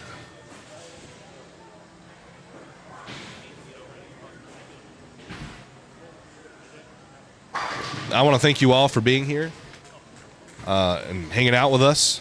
These long hours are only worth it because we know that when we go live, we're going to have 600-700 of you at least watching us when we're in the title matches to bring more awareness to the sport, bring these guys that are really damn good some attention. So it's because of you guys that we even do this, that we stay up till 2 in the morning, 3 in the morning to set things up and tear it down and drive all over the frickin' Western United States. So thank you all to you guys. You're the reason we do it. Follow us on all the rest of our social medias, our Instagram, our Facebook. Subscribe to our mailing list if you want to hear information on the CB Tour. The Trillion Mortgage CB Tour picks up again in August, 9th through 11th with the Trillion Mortgage Open.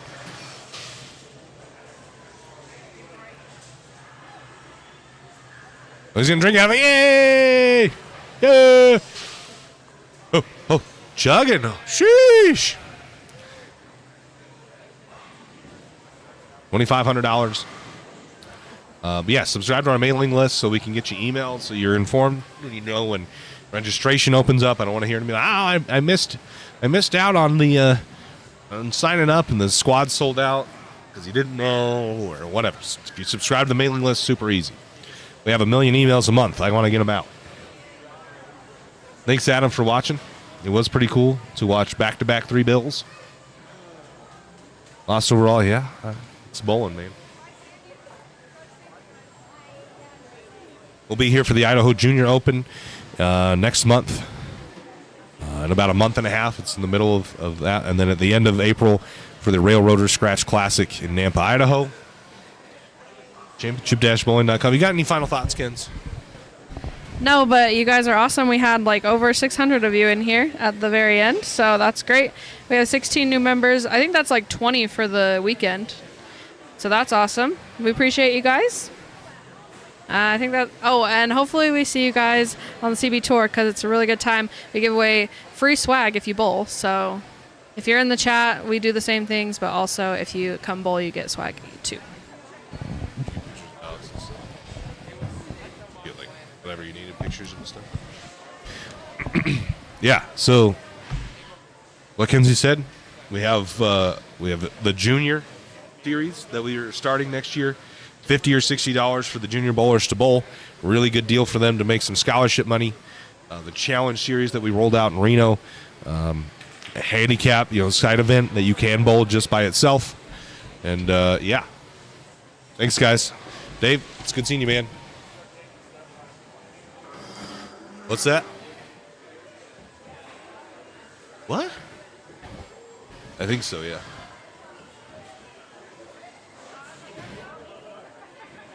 All right. Well, everybody have a good rest of your Sunday night, and we'll see you in the next one. We turn the camera